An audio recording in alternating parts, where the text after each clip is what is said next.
Am I the asshole for replacing pictures of my cousins with pictures of my dog? We'll have to find out. More context needed. My It grandpa's depends birthday was a couple of weeks ago. what the 6 cousins weeks did. before his birthday, I texted all of my siblings and cousins, there's 9 of us, and told them to send me a picture of themselves within the next 4 weeks so I could put it on a phone case for our grandpa's birthday. 2 weeks later, I sent the text again saying I needed a picture of them, and anybody that chooses not to send a picture will be replaced by a picture of my dog. I had 3 cousins tell me to screenshot something from their Instagrams. I didn't respond. I sent a text out the day before I put in the order saying anybody that did not send a picture of themselves in the next 24 hours would be replaced by pictures of my dog. This is your second warning. Second warning. The same 3 cousins never sent pictures. Their spots have my dog in a sombrero, my dog at the pumpkin patch, and my dog in a chicken costume. They came over for my grandpa's birthday and saw him open his new phone case. They saw that their pictures weren't on the case and got mad at me for not picking something off their Instagrams like they told me to. I said that I sent 3 reminders to send me a picture with a clear warning that anybody that did not send a picture would be replaced with a picture of the dog. They knew exactly what would happen. My grandpa finds it hilarious, but their parents... Oh, thank God. But their parents are telling my parents that I kept them off the phone case on purpose, and they want me to apologize. Am I the asshole for replacing them with pictures of my dog because they never sent me a picture? No, you gave them a warning. What a ride. What a ride. And if the grandpa, what could be? the grandpa, like he and it was his gift, and he found it hilarious. I feel like you're good. I feel like you're not the asshole. Said? No, not much can be said. It's all the cousins, I yeah. would You say gave him time. to take the time to explain so much of what happened over a phone case. Valid in being upset about it. That person's going through something, you know? Where it's just like... They kind of thought, I think they thought they had the best gift of all time. Like, they were like, this is going to make Grandpa's life. Grandpa loved it. Grandpa did love it. Grandpa loves it. Grandpa also thought it was hilarious that that 3 of the cousins were replaced by dogs. Yeah, that's kind of amazing. Yeah. And those photos of the dog's probably better than any of the photos of the cousins. It's like, bro, just Google me and then throw those images on there. Yeah. With that said, the dogs have a lot of variety. They're in different costumes, so there was a lot of thought put into that. I agree. At least. Yeah, absolutely. I was gonna say, this reminds me though, because this type of behavior, I fully understand it, because I feel like family group chats are very much a thing where people just ignore it. You just, like, everyone has their family group chat on Do Not Disturb. Yes. Oh, no, I mean, no. I was gonna say, No. What I was gonna say is this reminds me of getting like memes for who memed it or guesses for Shane Guesses, where it's like you have to text everyone a million times and be like, hey, I need you to submit this. And it's like, I can't. Or it's just no response. Do we think OP like should have screenshotted their Instagram pictures? No, this was way funnier. Okay, that's fair. And Grandpa appreciated it. If he wanted to get petty revenge, he could have picked like the worst photo off their Instagram. True. Just something bad, or like an environmental shot that one of them took on their Instagram. That It's would like, be I'm not funny. even in the photo. It's like it's from your Instagram, Like bro. a screen, or like their like follow count or something like that. It's like, ooh, like which cousin has the least followers? Oh, it's like, brutal. ooh. I will say, if Op was really thinking about Grandpa, though, probably would have made the move to screenshot the Instagram. Yeah. It's like, do you even care about Grandpa? Like, what would Grandpa? What did Grandpa do to? I get that. What would Grandpa want? Right. But they made the right call. Grandpa WW. really enjoyed this. Enjoyed the dogs. So you call it op. Do you say GIF? Say up. Yeah. Op. Actually, I like op as if he hates his grandpa. Like, it's like, oh, my op. I'm the op. Yeah. So actually, that was a trick. I knew you said GIF. Yeah. I know that. That's something I know funny. about you is you say GIF. Okay. Okay. That's something that you've clocked about me, that you remember that? Yeah. I don't want that to be like on That's my the top of permanent your rap wiki. sheet Yeah. that you remember me about. Says GIF. It's like, you're on my phone as Mari GIF Takahashi.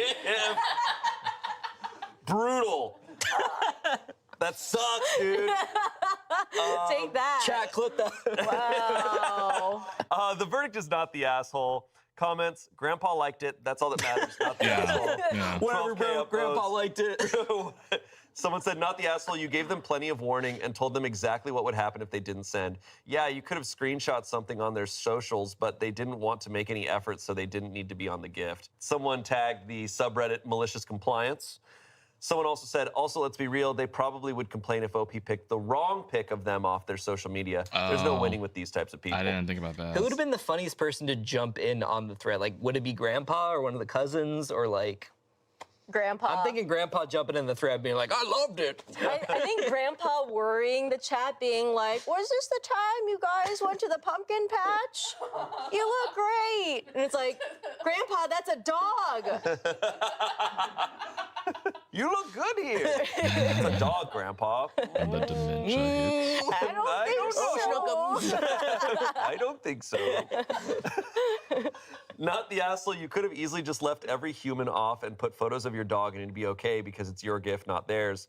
And then we have a note here from our producers. Unfortunately, we don't have pictures of the phone case or dog because according to OP in the comments, I mean this in the nicest way possible, but I have a pretty weird-looking dog, so I think pictures of him would be identifiable. Oh. I thought it was going to be, I have an ugly family, is what he Yeah, my dog's awesome. My family ugly. Yeah, the cousins who did submit, not the ones I wanted. That's why Grandpa was stoked. He's like, oh, great, your dog, not our ugly, my ugly nephews. That's Bob Oger, my ugly children. My little ugly children. This episode of Reddit Stories is sponsored by Quince. In the past, I have purchased clothing that only lasted a couple of wears or the material felt extremely cheap. And I never heard of Quince. I never heard of that sponsorship before. Okay. All right. Into us. 5. Am I the asshole for not wanting our friend to ever come back to our house after he ate literally everything we owned? Oh. Oh, wait. Am I the asshole for not wanting our friend to ever come back to our house after he ate everything we owned? Story about me?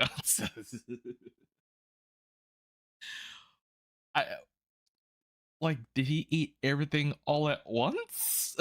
Did you not have a whole lot? I mean, that's even more fucked up if you didn't have a lot in your fridge, I guess. I love how Jack was like, sounds like B behavior, but like 3 people like was like, Jack. Jack.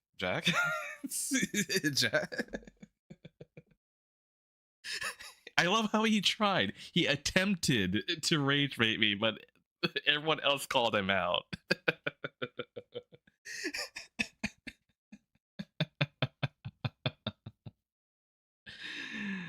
Oh, God. And it's funny, too, because it's like, if no one else said anything, I would have clapped back at Jack for, like, saying, like, oh, I mean, looks at your freaking In-N-Out order. But I'm like, I guess I don't have to say anything now. All right, let's see how the story My goes. friend, I get both sides. My friend, Yogi Bear. Yogi Bear. My husband and I live abroad. Earlier this year, a mutual acquaintance, let's call him Kay, reached out saying he'd been scammed with an apartment rental and had nowhere to stay. Okay. At first, we only offered a weekend, but he was polite, helped around the house, and seemed grateful, so we ended up letting him stay the full 20 days he asked for. During that time, some things rubbed us the wrong way. He never bought groceries, and multiple times he pretended he was going to pay but forgot his wallet, or claimed he could only use Apple Pay, not accepted at our local supermarket. He'd eat way more than his share. Once my husband and I shared half a pizza, and he ate the other pizza and a half. Nice. Without contributing. Still, we felt bad for him. Big boy behavior. We felt bad for him, so we let it go. We stayed friendly, and a few months later, we were planning a 17-day trip. Since he was struggling with rent, we offered him to stay at our place in exchange for taking care of our dog. I even wrote a Google Doc with instructions for the house, dog care. Eat the dog. Eat the dog. I even wrote a Google...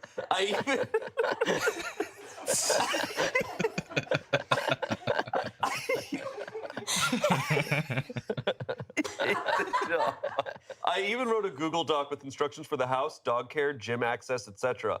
I told him he could eat anything that was going to expire, fruit, veggies, yogurt, etc. When we came back, everything was gone. And I mean everything.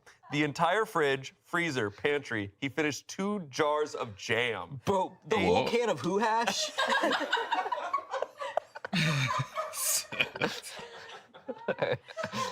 shit. He finished 2 jars of jam, a jar of peanut butter, a giant Costco bottle of olive oil, condiments, rice, snacks, cheese, even my husband's supplements, creatine. He was like, oh, I'm so hungry. He's buff as Yeah, you had all those steroids in the closet. I did them all. He completely destroyed a ceramic pan. He consumed things that usually last us 6 months in just 2 weeks. I honestly suspect he might have taken stuff with him because it's insane how much was missing. To go back. I didn't confront him except to ask him to replace the pan, which he mocked me about. It's just a pan. Why are you making it a big deal? I felt deeply disrespected. Now he keeps texting me, acting like nothing happened and wants to hang out. Oh. Okay, come on. How can you like pretend like that did not happen? You guys want to get dinner tonight? Your place? Hey, you guys cooking something? I said. He floats to their window. Oh, it smells so He's gonna bust him like Kramer. I told my husband I don't want him in our home ever again. My husband says I'm being too harsh, and if he wants to stay friends, that's his choice. But I feel completely taken advantage of and disrespected. So am I the asshole for not wanting to see this guy ever again and refusing to let him come back to our house? What's this? No Face from Spirited Away? Yeah. Oh my God. I really want the other side. I want the friend The other side is just, oh, so hungry. I'm so hungry. I could eat a... The other side is a family of raccoons. The only things that remind me of this is stories where wild animals eat a ton of shit. I one time was staying at an Airbnb, and there was a mini fridge on the outside, like on the back porch, that you could use, and there was a kind of a little latch. White people shit. And we had like White people shit. and we had like a full carton of eggs, some milk, all this, like a whole bag of cheese. And in the night, like, some raccoons got into it. And I'm talking the whole carton was empty. The whole bag of cheese, shredded cheese was empty, all this stuff. And I'm like, somewhere there's a raccoon that's just like,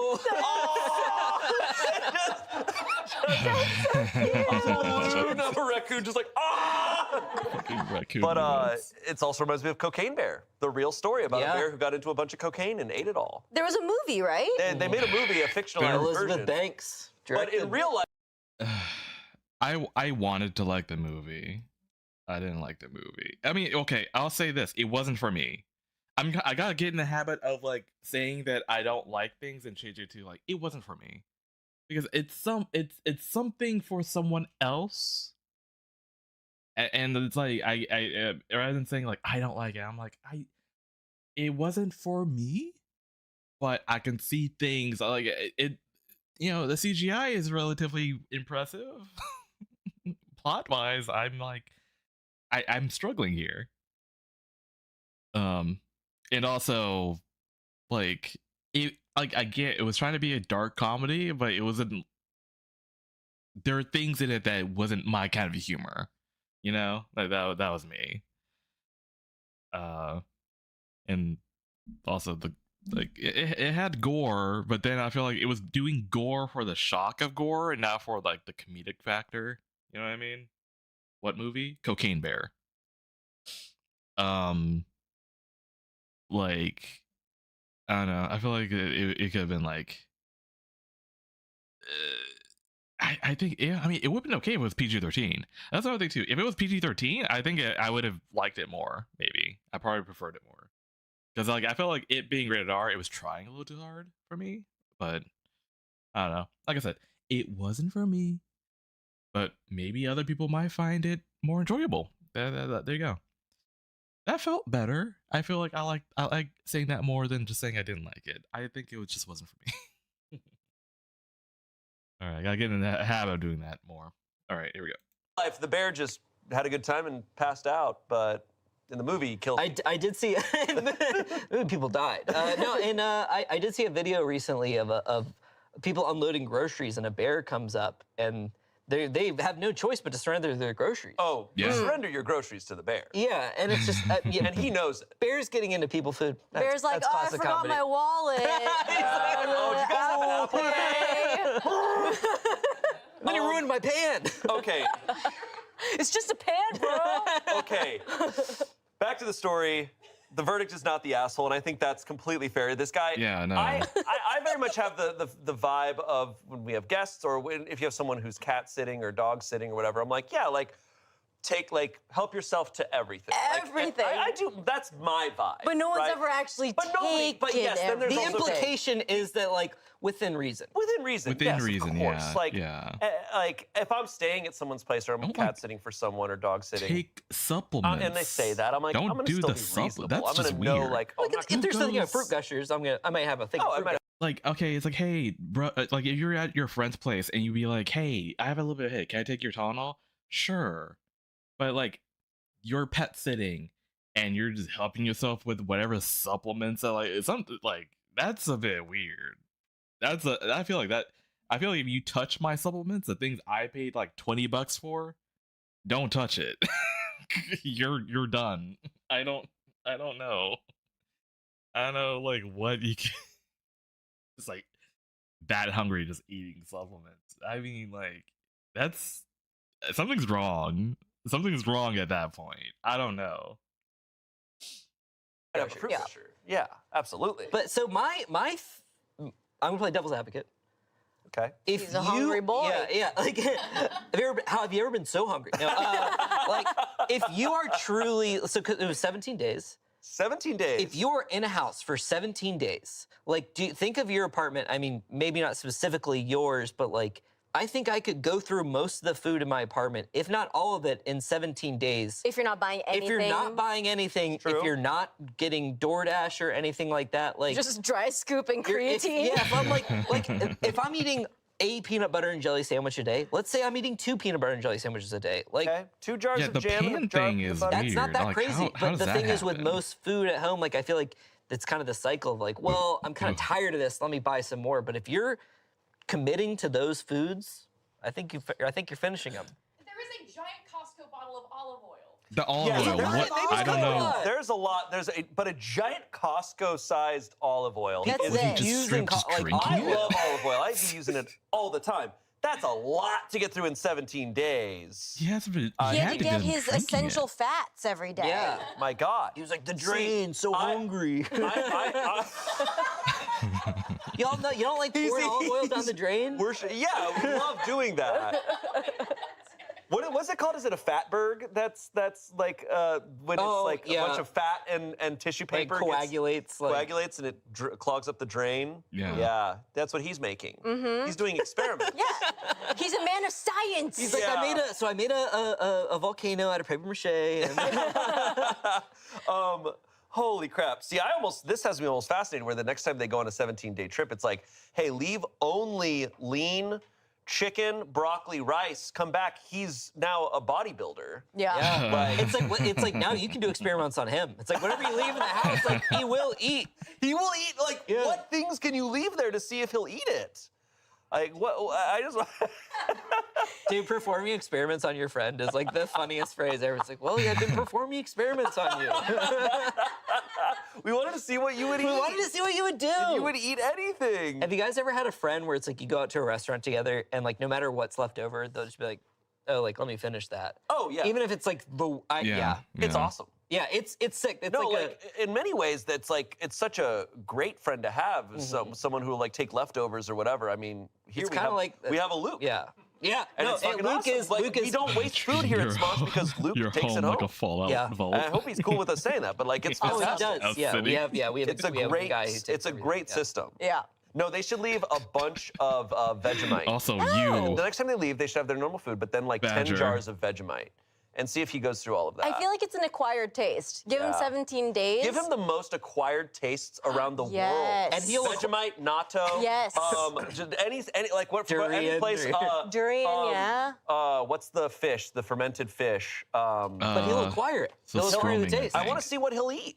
Yeah. Experiments. For me, reading a So what happened to hypothetical the Costco? story, this We surpasses don't know. now where I'm mad It was just into being, gone. like, the entire thing was gone. fascinated. He either Yes. like And used it's also it for cooking hilarious. Yes. or he drank But it. yes, That's what I'm disrespectful. thinking. He is not being conscientious. Yeah, the pan ruining. If he's not conscientious of this siloed thing in his life, what else is he not conscientious about? Yeah. Space, oh man, like taking up space Oh. like this stuff. That's how like, Mari when that you're like, vibe. pitched sitting like this the whole episode. I was like, Yeah. like this. Yeah. No, like And like clearly your legs are touching, and you're like, that's not bothering you.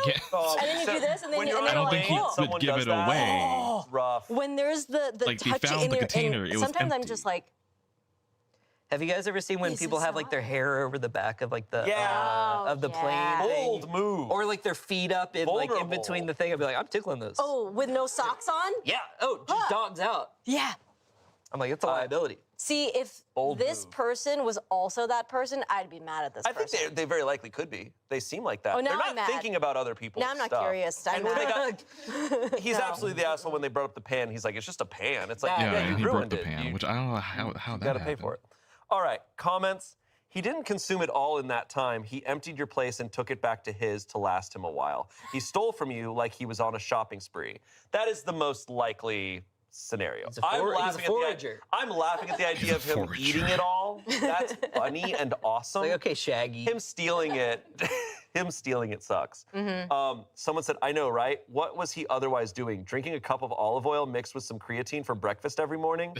Someone said, not the asshole. Hey, That sounds like something like a fitness bro would do. yeah. Someone Sure, said, not the asshole. This person is not your friend, and your husband needs to rethink anyone who mocks his wife over something that person destroyed. This friend has little to no respect for either of you. If your husband wants to lessen himself by continuing this one-sided friendship with this guy, it's on him. However, you do not let anyone who treated your home the way he did back in again. You can decide if you'll reconsider if this guy apologizes, but he's not allowed to be in your home alone again. Home Alone. Oh, he said, I think it's because we live outside our home country and it's not that easy for him to make friends here. I feel like he's being overly patient because he's very lonely. Still, I do Oh. realize this is something I need to talk to him about. I just needed a bit of validation, but I do plan to have a conversation with him yeah, on different slime. terms because a real friend doesn't That's our do whole this show kind of is things. reading. Stop befriending raccoons. Yeah. You know? Stop befriending Their whole forest thing is reading. critters. Anyways, all Forest right, stories. moving on. Our next story comes from Am I the Asshole? Comes from October 2025. Am I the asshole for saying ew to a picture of my roommate's boyfriend? That's something I would do. It's just like Home Alone. Ooh. Just That's looks at a woof. picture. Ew.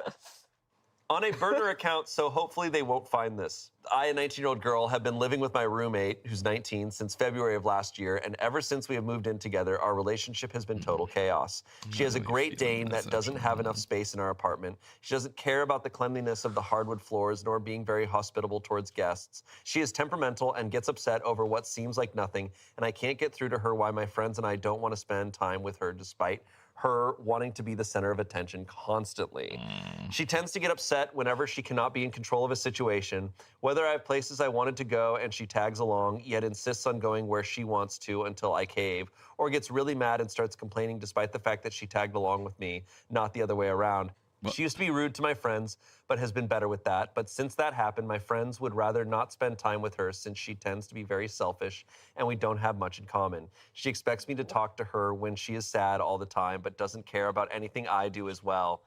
Anyway, the other night... What? Anyway, she's a stupid, dumb idiot. Anyway, the other night, she exploded on me because after sending a picture of her boyfriend, I responded, ew, because I thought it was funny. I had my friends over earlier that day, so I'm concerned that may not have helped, especially since she wanted to go out with us, but we said no. She got That's crazy. She got upset and said I'm constantly mean to her and she regrets ever meeting me. I would normally brush that off, but then when I said I would be going to bed, she said, don't wake up. And I felt that seriously crossed the line. She blocked me and won't speak to me now. Am I the asshole? Wow. Dude, many layers. Oh, to be 19 again. Many layers, and I'm gonna eat all of them. Oh. Talking shit about this roommate for like 10 minutes and then being like, and then I said like, And I said you. I I'm won't like, hang out with you. I'm like, stop trying to prime us against this person. Like, Yeah, me you're and- not- you did an asshole me and Darcel thing. as You're roommates. like, I don't care how much you hate her. Like, she sent a picture of her boyfriend. You say, ew. I mean, that is pretty funny. It's funny. I mean, Don't like, I wake But guess, it's up, also yeah. like, Yeah. you're not on that rapport. Yes. Yeah. That's a it's response. like- Yes. That's a fully fine response from a lot of people if, like, you get the joke. Yes. She knew, like, oh, yeah, this person who I hate. But we got this report going. Was it like boyfriend? Is this the It boyfriend might reveal? be boyfriend reveal. I don't That's know. crazy. If it's boyfriend reveal, that's rough. Also, though, you know what I'm thinking about is oh, you guys are going out tonight? Can I join? No. I don't think so.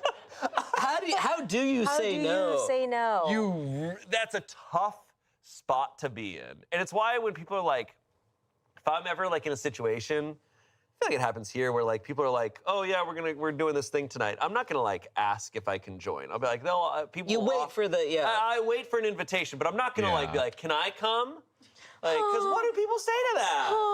Well, you kind of have to say yes. You have unless to say there's yes. like unless it's like, oh, we have a reservation for 5. But I also And even then, it's just like, oh, That's we'll try, we'll call and try to make it for 6. Yeah. Why does that feel so vulnerable? Like you're in 3rd grade, being like, "Can rough. I come?" There's I like, think no. I understand even if it's like a couple good Being friends of Russell mine and we're a group, as but I'm like, roommates, I being get like ghosts on certain vacation like for there's 2 certain weeks and situations, finds certain all the birds dynamics. Maybe replaced people with want to talk piss. about something. I don't know. It doesn't bother me. I don't think about it. But man, to ask to join to go out and be told no. Ooh, and you're 19. You had that layer. Oh The God. van's pretty full. Yeah. Sorry, the Hyundai can't fit anymore. Oh my God. Yeah, but I It's think like you're 19. It's like if you're in college, you're probably walking somewhere. I don't know. Like I'm like, there's not a this good is awful. situation. But I'm like, based on everything they wrote, I'm like, you're probably the asshole. I want to know more about the I think Great they're probably Dane. both just assholes to each other. It sounds Yeah, like. Having a it- Great Not a good Dane match. in Everyone an sucks apartment, here, though, I that's think, pretty is, crazy. what I would Great say. Danes, I thought can actually manage pretty well in small apartments because they're pretty lazy. I just mean size-wise. Oh, size, they're huge. I'm like, that's a Yeah, that's a they're horse. massive, dude. Yeah, it is a full horse. Yeah. But we also don't know, like, did they already have the dog? And then this is just something that they're annoyed with? Or was it brought in after? You know, it just seems like there's so many layers that they're already not liking about this person. Yeah, like True. the circumstances of the move-in are, Yeah. are Yes. Roommate situations are messier than anything else. Yeah. Verdict was asshole. Yeah. Comments. comments. Ew.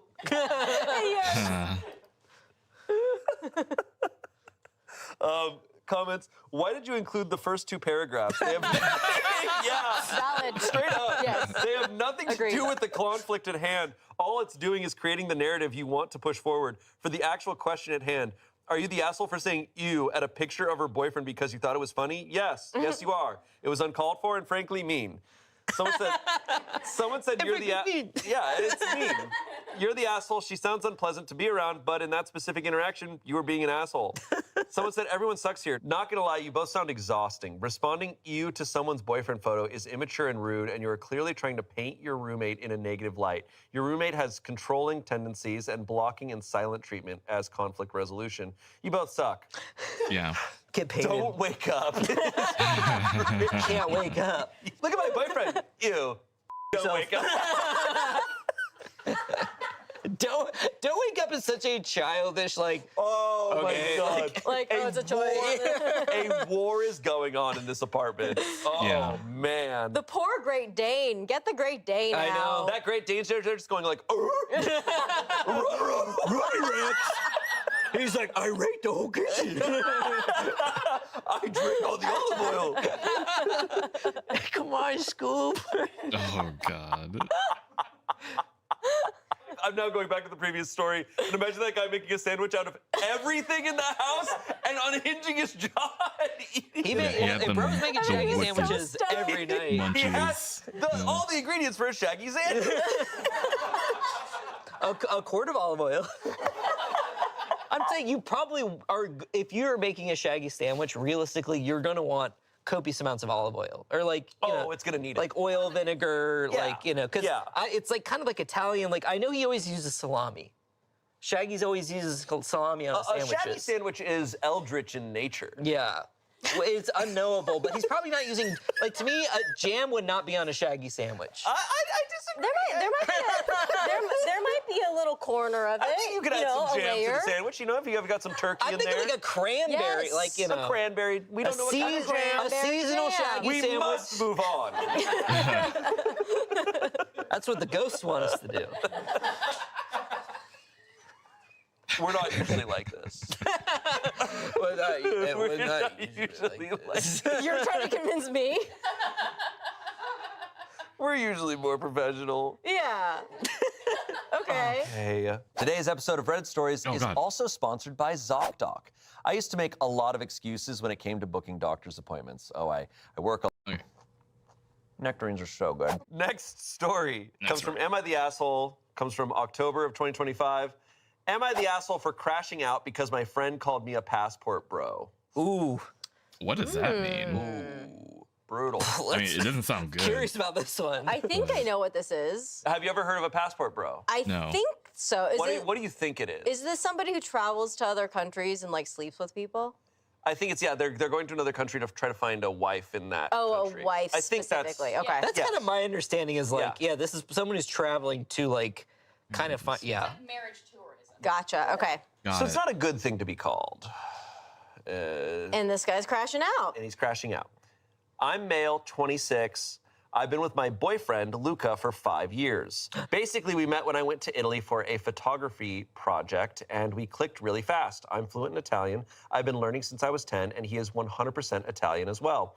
2 years ago, I moved in with him in Italy. A week ago, we visited Canada, where I'm from, and stayed at my friend Emma's house. She was basically all over Luca and flirting with him and everything. Luca told me he was uncomfortable, and I told her to stop. And then she started swearing at me, saying shit like I was creepy for going for Italian men. Luca is legit the only Italian man I know. Then she called me a passport bro. And then she was like, you're creepy because he has a more feminine and younger face, so basically you're attracted to younger Italian men. The jumps this girl jumped. Luca and I are the same age, and she was like, you're not teaching him English so he can be clueless, and you can feed your white savior complex. And that at that point, I crashed out and said some not nice things. No, And told her she should lay off on the Omega-verse yaoi she's reading, which was kind of out of left field for me to say, I admit, but I was mad. Now she's mad and got our mutual friends to gang up on me, and Luca's saying I should apologize, but also set boundaries with her. Am I the asshole? No, I think that's a valid crash out. What the fuck? No,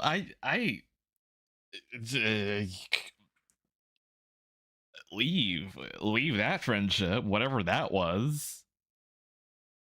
I tear the bitch apart.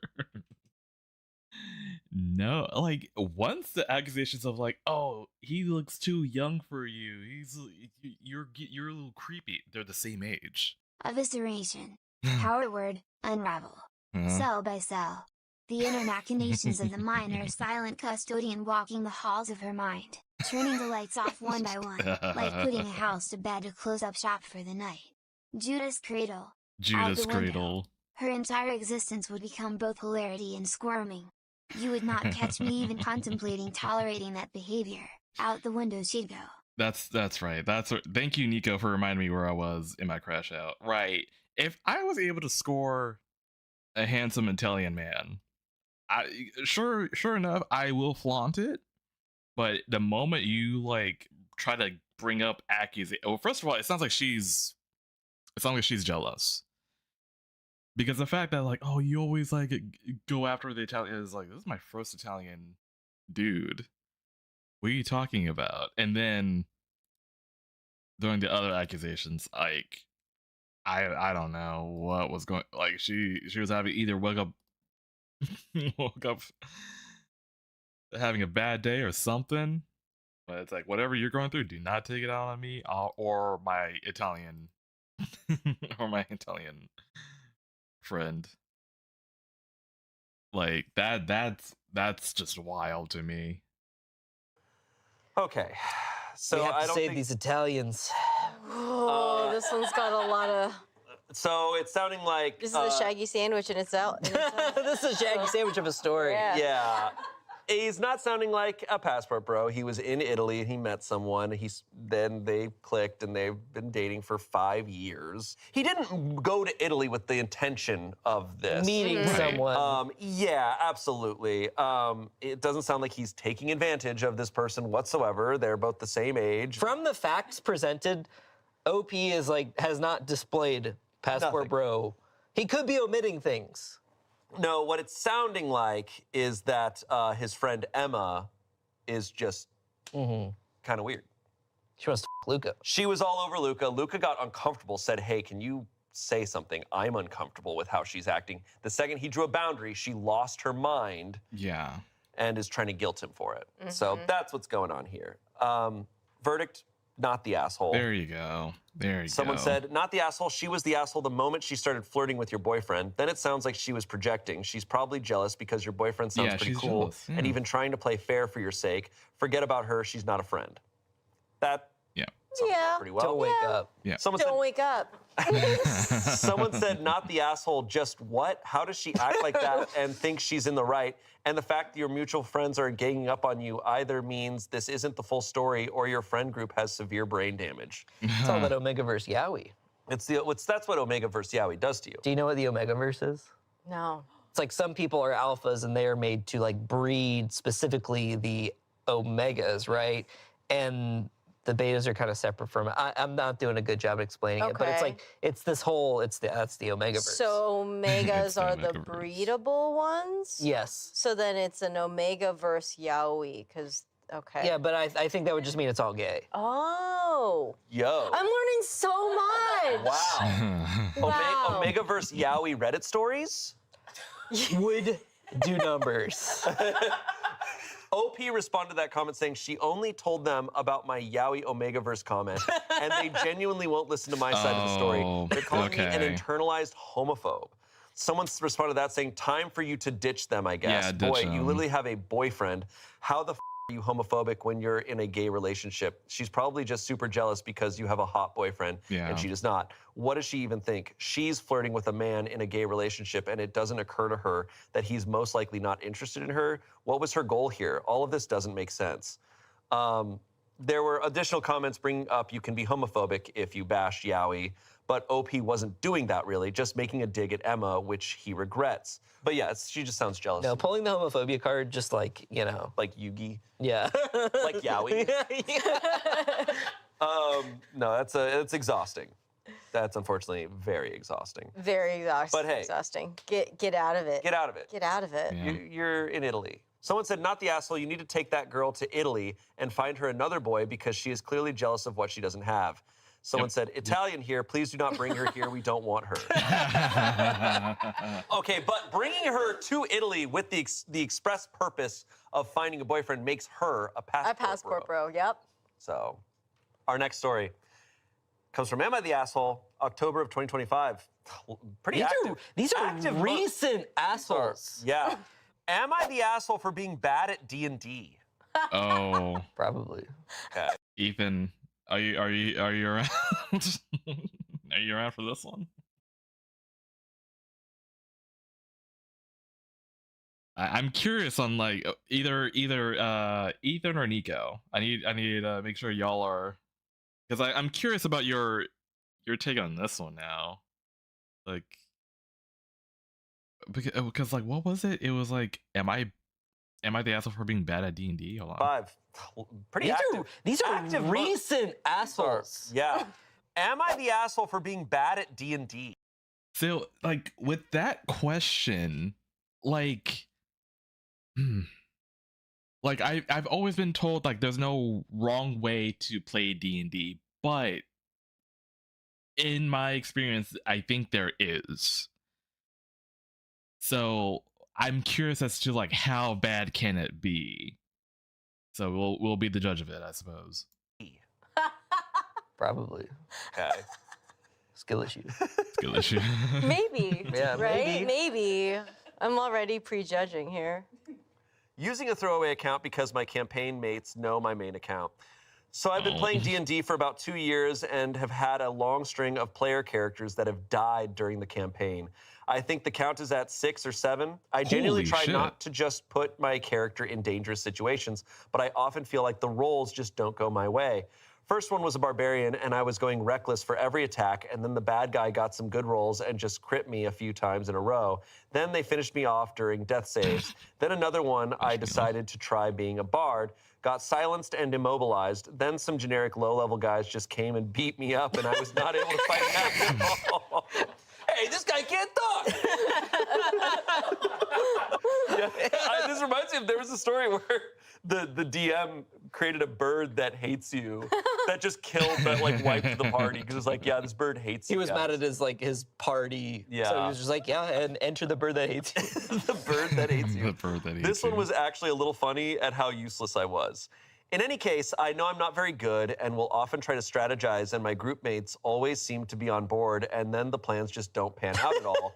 I play for fun and don't particularly mind being bad, but my friends have been getting progressively more upset at me and even saying things like I'm an asshole for always dying and wasting their time. Oh, that's Damn. crazy. I will genuinely never try to go recklessly into a situation, but it feels like no matter what I do, all the aggression gets focused on me, and then I get overwhelmed. I have started asking them if I should just leave the group and let them do their thing. This would be sad for me because this was a group of close friends, and I thought we were having a good time.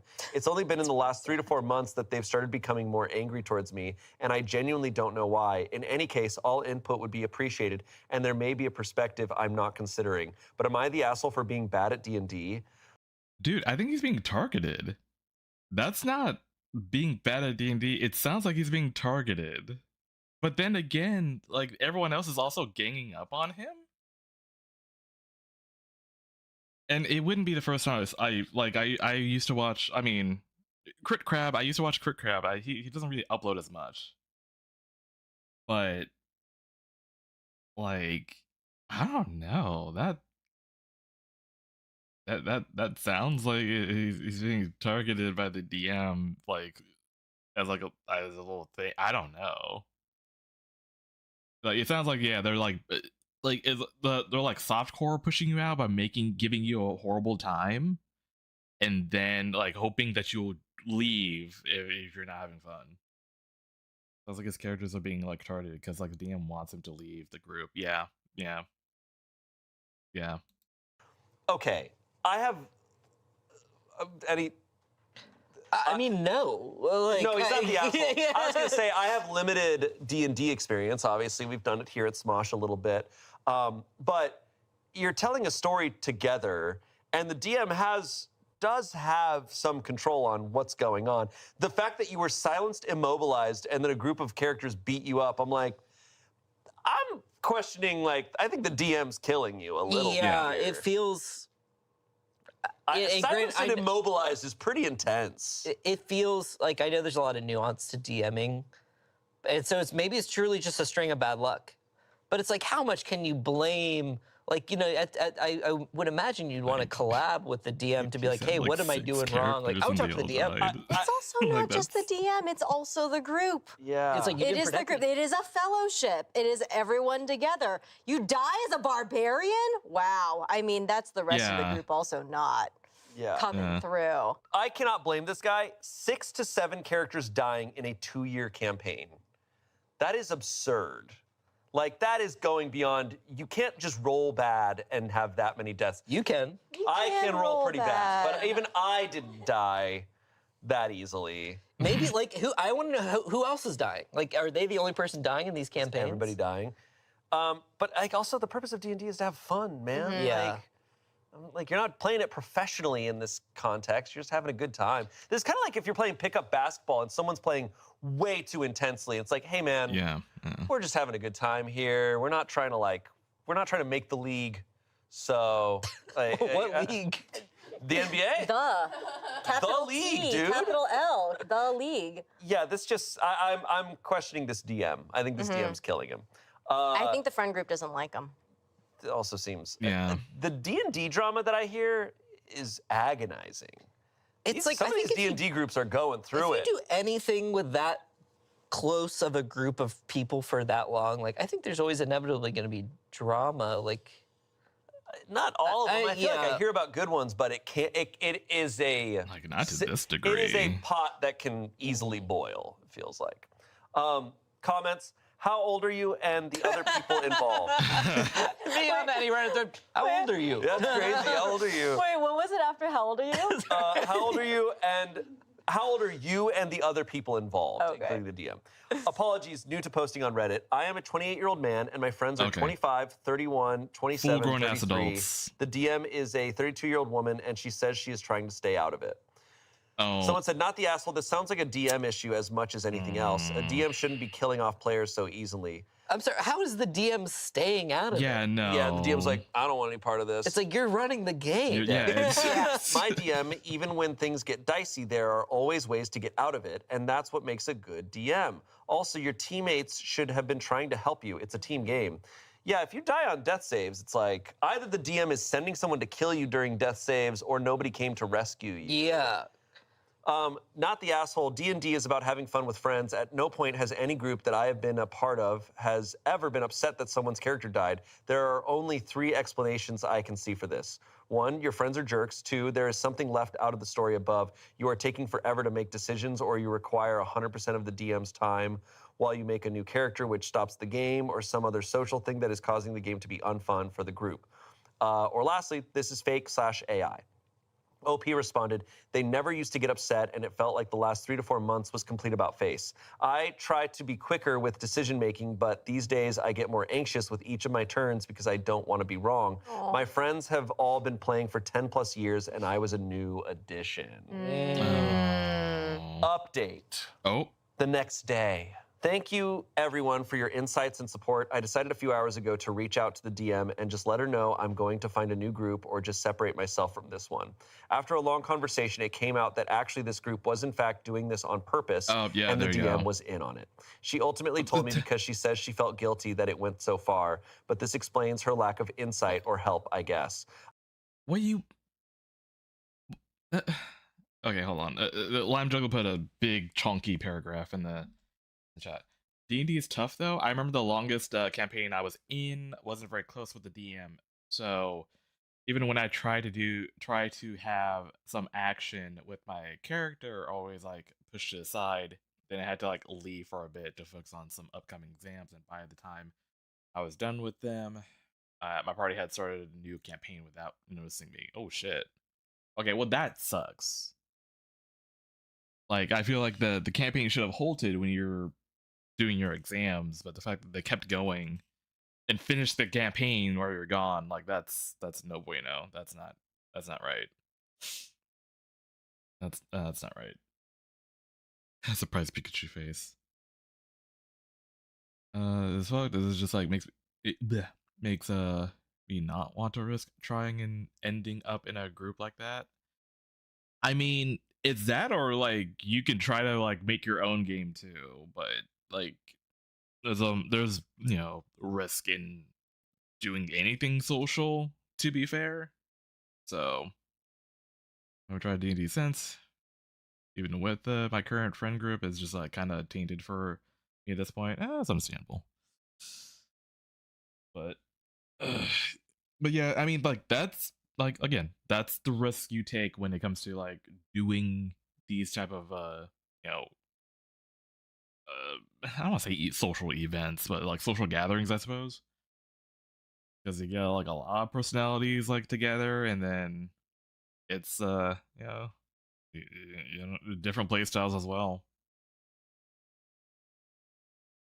But this is because of the people they did it with. It had nothing to do with like D&D replace D&D with any social activity involving other people. Yeah, it's like you have to like vet people, and like that's also a process too. That I won't say like it's an easy thing, because like you never know how a person is until like it actually happens. But that's what's, I guess, important about like doing a session 0, where you get the vibe of like if you vibe with these people, and you have to like be aware of like everyone, but also like that's kind of like everyone has to be mutual, but there might be someone who is like not down. Like you never know. That's the thing, you'll never know. Okay. Nico DeBell just cheered 100 bits. Yeah. Your table dictates your experience, like even for the DM. One day I was just feeling super sensitive. The normal jokey vibe of our table felt like they were laughing at me that particular day. I do the whole our camera pans over narrative thing, but my friends love me, so they took a bit to reassure it's all just giggle. We took that day off to play peek and reaffirm what we know: friends will lift you up, shit heels will find a way to make you feel bad. Gotta have good folk. Yeah, Yeah, you gotta have like, and like that's the thing too. Like, you know, you like if you like the thing, take D&D out of the picture. Let's replace it with a different sport, like basketball or soccer. You enjoy that sport a lot. It, like if you have a few bad players, you know, people who like beef with you, I think, yeah, it's. I can't say like don't let that spoil like the sport for you if you do truly enjoy it. But at that point, it's like, okay, well, you gotta find like different players, different teams. Know that like you vibe with the people you can depend on, that kind of thing. Um, but it's also like you'll never know until you try it. That's another thing too. Like either, um, I mean, like I got lucky.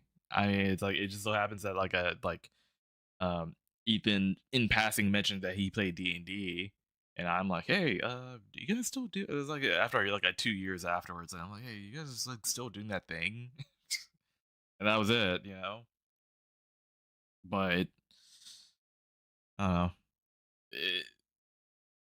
But also another thing too to keep in mind, it's like, yeah, passage of time could also like change things too, you know. Like you mentioned, like the whole like exam thing. I mean, I don't know what you do now, but it doesn't. You're not worrying about exams. Like maybe you might have more time to do something. I don't know. But I don't know. This is where I like advice wise, I don't know what to really say other than like, don't let like a bad experience like, you know, tarnish a thing. Because like if you revisit it, it might be better, or it could, or yeah, but then again, you'll never know unless you try it again. Like you don't know. Like if you try it again and it still feels bad, then you know that okay, well, then D&D might not be my thing. But you know that's all I can really say. Is like give it a shot, give it another shot. And if it doesn't work out, then you know, and if it does, then okay, then a door has reopened, and it might be possibility of, you know, diving deeper into it again. I would suggest doing one shots. Don't go into another campaign. Do one shot. See if anyone's doing one shots. Either like cast a net, be like, hey, anyone doing D&D doing one shots or whatever. And if not, then yeah, then okay. I don't know. And if so, then okay, look into it. Look into the people who are participating. No. One shots of back shots. I felt like someone's gonna do a back shot joke. I was waiting for either Ethan or Frostbite to say something, but Darso, you could surprise me. Apparently, this group had trouble getting through fights, encounters, and the DM got frustrated that this was interfering with her storytelling. Then, when I came around, they found that having all the enemy's attention on the new guy allowed the real players to explore their stories and encounters without having to retreat all the time. Okay, so honestly, it seemed DM like just some sucks then. convoluted logic to me, and I'm assuming they started expressing this anger towards me as a way of keeping me useless via insecurity of my experience and decisions. This inevitably made me feel like it was my fault, and then when my own decisions stopped killing me, they would just allow my character to gradually die off by not equitably distributing help. In any case, I'm definitely out of this group, and they definitely are not my friends. This has made me really confused because I just don't really understand why they had to go about this in such a hurtful way, but I appreciate everyone for helping me get the courage to talk to them and push hard enough to actually get some truth. Okay. So the DM was just a piece of shit. Yeah, okay, so their whole thing was like, oh, the DM was getting frustrated that the group is like having trouble with fighting. I feel like that's on the DM.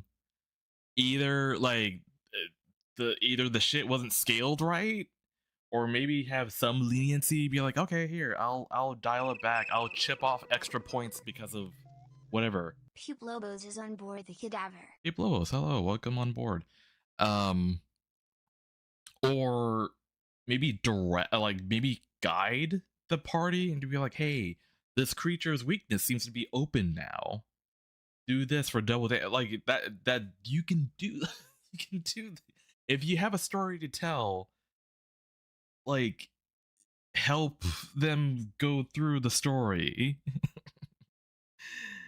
Instead of like being frustrated and then being like, oh, fresh meat. I'll I'll sick everyone on them. That way the other players can do their story shit. Then it's like, okay. If you're gonna do that, make a DM NPC then to take the hits. Don't put another player in that position. So it's like I don't know. I do blame the DM, but I also think maybe the other players should have, like, I mean, they're all in their 20s. They should all like clocked that, like, this is weird. That's another thing too. Should have clocked that this is just like not right. They were like, no, they're all for it. Given the situation, so it seems like, yeah, I like the group in general, except the victim, dude. Obviously, like everyone sucks here except the victim, but like unless these, well, no, they've been playing for a while actually. Maybe with this own, well, I actually don't know if it was just for this DM though. If they were just, if all they had was this DM for years, and maybe that'd be another thing too. That's a whole other layer, but I don't know. I felt like having a DM be like, oh, new meat would be the decoy, and I'm like, okay. Okay. So this group was so bad at D&D that they needed to get someone in to be a punching bag so that they can... Also, so bad at communication. Oh. There's so many other ways to tackle this issue. Yeah. Instead of Play like it having differently. Like, Like, what the hell is going on here? Yikes. Yeah, that's way worse than anything I could have imagined. How bad at storytelling do you have to be that it's like, okay, we got to have someone so they can handle the bad stuff? And even like, I think there could be a world where you almost like communicate with someone where it's like, oh, and I'll make the character that keeps dying and like kind of like throwing themselves, like that is a character choice that is funny, and like maybe they figure out a way to like keep resurrecting him, and that's part of it. Like, oh yeah, that's the cool thing about D&D or any like, RPG you have a Kenny is that you can. in South Park. The setup is that they are purposefully targeting him, so the others get to play the game. It doesn't make any sense. And that's what I'm saying. Like, there's so many ways to circumvent that issue or be clever about it instead of just stringing a human being along. Yeah, it sounds like they're really. It sounds like they're really bad at D&D as a group. Bad players, bad friends. And it sounds like they're just like bad problem solvers, like period. Yeah, straight up. Yeah, you tell them. Yeah. Bad. Don't wake up. The DM's also a bad DM because that just doesn't. It's a world where the logic doesn't make sense. Yeah. You know, like you're supposed to be telling an interesting story. That's why you wanted to stay out of it. Everything in this world hates. Yeah, for the DM to be like, I'm not part of it. I'm like, what? No, all right, our next story comes from Am I the Asshole? September of 2025. Another recent one. Am I the asshole for drawing an ugly portrait of someone who passed away? Oh. Like a caricature? Oh my God. Yeah, is it a caricature? Ugly in quotations. So maybe OP does not think yeah, maybe ugly. they don't think. For context, this happened a few years ago during my second to last year of high school. I recently shared this story with my friends at university, and they argued over whether I was in the wrong, which is why I'm posting this. In my second to last year of high school, a girl in our grade passed away. She was terminally ill, and the school did a short assembly speech, and a memorial was set up. Admittedly, I was not that close with her. We were acquainted and spoke occasionally, but we weren't close friends, per se. On the day before her memorial, I drew a portrait of her and brought it to school. I noticed that in the area set aside for her memorial, there were some framed photographs of her as well as portraits drawn by her friends. To be clear, I was not even planning on sharing my portrait to begin with. I intended to see if other people were sharing portraits first, since I didn't want to overstep. I would also say that I am a good artist. I had a reputation as the class artist. When I placed my portrait next to the other portraits drawn of her, one of her friends came up to me and told me that my drawing wasn't welcome. I was confused since I saw that there were other portraits, but I realized that they were all drawn only by her close circle of friends. I was also told that my drawing was so ugly that it had to have been on purpose to mock her. Multiple people mocked my drawing. What I don't understand is that even if my drawing was ugly, that was obviously never the intention. I made the drawing to commemorate her, and she had no right to disrespect me so openly. Even if she were a close friend of hers, she didn't have any right to decide whose artwork could or could not be placed on the she can't memorial. keep Am I that. the asshole for refusing to take down my artwork?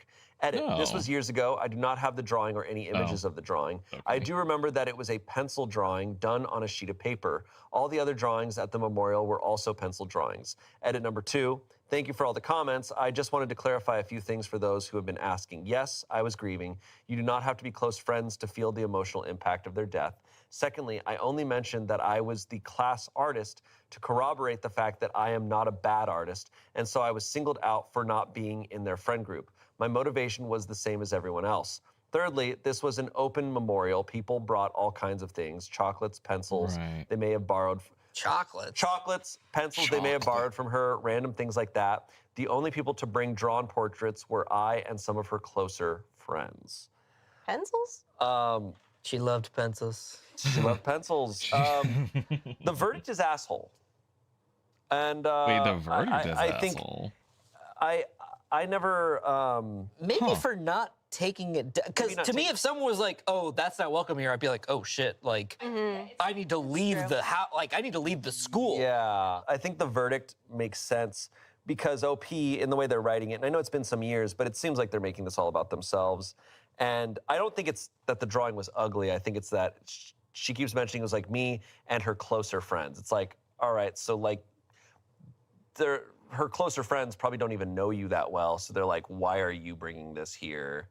I don't know. I've never. But it's an open memorial, though. I you never know? went to high school in person, so I never experienced anything like this. Obviously, multiple layers of that. So I don't know the like etiquette and nuances of it. I do guess. think it is always kind of like a thing when this is a weird topic, but like when someone dies, it does feel, you almost feel like protective of like, oh, they were my friend in that way. And if someone comes in who it's like, oh, you barely even talked to them, like maybe that might have been Maybe their that might POV. be It's like, why are you Yeah. like grieving? Where it's like, it's also not a competition. Like there's so many layers. So to many this. layers. Yeah. Grieving competition. Grieving Challenge bit. competition. Challenge bit grief. Let's read the comments though. Like I'm curious what the comments have. Like we draw like I don't think they're asshole's a strong word I think for this, but you know they drew a picture, they tried to put it up like I don't know. But it's also Yeah. high A school. little bit like, yeah, everyone was grieving there, not just Yeah. you. And this was a complicated situation, and they felt offended by that for whatever reason, and I think it ultimately just seems like she made it about herself. Yeah, well, I think initially it probably wasn't, and she was also a teenager. Yeah. You know, going That's- through grief and these really heavy feelings, and this was an expression of how can I use my talents to, you know, honor somebody. Right. And Yeah, trying to right. get through those feelings as a teenager is already so big. But now looking back on it, I would agree that not being able to think about what's external and what you can't control and making it about the one thing that you can control, which is yourself, and making it about yourself, I would agree that asshole. But originally, probably not. Yeah. that. Yeah, we're not saying you're a bad person for what you did. It's just like, oh, like here's why what happened. It's like, what can you control now as an adult, you know, looking back on the situation? let's But I open think it agreeable that, like, as a teenager, Y'all already come on. won't be able to see It it. is a weird situation. Big Yeah. Someone telling you like your drawing's not welcome here though, that would rough. send me. That's I would, also I real- would crash out. yeah. I might crash out. Yeah. I'd be like, ew. Ew. Someone saw the drawing of Ew. the girl and said, ew. Yeah, no, that's really hurtful. Oh, super hurtful. And especially, like, you know, as a reflection of not only you wanting to do something nice for somebody, even if you didn't know that person, I think that it Yeah. is still your way of expressing your art. Right. Maybe OP is just like legit an annoying person that nobody likes. And so when they brought the drawing there, everyone was like, we don't want that. It's possible. And they left that part out of the story. It's like OP, Yeah. comma, 19, annoying. Yeah, I think because I think I am a little confused. Like I said, I'm speaking from a very outside perspective when it comes to like high school. But like an open memorial, I'm like, you kind of think like everything would be welcome, like the whole school's bringing stuff. Like, chocolates and pencils, weird thing to leave. Pencils Yeah. that Like, you borrow. where's the effort? Pencils that you had borrowed. Where's the It's like, here Pencils is they it borrowed. back. High school's such a Do complicated, flowers rough like place, everyone else. and then you Like, add this layer to Yeah. it. So And you're like visible and you're seen and you're probably feeling like everyone's judging every move you make while you're in So that then to grieving bring a drawing process. up and have someone be like, yeah, I would be mad. I get Yeah.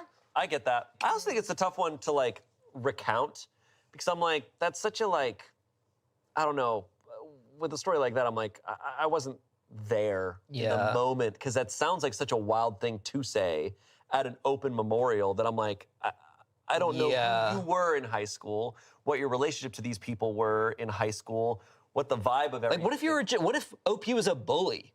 We don't know all that stuff, and some people like I don't feel like reconcile flowers with is like themselves kind of being bullies back in normal. high school. Yeah. Like They it's the don't think they chocolate were and bullies back pencils in high that, school. that are And weird. There's just a lot of Yeah. stuff Yeah, that's I going don't on know where what I'm do you like, do with those? at Flowers, face I feel like value, that's yeah, like it doesn't sound like a it was I need more default setting of, details. like, but the memorial way type- they're telling type the story is, I deal, think, but where the asshole verdict is kind of coming Mhm. from. So the verdict was asshole, but the comments are kind of all over the place.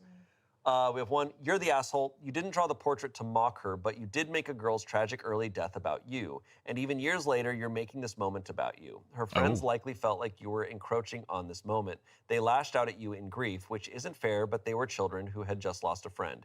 You should let this one go. Has like 4,000 upvotes. OP said, fair enough. Someone said, no. Damn. Hit him with the fair enough. fair enough. Someone said, no assholes here. You were all kids who lost someone their own age that they knew. For some of those kids, it may have been their first experience with death. I know death is always hard, but there's something a little extra jarring about losing someone your age when you're that young. Everybody grieves yeah, differently, and while you didn't do anything wrong, I also understand why they lashed Fair out. enough. I'm sure there was nothing wrong with the drawing, and they were just being teenagers, which is emotional enough on its own without adding losing a friend to the mix. Lastly, someone said, you said that you intended to honor the deceased. I can't know if the multiple people who mocked your picture were bullying you or if it really was an unflattering picture. You admitted that you and the deceased weren't close. On the surface, since I can't know what anyone was thinking, it seems that everyone behaved badly. No one should have mocked your artwork, and you should have taken it down in the interest of peace at a funeral. Everyone sucks here. Okay, yeah. It's such a everyone hard sucks thing here. to do as like a 17-year-old to have your art and mocked looks and be like, here. you know what, you're right. I'm not gonna make it He's about not myself. piecing Like, out I have so much 'cause I'm drawing empathy a for a dragon. teenager going through that. Totally. Adult, He's not walking different story. It's a tough thing too. It's one of those It's stories grossed where it's out, like we're leaves. trying to draw these lines of like who's in the wrong, who's in the right. I'm like, it's an awful situation, and yeah, like Yeah. you're all teenagers going like dealing with grief. and Things judging. are complicated. Like, yeah, I do like- agree with like let it go, like move on. Agreed. Yeah, I think judging how somebody grieves is such an interesting thing because it's probably a projection of how we're judging ourselves of how we're grieving, you know, and like that's a projection. But yeah, letting it go. Agreed. Yeah. Been That's all you years. can do. It's high It's a school. sucky high school, situation. bro. All of it was Get it, sucky, Jake. It's high school. and and you know, it's like maybe it is bringing it back to the point of honoring that person. Right. Draw better. Oh wow, Spencer. Anything else?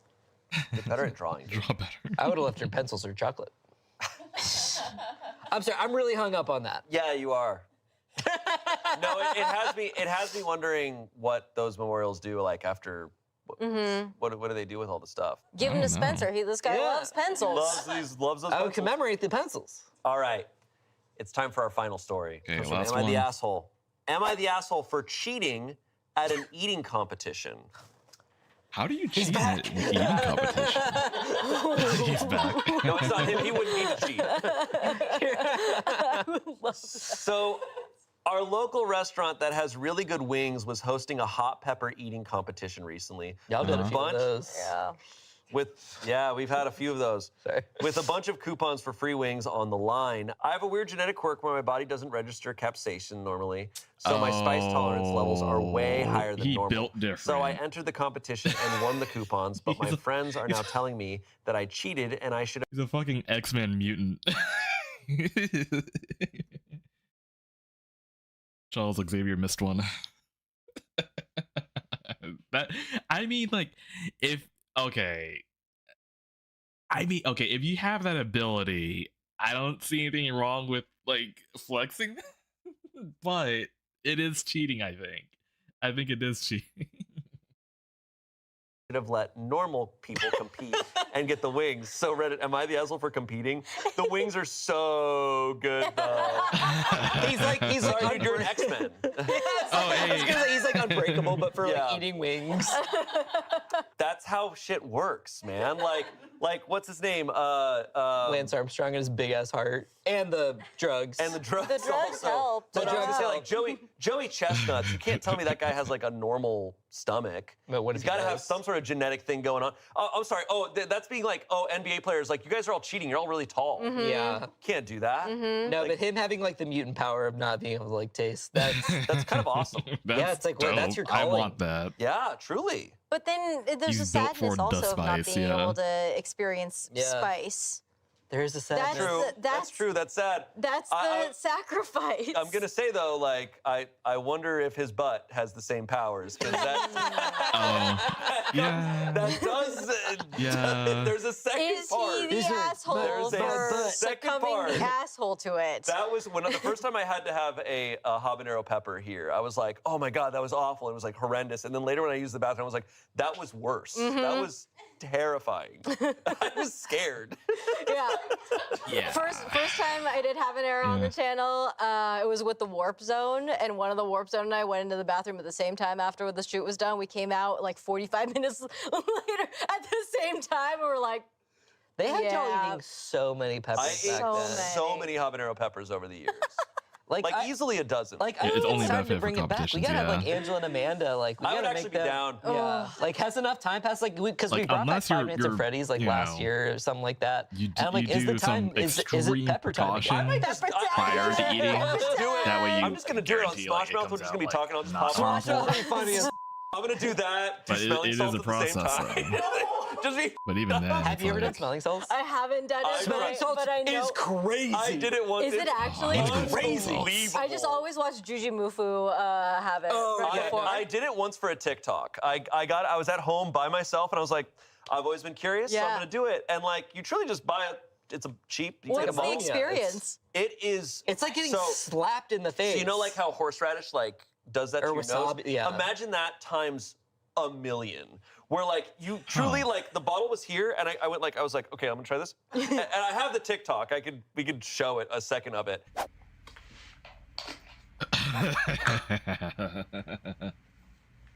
I see God. I see God. Oh my God. it's crazy. I was It's I awesome. was genuinely like, I'm gonna try to like not react that much. I'm gonna do my best. And it's not like it's also just like the moment, and then it doesn't go away for a while. And I was just like, I'm just crying tears. So, I mean, it wakes you up. so Yeah, what did, okay, it'll so wake you people up, do it though. before like lifting weights and stuff. What did it make you want to do if you like you just like had the superpower? I don't think in that people Yeah, use it Jack, like it's that. called Novocaine. But it truly is like, oh, my adrenaline, everything. I was like, oh my, like, but mostly it was here, and it's just like it goes through. You feel your entire like Start drinking nasal olive system. oil. It's nuts.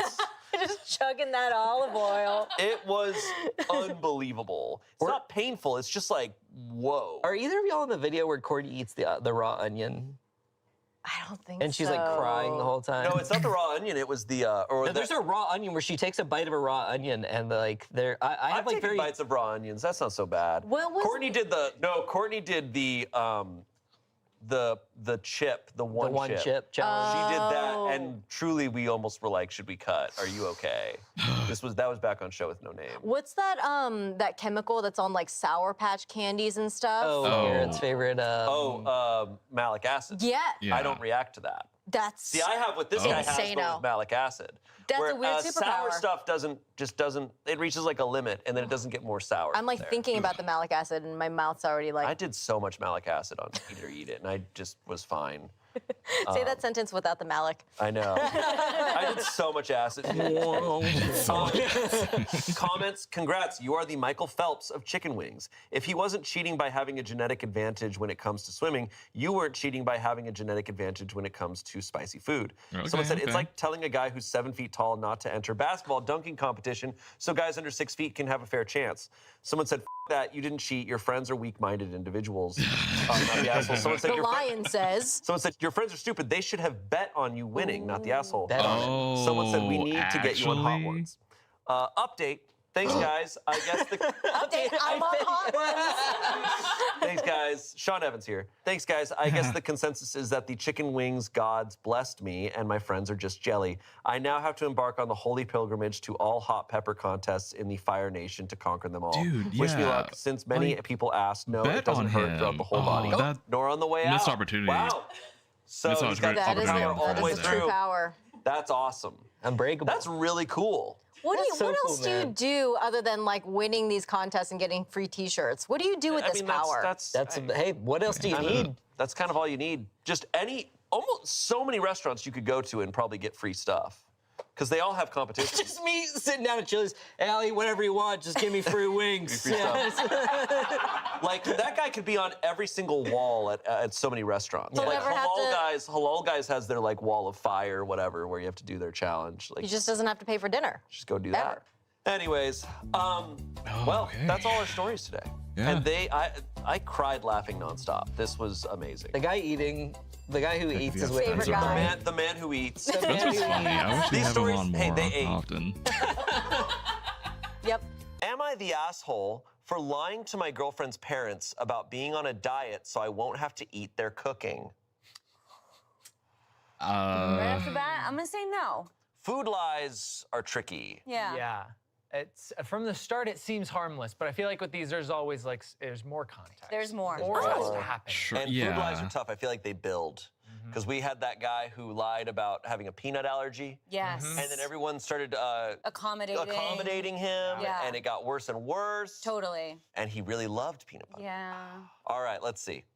My girlfriend's family are animal lovers It's and free have food, several but if big it's dogs bad, with long though- coats, a couple of cats, birds, and her That'd be younger worth it, siblings right? have rat pets. Their entire house is covered in a thin layer of hair.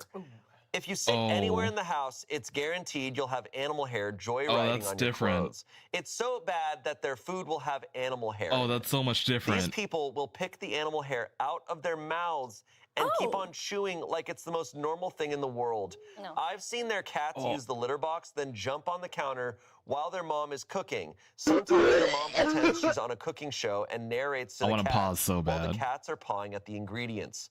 Also, when I walk into the house, I'm immediately hit with the pungent animal odors. I don't know if it's from the litter boxes or the bird and rat cages, but I've gagged every time I've ever entered their house. Outside of these issues, they are great people. So her parents had a dinner party and were cooking lots of food because they were expecting about 50 people. I knew from past experiences that I couldn't eat there, so I told my girlfriend I will meet her there instead of driving together Oh, I'm because not I gonna had do some it. I'm stuff not to gonna do at pause. work. I stopped at a restaurant after work and before the party. When I got there, her mom tried to make me a plate, but I told her that I was on a diet and trying to lose weight. My girlfriend overheard and glared silently at me. Her mom tried to get me to eat, and I kept on saying how great her food smells, but I could see hair in it the entire time. Oh, When we got back to our place, my girlfriend tore into me as soon as she walked through the door. She said I was being disrespectful to her family by not eating their food and lying about being on a diet. That exploded into her asking what else I am lying about. She wants me to admit to her parents what I did and apologize, but I don't think I should, as I did lie, but it was to save their feelings. It's been a week and she's still mad at me and told me she'll remain mad until I apologize. She's angry sleeping on her side with her back to me right now. I think never you knew there have was to such tell a them thing that, as like, angry hey, sleeping, there's but I hair swear her snores my are more food. aggressive than usual. And it makes me not want to eat it. Oh, man. I think it's Oh, fine for man. you to tell Damn. them. Well, rough. I think not the asshole. I don't think that is something that you can fault a guy for. Like, that's not like a subjective thing. If you can just see a ton of animal hair in your food, Yeah. I think it's perfectly reasonable to be like, I'm gonna eat before, and I'm just gonna say a harmless thing that like, hey, I'm on a diet or whatever, like, I'm just not gonna eat right now. Yeah, technically not a lie if your diet is that you're not eating animal hair. Fair. Ooh. Yeah. Fair. Well, I mean, they And that's know spoken that like a they professional actively liar. pick Thank hair you. out of the food. Thank you. I'm But learning from Amanda. I think he needs to tell them that yeah, it does I have to bother agree. him. were you gonna say something different? No, I agree. He's definitely not the asshole. Yeah. I'm more thinking of like what else he could have done. I think the lie was probably a tough one because his girlfriend was there, and his girlfriend's like, "Wait, you're on a diet?" Like, Right. immediately And it she knows should it's a bother lie. him. Yes. He might have gotten off better if he just was like, I'm just really not hungry right now. I know it's Oh yeah, you're he kind could of put in a have tricky said that, situation to be because honest. moms throughout the world refusing food from them, that's really tough. Totally. They're not going to back down easily. I mean, and you know, I don't know where these people are from too, but also from a cultural standpoint, especially from an Indian household, like my mom is like, if you're stepping into the house, you're eating food. Right. And Like- it is seen as being extremely disrespectful to not eat the food. Yeah. I get that. And I think that's a lot of cultures. Yeah. So I would place bets that the mom, no matter, who she is, would probably be. Yeah, I wonder too if like the misfire was maybe that he didn't let his girlfriend in on what he was going through because she wasn't cooking the food, and maybe Right. she would find it. I guess she would be a little insulted if he told her, but it sounded like the family wasn't at all offended or worried. It was just the girlfriend who was like, you lied to my family. Yeah. So maybe beforehand he should have been like, hey, just a heads up, like, I don't really feel like all that excited about eating this food. Yeah. I'm curious what like the girlfriend's feelings are on the hair. Like if they've talked about it and he's like, God, there's like so much like hair in your place, or if it's just something that he doesn't bring up or talk about because he thinks it would like offend her or something. Because I feel like if they've had a conversation before about it, it would have been very easy to be like, hey, I'm like gonna just eat beforehand. I just really don't want to eat the hairy food. Right. Yeah. She may just have never realized because, when you grow up around pets and stuff, you kind of like, you just get used to the situation, right? Yeah. Like I for so long, I didn't have cats. I had cats when I was a kid, but for so long I didn't have cats. And when I would go visit someone who had cats, you kind of notice like cats shed, there's hair everywhere. You kind of can smell the litter box Lamb sometimes. Chops is And on then board when I with got Gadaver. cats, you kind of Lamb are Chops, aware of it for hello, like the welcome first on couple board. weeks to months, but then you kind of start not Kind of always putting clocking finishing it. You're And, like like, desensitized. I try to be extremely clean, and when I have people over, I try to really vacuum and clean it all up. But I'm still just like, I know that someone who doesn't have cats might notice it more than I do now. Yeah. Yeah, for sure. I don't think I know it would probably hurt her feelings. good shit. But he probably would have gotten off better if he just was honest with his girlfriend and was like, hey, like, look, I love your family. They're so great. Like, there's a lot of animal hair everywhere, and I don't know. I have a hard time. I don't really have an appetite Yeah. when there's so much animal hair everywhere. Totally. Like, I'm not. No offense to their cooking or to them as people, but Yeah. that's just the situation. I agree. I can see like maybe from her standpoint, she's like, really zooming in on this, and she's definitely evaluating, what other lies are you telling that I'm not informed of, but also like maybe there's a layer or a lens of kind of like how she is wanting him to be around her family. Yeah. And she's probably also like, I want you to engage and eat with everybody and be like in the mix of things. Yeah. And him not being as strapped in to really invest in like the food and like whatever their Right. like kind of culture is in that household. I can see her also maybe feeling that like gap Yeah. between them. Yeah. Because is there like, I also understand, especially because she's not clued in. She didn't know that he was going to refuse the food. Him refusing the food, is there a way that maybe puts pressure on her with her family Yeah. Yeah. now of like, oh, my boyfriend doesn't eat your food? Yeah. And that's now like, are questions going to come my way of why my Totally. partner's not like, now that's just been thrust upon her maybe. Not necessarily his fault, but Yeah, the family. I want to offer too, like, again, we don't know where these people are from, but I've been in a couple of biracial I'd eat relationships. fruit. I'll And eat I know food if I've it's felt this hair-free, yeah. before, like, where I will want my partner, if they are not Asian or South Asian, I will feel like, oh, I really want my family to feel like we're all on the same page and it's really not that different. And it would really Yeah. help if you were like really immersed in our food and you could help Right. like participate in it so I won't have to be like, sorry, I have a white boyfriend. Right. Yeah. You know? I get that. Yeah. So the verdict was no verdict, not enough info, but many comments lead towards not the Oh. asshole. Okay. I think a thing is we don't know if the girlfriend knows why OP won't eat at the parents' house. She might know, she might not know. But she brought up like that what else is he lying about? Yeah. That makes me lean towards she doesn't know about this. Yeah. He also went to a restaurant beforehand. I just think it's a lot where it's like, I get why that can feel hurtful. Yeah. It's just like, oh, you truly are disgusted. Yeah. And then that's tough of like, that's how you feel about my family. Yeah. Totally. No matter how justified he is, because it was a secret and a lie, now it just has this burden to it. Mm-hmm. I wonder what the restaurant was. Like, did he just like swing through a drive-thru, or did he like go sit down at like a Red Robin? I'm assuming drive-through, but I don't know. Yeah. It'd be hilarious if he just like went and sat at a restaurant and had like an hour-long meal by himself. Yeah. He went to Checkers. Yeah. He got a couple of the Wicked Margs from Yeah. Some Chili's. Wicked Margs at Yeah, Chili's. that are currently available in the month of February. Good God. Yeah. And now February is over. Yeah. Oh yeah, it is. Yeah. We have a bunch of comments here. Info, you didn't explicitly note if girlfriend knows the real reason you didn't eat. If she doesn't know, it's no assholes here, OP versus girlfriend. In my honest opinion, she's acting reasonably if she only has the information she's been given. He snuck off to a restaurant, then lied to her family. If she knows the actual reason and she's still giving him crap, then yeah, you're not the asshole. Someone said, I mean, I get both sides. I'm not bothered by finding my own dog's fur in my food, but I can't say the same for my friends' dogs.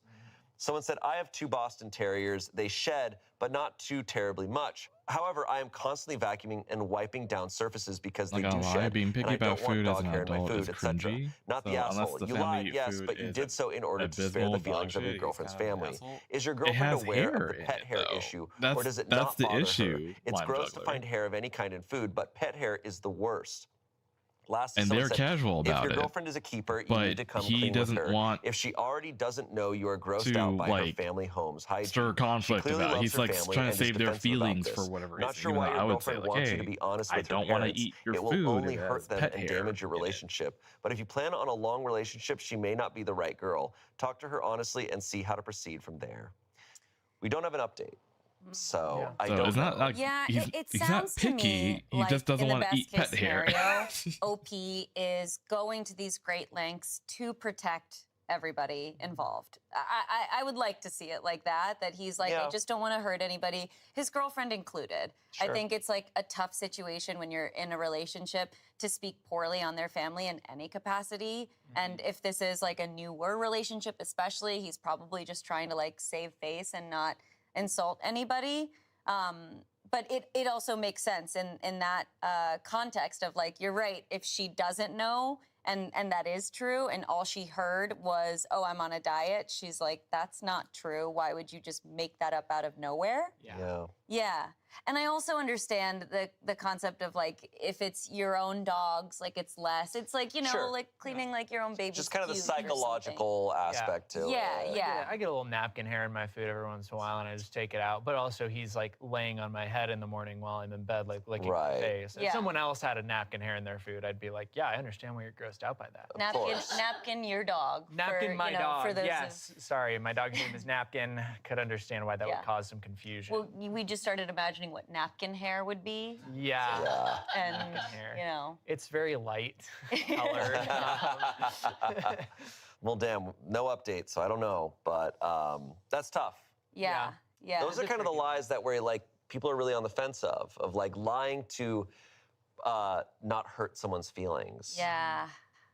I don't know, that's tricky. Very tricky. It's hard for me to relate to. I've never ever had pets, so it's hard for me to find any of that appetizing. But yeah, because have you been to people's places where they have a ton of pets? And then Definitely, it's- yeah. And I so Yeah. hear what you're saying exactly of like a smell that I might have. Like everyone else is like, what are you talking about? I don't even smell that. Like everybody's Yeah. home smells like something, but you don't know. It is also just true that it's the weird thing of like your own mess in your own place. Like kind of if you know the origin of something, Yeah. it's not as gross. Yeah. Like weird, like I've over the years Like, I'm had times like where like that. my room gets messier, like I don't Like, clean I my know my own shower enough germs, or you whatever. know? But and it's like okay, whatever, like it's not bothering me that bad, I'll clean it. Mm-hmm. But if I go visit somewhere else and it's in the same state as my own, I'm like, How does the hair get in the food? Yeah. Earlier line, they explained that they have It's- pets. you don't know the and, origin. Like the pets would, Something about it. jump on the Origins. table. Our next story with is the a food on it. confession.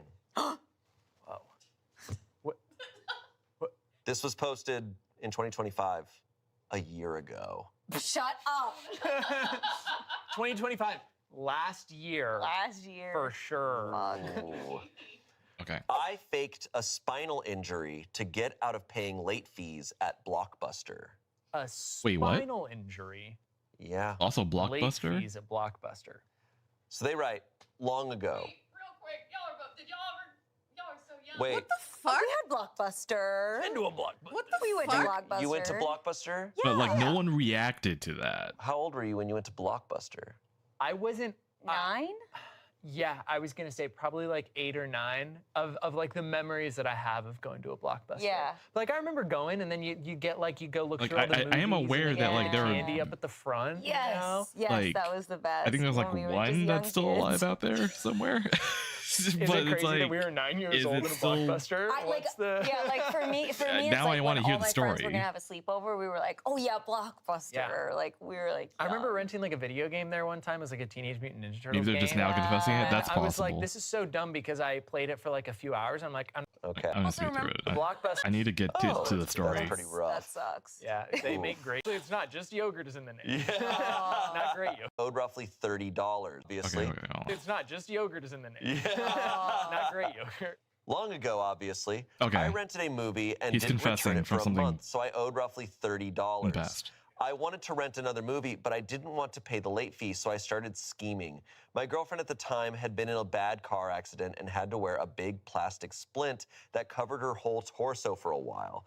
I devised the excuse that I had been in the hospital and therefore could not return the movie in a timely manner. So sorry, please pity me.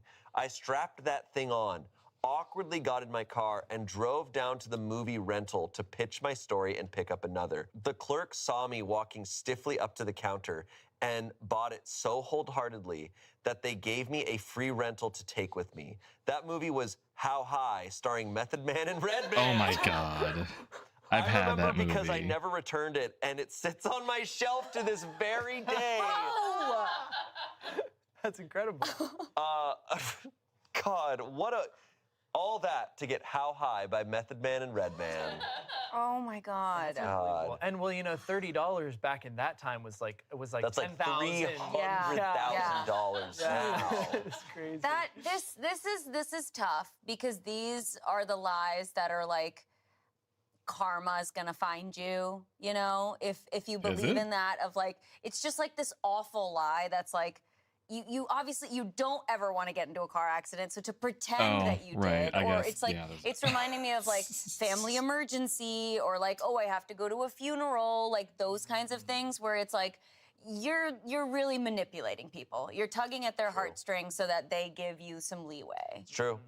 It's true. Well, unfortunately, this guy is the reason that Blockbuster went bankrupt. I think They needed that $30 needed that really $30. bad, Yeah. and now they don't have it. That's what I was Totally. gonna say. A lie at the expense of a large corporation, I'm more inclined to forgive. Sure. But he's the reason they went out of business now. Yeah. And Block their busters. he's the reason we have Netflix now.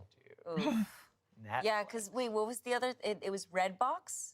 Is that what it was? Redbox was also around, yeah. Yeah. Redbox. Outside of Yeah. grocery Machines stores. outside? Yeah. I think Yeah. that's I think no, we were no. 10, man. I remember the original days of Netflix though, when my mom you'd get them in the mail. I remember Yeah. that. Yeah, I was a big Netflix person at the beginning where I was getting them in the mail every month, and I was putting those suckers in and watching them. Yeah. And I had the final one for like ever. I think it was what was it? What's the Akira Kurosawa movie? Yojimbo. I had that for like 5 years. And I was like, I really need to cancel the subscription. I don't think I ever got Netflix mailed to me. Yeah, because you were too busy I at guess Blockbuster. I was too Yeah. busy being born. I agree though, Arasha, that it's like even though this is for $30, it's at Blockbuster, it's silly. You are still ultimately like pulling off a pretty bad lie here. And especially like it's one of those where it's like, hey man, don't fake like things of that nature because Yeah. that could potentially. I know it's like such a silly small version of it, but it's like it's very serious when you lie about stuff like that, because then it puts people who actually have those things going on in a position where people then don't believe them all the time. Yes. And you I mean, don't his want to do that. girlfriend, his girlfriend is the one that experienced that, and he's like recycling her brace. We don't know if his girlfriend knew about it or not. Yeah. I don't know. Right, he's like, let me just borrow this for a Here, second. let me take that off. She's like, ah!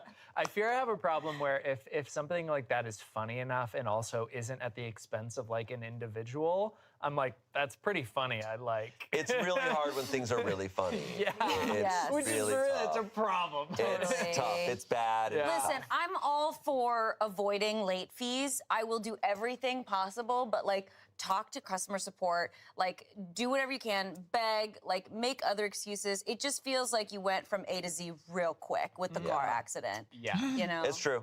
Faking any sort of disability is So not okay. bad. I want It's so to watch damaging for Akira people just for with the real meme. Oh, disabilities. dude. Yeah. Comments, Akira's gonna be a so ride if you're you why watch the company that. tanked. Someone said, this guy is called Netflix? It's me, Mr. Netflix. Someone said, hey, baby, I know you got your shit crushed last month and you need this brace thingy, but I owe Blockbuster $30, so you just lay there and don't move too much. I'm going to need this for an hour. Literally. If she was still using the brace, then he is an extra bad person. Awful. He's like, why don't you just God. take a nap for a second and Chill out. I got this. just calm down? Hey, relax. Just chill out, dude. I gotta go to Blockbuster. Our next story comes from Am I the Asshole? Posted in February of 2024. Am I the asshole for lying to my girlfriend and inadvertently humiliating her on social media? What Am did I the you... asshole for lying to my girlfriend and humiliating her? Huh. That sounds like a toughie. I think I'm gonna need some more context. Yes. It's a 22-year-old man.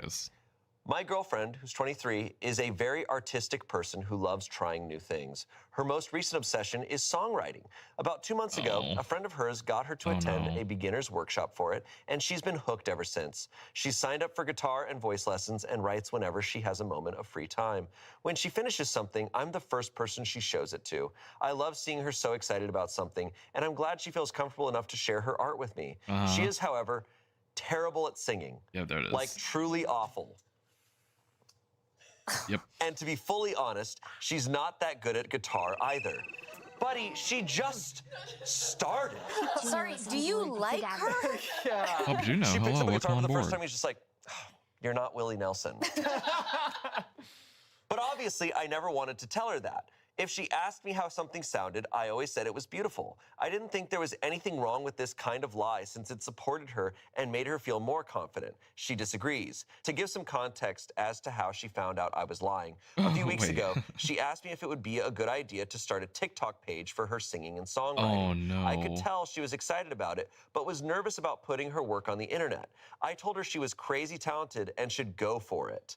She lit up after I said this, and in the following days worked really hard to make videos of her original music. They didn't gain much traction, but she seemed to be having fun being a content creator, so I felt like I'd made the right decision in encouraging her. But yesterday, she walked into our bedroom sobbing and demanded to know why I'd told her she could sing. I asked her what she meant, and she threw her phone down for me to look at. On it was one of her TikToks. It was one of those trends where you duet another musician by singing color-coded lyrics. Her video had been reposted the urge to pause right now because I want to talk about something that's happening in chat. Up overnight.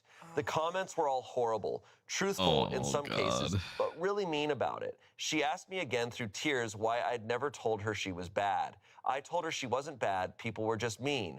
If hundreds of comments say I can't sing, then I can't sing, she snapped at me, so stop lying. Okay, I said, fine. You're definitely no Beyonce. Oh. Nobody's Beyonce.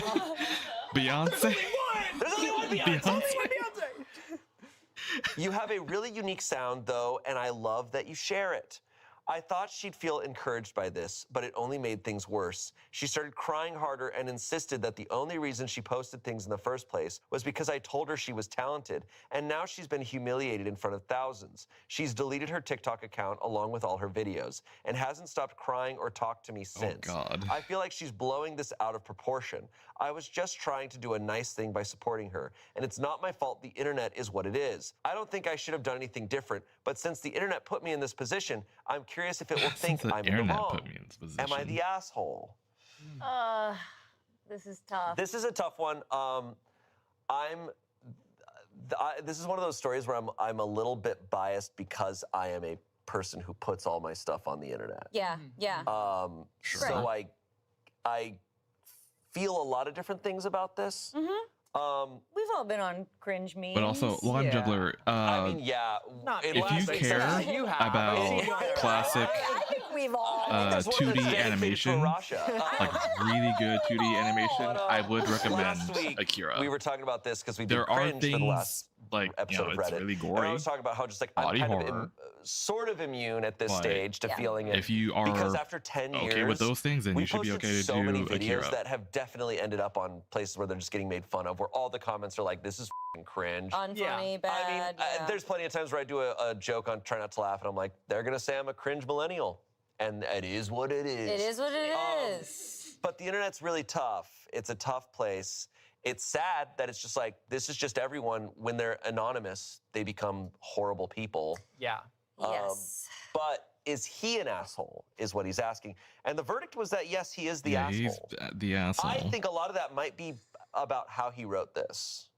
Sure. Yeah. no, he Yes. did How not he's writing write it. it. He did not write it in a way that makes me want to be on his side. He's Totally, like, totally. But I do Sure. understand where he's coming from, and that's a very real situation that you could place on lots of other experiences too, Yeah. right? Like it's kind of like when somebody like has a dress on and they're like, "What do you think?" Like you don't want to insult them, but at the Right. same time, I think if he used language that misguided her and genuinely made her think something that was more than support, you know, like if he used the Right. word talented, that's like, okay, maybe we reel it back and Yeah. in forms of support, maybe we encourage classes, more training, Yeah. coaching, stuff He's- like that. He wrote, I told her she was crazy talented and should go for it when she talked about putting her work on the internet. Yeah. Saying Well, crazy now he just sounds talented like a- is insane. A 'Cause to be chat clear, bot. There was someone who That's some- pointed out, that's something a I chatbot think it was a would say. stand-up comedian, I saw this, that Beethoven's Moonlight Sonata, one of the greatest symphonies of all time, has tens of thousands of downvotes on YouTube.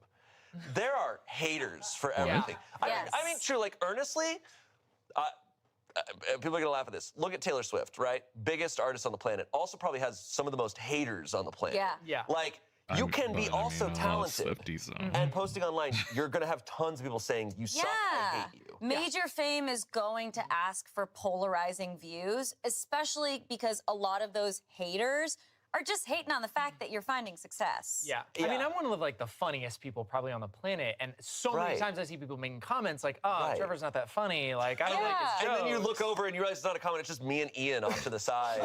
Just Yes. No, but it's like at Ian at Smosh. It's like, wait, that's just Ian's there's a account. blue check mark on that one.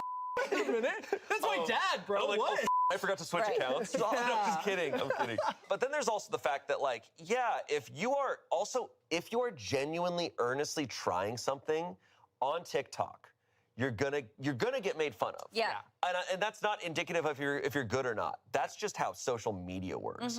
People are just extra mean there. Now, this is also a thought that I have. She is freshly beginning something. Yeah, I she's think not gonna be, like, there's definitely good right out of hubris the to gate. when you are a month into anything, and to go, I'm gonna post this online and everyone's gonna think I'm great. It's like you're just starting out. Like you might have the potential to do great Or things hell, with even this, if you are experienced, but you're you're in like, the you first month. still You- like fall off. even if you are talented at singing, you're not gonna know. Totally. I posted some Yeah, stinkers. Just like give yourself like time. You can even market it as like day one of like starting my singing journey, you know? Absolutely, Like making it sort of the focus of it rather than like, oh, this is something I'm an expert at. Right. Every skill, every new skill, you're gonna suck at. That's how you get better. And there's been a lot of that. I've seen a lot of that on TikTok, and that stuff is great. I love that, because what is amazing about picking up a new hobby is not if you're good or not at it. It's seeing progress. Like, that's such a beautiful thing to experience. And kind of the worse you are at the beginning, the more satisfying it is. Yeah. A year from then, or 2 years from then. I think a lot of people do this with like drawing and sketching. Yeah. Because it shows like day after day you get to really see your progress. But people do it with stretching. People do it with working out. Yeah. That's like the joy of it. But when you start and you're expecting positive, that's going to be really, really tough. I think like and maybe, this is because we're on the internet and we see so many things, but I feel like if I'm talking to anyone who doesn't post a lot on the internet and they're asking me like, oh, should I like put this thing up? My first piece of advice, no matter how good they are at a thing, is like, be prepared for people to be just shitty. Yeah. Like, there are shitty people on the internet and they say really mean things no matter what. So like, you should do the things that make you happy, but just like be prepared for there to potentially be just really mean people. Yeah, I'm kind of curious, and I'm not blaming her here, but I'm curious if being on TikTok, if she's seen other comments on other people singing. Yeah. I'm like, you've definitely seen it. It's such a vicious place. Now, obviously, he's asking if he's the asshole. It sounds like he really dug in on, no, you're amazing. Yeah. Post on there. And there's the aspect of like, as a partner, of being super supportive. There's also the aspect of being like a teammate and being like the confidant and being the like trustworthy source. Yeah. And being like, finding that way to be positive, but also honest. It's just like, hey, should I post on there? It's like, you're just starting out. Yeah. Like, you are a beginner. Like, I think you're amazing. Yeah. But and also being honest about being like, hey, but I'm biased. You sent something on Telly? I'm your boyfriend. Why? I'm biased. Yes. I love don't everything know. you do. I would maybe sing for some other friends and maybe like build up a little bit more and then put it online. But Totally. Or at the very least, like, my view is, put that shit online. Like, embrace who you are. Have fun.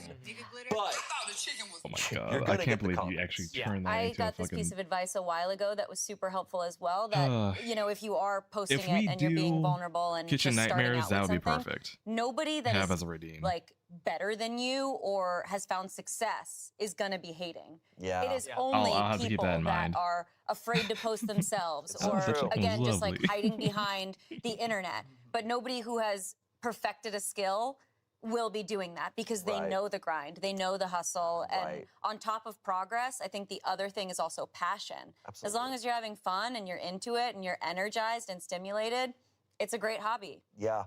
I think what I think is sad about that we've lost in social media is the social aspect, which is that it is a platform where people are supposed to find community and sharing things with each other. It's like, yeah, you're posting online singing. Hopefully you'll find other people who are posting their songs and singing, and you're meeting each other and working together and making songs together or making content together, talking. Like, that was kind of the point of it all. Right. But now it's become this weird place of like, oh, get up there and do your thing and everyone's gonna make fun of you. Sad. Super sad. Comments, you're the asshole. She asked me if it would be a good idea to start a TikTok page for her singing and songwriting. I could tell she was excited about it, but was nervous about putting her work on the internet. I told her she was crazy talented and should go for it. She lit up after I said this, and in the following days worked really hard to make videos of her original music. You deliberately encouraged her to embarrass herself publicly instead of being at least somewhat honest. You lied to her repeatedly, telling her what she wanted because it was easier for you in the moment, rather than respecting her enough to have a serious conversation about something she was very passionate about. How difficult is it to say that whilst she sounds good to you, perhaps she should get other opinions or ask the voice trainer that she sees for a more professional take on what your girlfriend can do to maximize her talent? Instead, you threw her to the wolves after over-encouraging her to believe something untrue under the guise of caring. Be supportive, do not routinely lie and knowingly cause someone you purport to care about to humiliate themselves. Could you not foresee this outcome, if not the scale? Someone said, my husband told me years ago, I can only hit a note on accident. Thank goodness I don't want a career of it and enjoy my off-key singing at home. To be fair, he also said my voice was good. It did hurt to hear, but thankfully I never embarrassed myself in public. Someone said, not being a This is a genuine question. How does someone think they're good at singing? Ears? Can you really be that clouded by one other person's opinion? Someone responded, it's actually called being tone deaf. You basically more or less hear what you want to hear. I know I can't sing, but when I was younger, music was an escape for me, and I would constantly sing. I thought I was going to be a pop star until someone had me listen to a recording one day. It was awful. Dude, honestly, I like knowing someone who is genuinely tone deaf. My friend Elias, I love him to death. Damn, out him. Whoa! Expose his shit. Oh, he's one of my best friends. I've known him since I was in like 1st grade, and that man cannot sing, and I tell him every time, and I love him so much because he does not care. That's so great. He just, from the heart, he's just is And those himself, are- and it's so beautiful. Yeah. And those are the main events at karaoke bars. Yeah. They're like, oh shit, Elias is about to go up. Yeah. Everybody get their shots ready. Yeah. Like, this is... If you sing well, do not show up at karaoke. It actually kind of cringes, I'm gonna be honest, it kind of cringes me out when a really good singer goes up at karaoke and they pick the song they're really good at. Yeah, I'm like, then they're just okay, showing pal. off. Okay. All right. Awesome. Okay. We Awesome. get it. Yeah. Get Elias back up there. He's gonna sing 1 week. Yeah. Yes, man. Like, hell yeah. But that's what you want. You want, like, because you're all going to be partying. So you're like, that guy sounds f***ing amazing right now. Yeah. And if you actually sound amazing, it's like, shut up. It's like, goes back to your point, there's nothing better than passion. And I'm always envious when someone's in flow state. I'm like, that's awesome. Yeah. Like, no matter what. Yes. It is, I will say, I agree with these comments. It is also, as a perfectionist, as someone who's very like self-conscious, I am amazed at just, you needed one person's approval. No matter, even if it was your partner. Yeah. I'm like, no, I need 20 people's approval before I'm posting Totally. that online. Yeah. I mean, again, if he really came in with that much positivity, though, Oof, I know. like, because I imagine the conversation where she's like, I don't know, should I? And he's like, yeah, you should. Yeah. And she's like, oh, okay, then I. Hey, I'll make guess." your TikTok page for you. I've got it typed in right He's now. like, you're locked. Okay, we're getting the profile picture? Okay, upload it in. He becomes a full cowboy. It's like, Yeah, let's go. It's flip 7 in energy right now. Okay, last comment.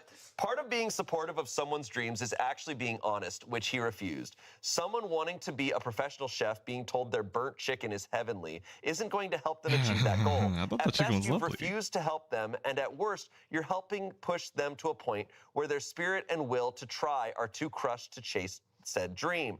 Being supportive means that sometimes you're slapping the shit out of their ego and helping them see how to change and make it work.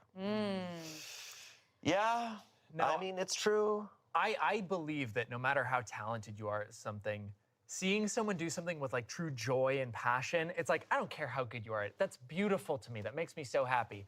But unfortunately, people on the internet don't think like that, and they just love being mean. Totally. So, Yeah, I'm also thinking like in terms of, you know, this specific post, maybe OP. I mean, definitely OP didn't have the tools to navigate a serious Yeah. conversation like that. What I'm thinking of as well is like with acting, right? It's really hard to give like notes. A lot of the times Fabian and I will do our self-tapes together. Yeah. And it's like, you can't just be like, that was the take, that was it, let's send it in. But it also can be very touchy to be like, I think you should do it like this, or, you know, let me do this. So we kind of implement this thing where we're like, are you open to notes? Yeah. Or like, would you like some feedback? Like that kind of thing. And almost like prefacing before you're about to say something Right. that could be misconstrued. Right.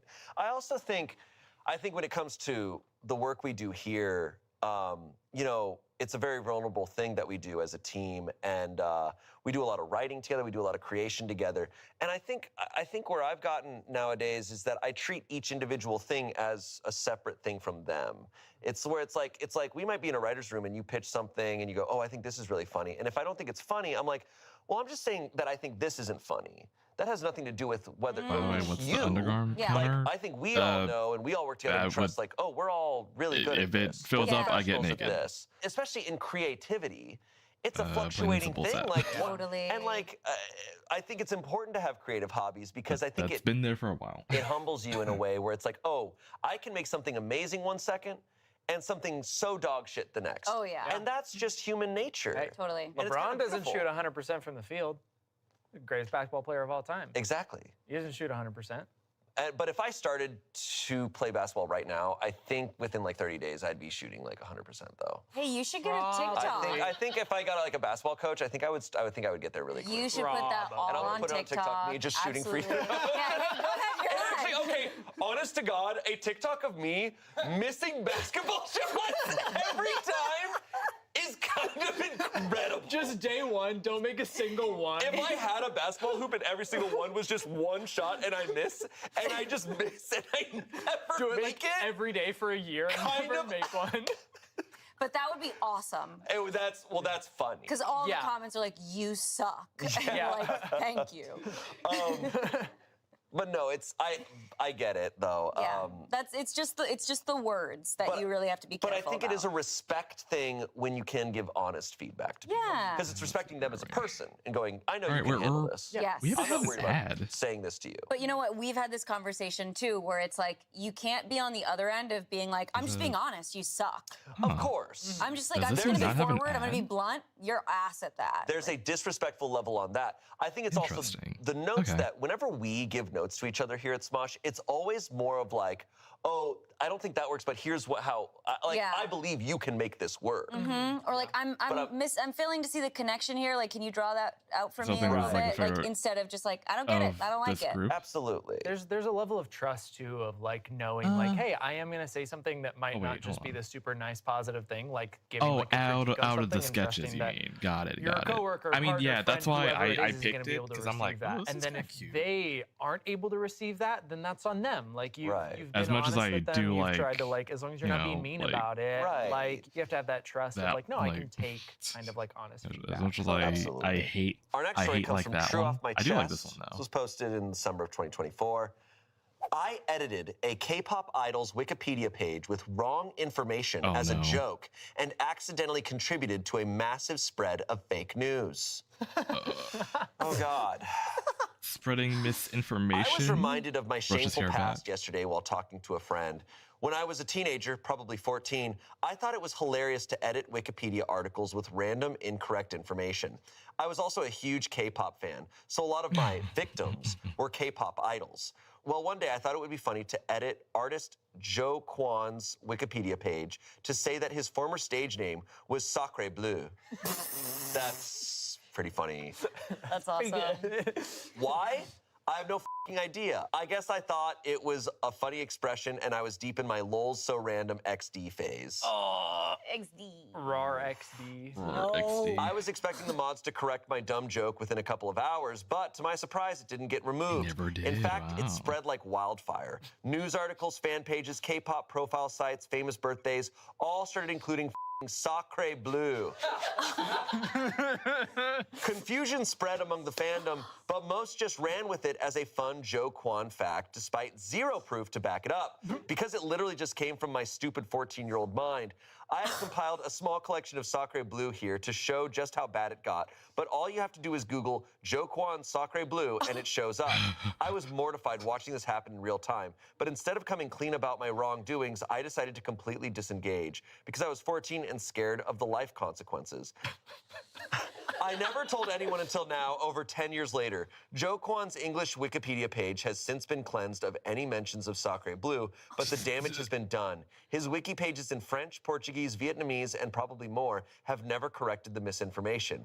Wikidata still has Sacre Bleu stated as his former stage name. To this day, several K-pop profile sites have Sacre Bleu stated as his nickname. 2024. I feel awful that I did him so wrong. I could have done him the courtesy of picking a cooler name, but I went with Sacre Bleu. This is my dark past. Dude, that's hilarious. This is awesome. Wow. We have Few photos. we have some photos here. It shows English Joe Kwan. Description: South Korean singer and actor, also known as Sacre Bleu. That's so good. Oh my God. No, Sacre that's Bleu. hilarious. You did Oh nothing man. wrong. And then we have a couple tweets. Someone says, "Why does Kwan's wiki say Joe Kwan, commonly known as Sacre Bleu?" Quotations: Joe Kwan, formerly known as Sacre Bleu. I'm screaming. His pre-debit name Y. I like bad spelling. Joe Kwan, formerly known as Sacre Blue, trained at JYP Entertainment 7 years after joining the company. Wow. Oh, that's brutal. And there's never been any direct interaction with his team or anybody. Guess not. Like, Yeah, I was gonna say, it feels like a pretty simple thing to clear up of just asking the guy and him being Yeah. like, no. right. What's that interviewer who knows all the information about music artists? The guy who wears the what? Nardwar? Yeah. Nardwar's talking to Jay Kwan. He's like, hello, it's interesting to talk to Sacre Blue. And he's just like, what? What did you say? And he's just like, well, I have to know. You're Sacre Blue.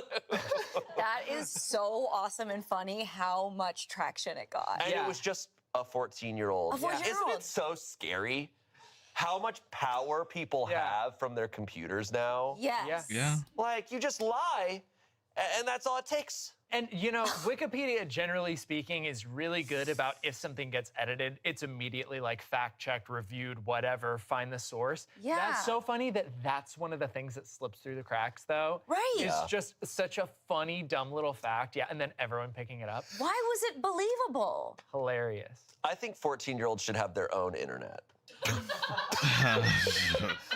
And I think just 14-years-olds. For 1 year, you go off and you have to have your own internet. Yes. And it's called 14-year-old internet, and you have to be 14. My God. And if you're 14, you have to be there because 14-year-olds are too smart and too devious for the internet. That's a lot of people's personal hell, actually. Just like go off, do your thing. You come back at 15, you're like, that was crazy. Yeah. Accidentally, We were really diabolical in there. accidentally being like 20 years old and put into 14-year-old internet. No.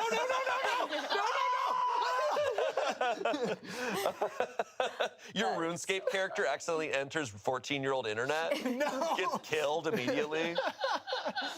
Again, upon hearing the title, felt a 14-year-old lot more internet would be a damaging. right, yeah, bullying other to the than max. This dude. man's career and reputation.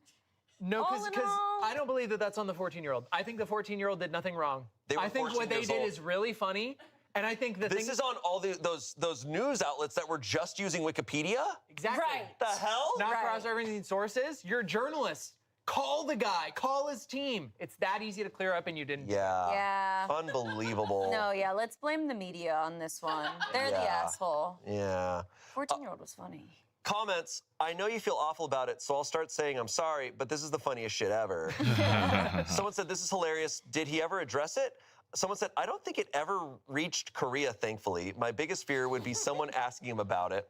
Someone said, you can't be held responsible for other people's stupidity and lack of fact-checking. You are a dumb teen doing dumb teen stuff. The main lesson from all this is to not take internet/wiki/chat GPT as the final and absolute truth. Bailey, you wrote in, when I was in 6th grade, I broke up with my middle school boyfriend, and I logged into his Facebook account and made it a Justin Bieber fan page. That's hilarious. Whoa. And speak on that. That's hilarious. 6th grade Bailey is awesome. All right, our next story. This was posted in 2023. Am I the asshole for avoiding my parents after discovering they were spreading super inappropriate lies about my husband and I? Oh, shit. Oh. So their parents were spreading lies about them. Super inappropriate ones. What were the Last year, my husband, H, and I met my parents, aunt and uncle, for Thanksgiving. They had been vacationing together a few days prior. As we were leaving, my aunt, who was visibly upset, pulled me aside. I need to talk to you. Can you call me in a few days? I asked if she was okay. She said, yes, I just need to ask you something, but not now. When I called to ask what was going on, my aunt said, I heard something that seems very out of character for you, and I want to see if it's true. Evidently, a few days before Thanksgiving, my parents told her an untrue story about how my current husband and I met. To note, I was separated at the time from my now ex-husband when we met. She explained, according to my parents, I met H while online soliciting for a proposed threesome with my ex-husband as a last-ditch effort to salvage my then failing marriage. However, during this tryst, H and I supposedly realized we had a connection which led us to be together while choosing to dissolve my previous marriage. My parents shared more gross details, but I'll spare you. I was shocked as none of this was true. We met at work through mutual friends, and our romantic relationship developed slowly over a period of time. I want to I had pause so repeatedly bad. told my parents how we met, and even introduced our mutual friends to my parents at our wedding as the ones who got us together. So I FaceTime my parents and ask them why they're lying about us behind our she backs. confronted them. They look me dead in the eyes and say, because that's what you told us. Excuse me? When I refuted this, my dad proceeded to get angry at me, saying that I must have amnesia, as my mom stormed off, refusing to discuss the issue. The rest of the call is me sitting in silence while he attempts to gaslight me. I'm dumbfounded. A few days later, I got a call from my cousin. She explains that my dad had told her husband the same story almost 8 years ago, which they had believed until now. My cousin apologized for not saying anything sooner, but the story made them so uncomfortable they didn't know what to do. H and I wrote my parents an email explaining what we had discovered and asked them some simple questions like, why did you make this up? Who else have you told? Etc. We've been emailing back and forth for almost a year the story and was gotten too nowhere. boring, and they're Their like, story keeps changing. The blame my keeps God. shifting, and they have continuously tried to diminish the seriousness of this issue, even saying, no one thinks any less of you because of it. What? It never happened, period. The only apology we've gotten is, we're sorry for upsetting you. You mean you're not sorry for lying about your daughter for 10 years? Most recently, they have almost demanded that we forgive them and move on. Since we haven't forgiven them yet, we're responsible for my mother crying all the time and essentially breaking the family apart. So am I the asshole for wanting to continue to avoid my parents even though I'm tearing the family apart? Yeah, she's Okay. should have forgiven her parents. Can you? I'm sorry. Can you go back for a second? Yeah. So they, how did they discover that what they were saying wasn't true? Their aunt, after a dinner, walks up to her and goes, can I call you in a few days? Yeah, no, sorry. How did the parents, like, and they still believe that that's true? They're saying that, well, it's details are changing and stuff, but they're saying, no, they're saying you told us. And they're sticking to that. They're sticking to that. Source? I made it up. Source? Yeah, source, I made it up. Dr. Manhattan. They're saying she told them 10 years ago or whatever that's what happened. And they're asking for forgiveness, but still sticking to the story. Yes. They've said, I'm sorry for upsetting you. That's... That's crazy. There is so many, this is a lasagna of insanity. Right. Like they had to have just this, like, they both had the same dream. Yeah, no, I was literally just about to say, this feels like something that happens in a dream that you wake up and then like a couple days later, shared you're like, delusion was is a that thing, real? I believe. Like, did I just dream that? Was that real? Did they watch like a porn together? And then they were like, wait, I'm sorry, I'm getting mixed up. I thought that was our daughter's story. Yeah. No, that was a porn we watched. Right. They're watching the porn and they're like, I'm thinking of my daughter right now. Yeah, I'm like, what? How did this happen? Watching porn? Yeah. This is really giving my daughter. This is giving kid. What if the parents Giving are like, my oh, wait, no, daughter, that was that us. shouldn't be Back said in the about a porno. 70s, that happened to us. It has to be an intricate lie. It has to be that they are like committed to following through with. I don't understand. But for why?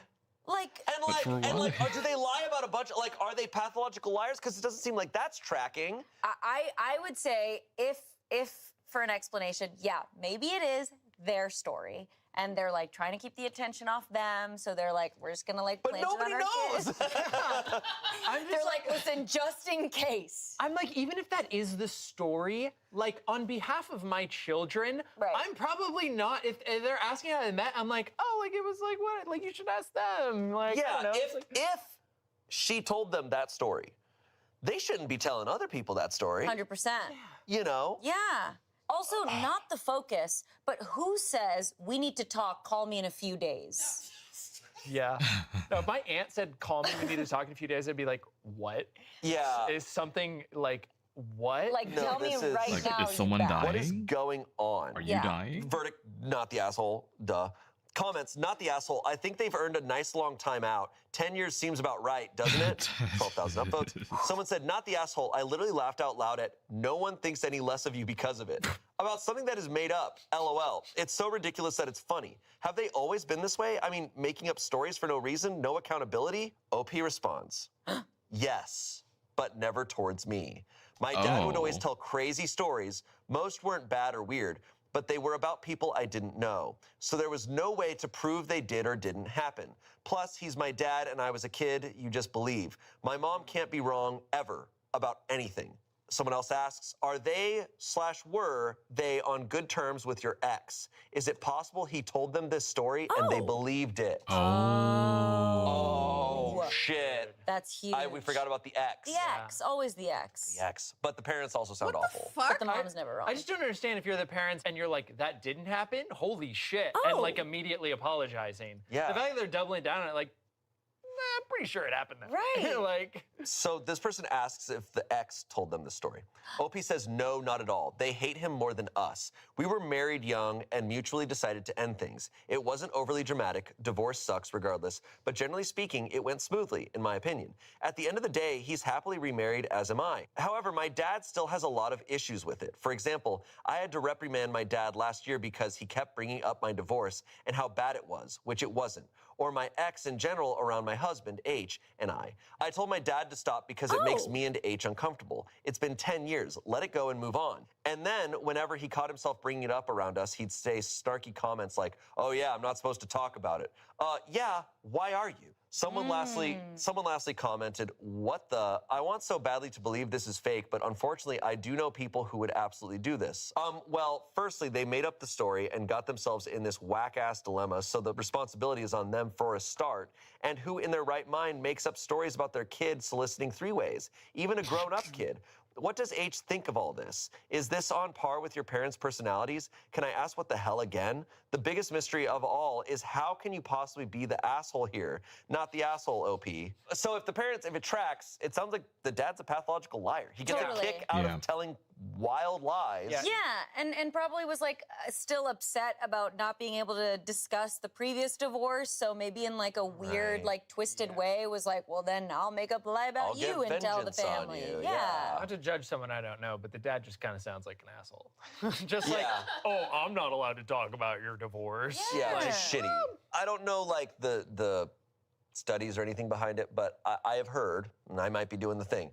But fun fact. I think it's also very true anecdotally that if you tell a lie enough, you do start to believe it. I mean, our memories are fickle, right? And our memories change over time. So like what we tell ourselves, you can make a memory. Mm-hmm. And so this dad, if he just spends 10 years convincing himself of this thing she told them. Yeah. And they're so in denial, so staunch in it, that's exhausting. I think clearly, like, she can't talk to her parents. Totally. Because there are people like that just like blatantly lie about things that can so easily be disproved. Yeah. And they'll do it like right in front of the person who like knows the truth and they will still stick to it. Yeah. I had a friend one time that like came and like up to me and handed me a fully fake like save the date because she was lying that she got engaged. And I was like, and I held it and I was like, oh, incredible, congratulations. And I swear the whole time I thought she was actually engaged and gonna get married. And it turned out to be this whole bit and prank. Wow, that's and it was like the awful. craziest thing ever. And it literally made me feel like shit. Yeah, What a disgusting. Seriously, she sounds hot. Despicable.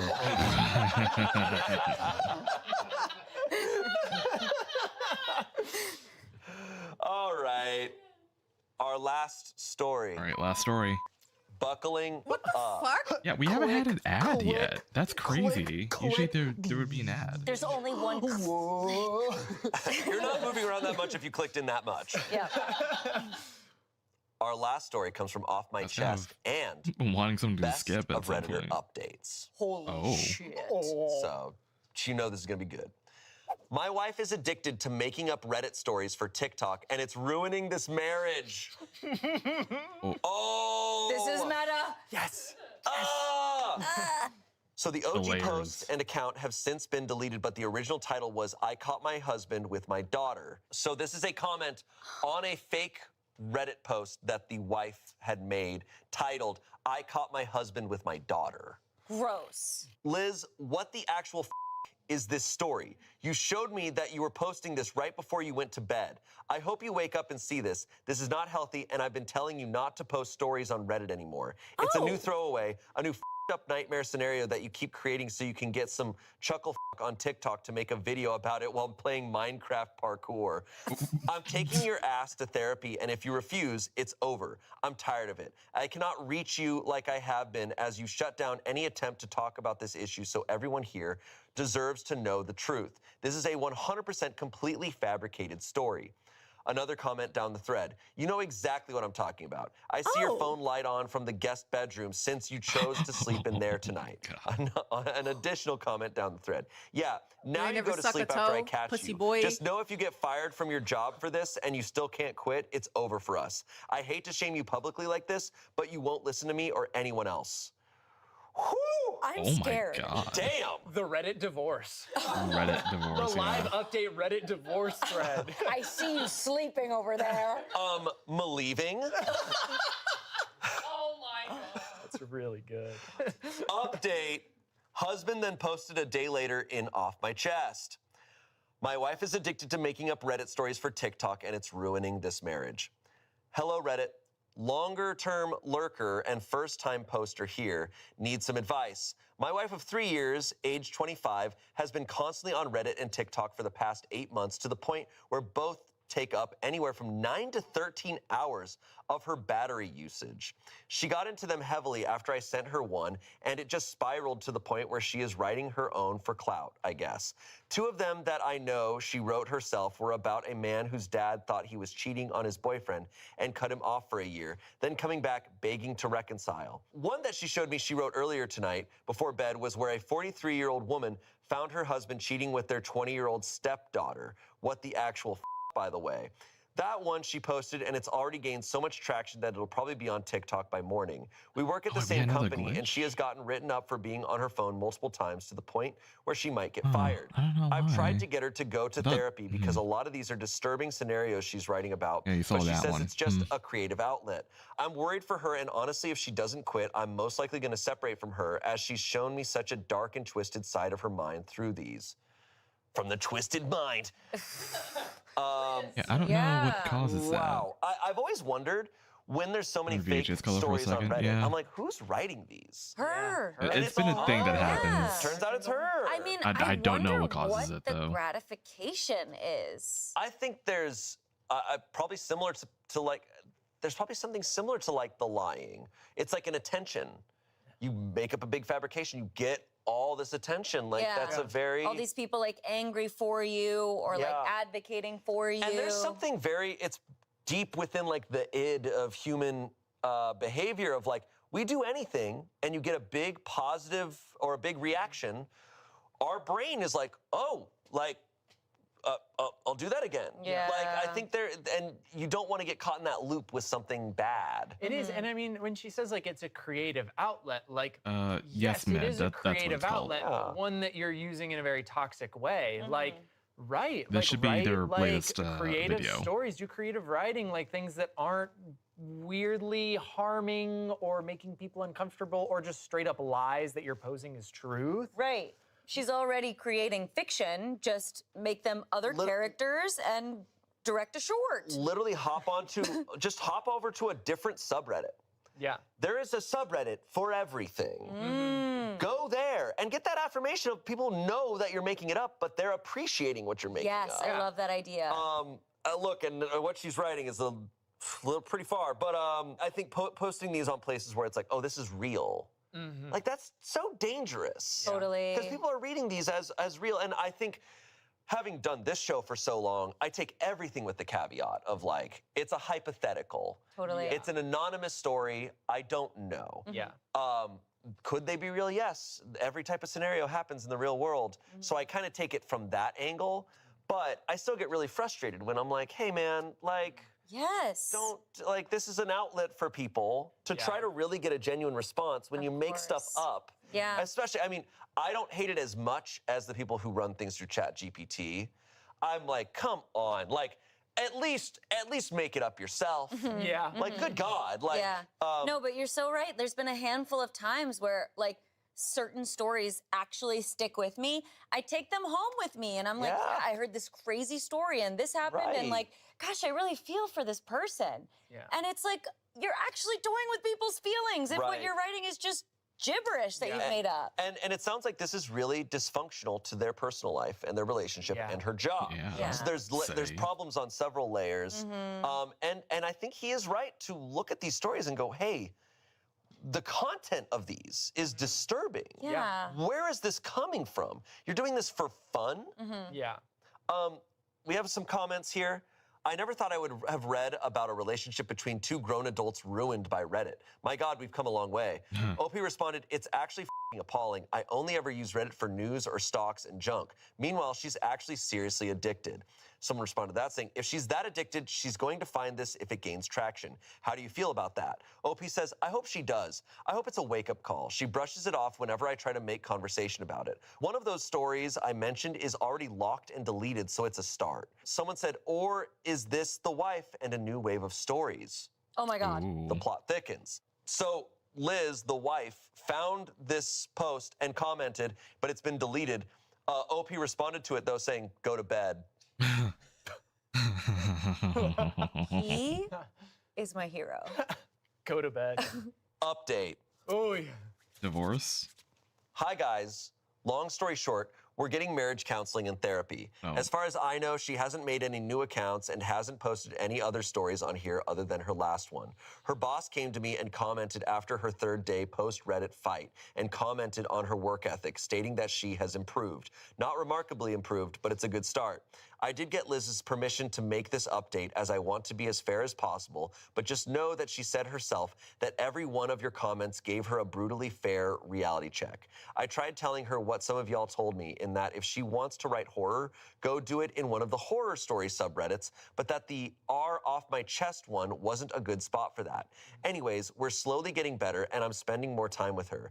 I've also come to realize that I haven't been a perfect partner to her, and I've started packing her lunch as well as buying her flowers every day after work. I've realized how much I truly love this woman, and I do not ever want to push her away or lose her. So yeah, thanks to everyone for their support. Also, making an edit here, please do not harass anyone posting any stories on the pretense or feeling that they might be Liz. She has given me zero reasons to not trust her, as she's had less phone usage time both at work and at home, and it's also discrediting other people who are experiencing in real life events and venting to Reddit about them. I know I am to blame for part of that, and I deeply apologize to anyone who has been falsely labeled as Liz. My coworker just showed me that the post I made did in fact get made into a few TikToks. Oh, the irony. Well, that seems like a happy ending. Yeah, I mean, hey, I'm glad. I hope it's a wake-up call for her. I don't trust But you know what it makes me think of is like how many people like what this she just there has are like on a the second internet. phone A countless somewhere. amount. I don't know. And what's crazy is like for most people, we have two selves, our self and our internet self, right? And it's just like, isn't it scary to be like, I don't know what people are doing on the internet. They could be making a fake account. Yeah. Because there was another story, and I can't remember if we read it on an episode or not, where a woman found out that her husband, who was a sweet, loving, great guy, she found out that he was a horrible, horrible internet troll. Like going on subreddits where women were posting and just talking horribly about them. Like any photo of a woman, he would go on and just discredit her looks and just rag on it. And she was like, she found this out like, oh, this is what you're doing anonymously on the internet. Oh, man. And it's just like, it's kind of the same with this, where it's scary, where it's like, hey, just because you're making a throwaway account doesn't mean that's not you anymore. Yeah. It is who you are. Totally. Yeah. But you know what? I want to give him a lot of credit for the empathy that he's showing, though. Yeah. Because it's such a real thing you're talking about with these two selves, that internet self. It sounds like she just got lost in that, you know? And 9 to 13 hours is a lot. It is a significant amount. And I'm sure if you are constantly just like scrolling and reading and writing and just like really, really getting immersed in that, like, I just feel like, again, it's not an excuse, but it's just an explanation that it sounds like she really did become addicted and found herself maybe making choices that she wouldn't otherwise make. Especially now through therapy and counseling, it seems like she actually is reeling back. She's taking the opportunity to right her wrong. And that progress, I feel like, should not be going under the radar. I do agree. Her behavior was so interesting, so extreme, that I really hope a therapist can like dig into it and get to the bottom of it. Because it might be symbolic of something going on deep down. Yes. It's scary, like, because obviously, Because like, the very dude grateful said she that had he a wasn't, like, a husband who perfect was, husband. like, wanting to hold her accountable Yeah. and be good. Like, it scares So, me like, the amount maybe of there's people that something could be like that are just relationship-wise, alone and he was, like like, doing seeking these things out and don't have anyone to via hold them Reddit. accountable So or Right. like true. hope for them to be Maybe, a better I don't know. person. Yeah. Which is like, unfortunately, I think the reason there are so many awful people on the internet because Yeah. they don't have people to hold them Right. accountable. But I think this is like even just a testament to relationships, right? Of Yeah. like nobody's gonna show up perfect, but Sure. if you're willing to grow with people and see their flaws and be able to be like, hey, like we're gonna work on things together instead of just expecting them to be this like Right. flawless human being. I feel like that really does show how much he actually cares about her. 'Cause Yeah. he's able to sort of put that to the side and be like, let's work on it. Let's Right. make sure that we get you to be the best version of yourself. Yeah. Absolutely. Really honorable. What a ride. Hi, I'm Shane, and welcome to Smosh Reads Reddit Stories. Today, the theme is wholesome. That's right. As opposed to our typical horrifying drama, we have some very sweet stories today. I'm sure there's going to be some drama mixed in there, but know that there's going to be happy endings today. And I'm joined by two of the sweetest, most wholesome people I know, Angela and Damien. Thanks for having us, Shane.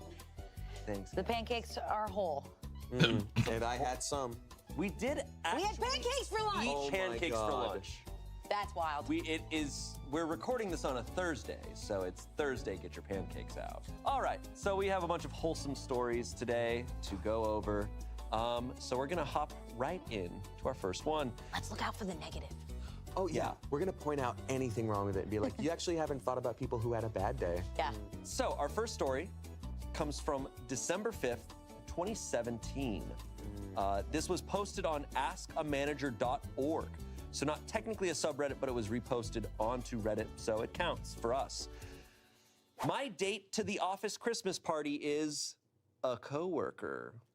Oh. Scandalous. I thought it was that. It's an elf being like, hey guys, so you guys gotta be chill, all right? I brought Santa. Wait, someone's got to make a movie where Santa falls in love with an elf.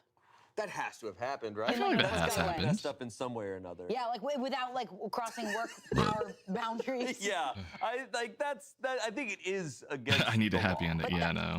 But That's let's- why I let's put it go on, ahead. because I'm I like, think- let's cleanse our palate. I think an elf is an entire different, like, species of thing. I don't know. I don't know. I don't wanna talk how the about lore that. goes. I don't know if it's like Lord of the Rings logistics or not. I mean, And they what could- is Santa? You feel things so hard. Well, Santa Teen is a Arts winter joined the deity. crew. He's like some kind of Hey, jinn. welcome to the crew. And are elves kids? We're moving No, on. I think they're adults. Oh, We're sorry. cutting that No. anyway. Can I ask, please cut it back in. Yeah. Cut it out and put it back in. I will use my one veto. All right, let's get into this story. My date to the office Christmas party is a coworker. The small regional office for the big company I work for has a lot of people from different teams all thrown together in the same space. 2 years ago, a colleague on a completely different team and I started dating. It's going very well. We've moved in together.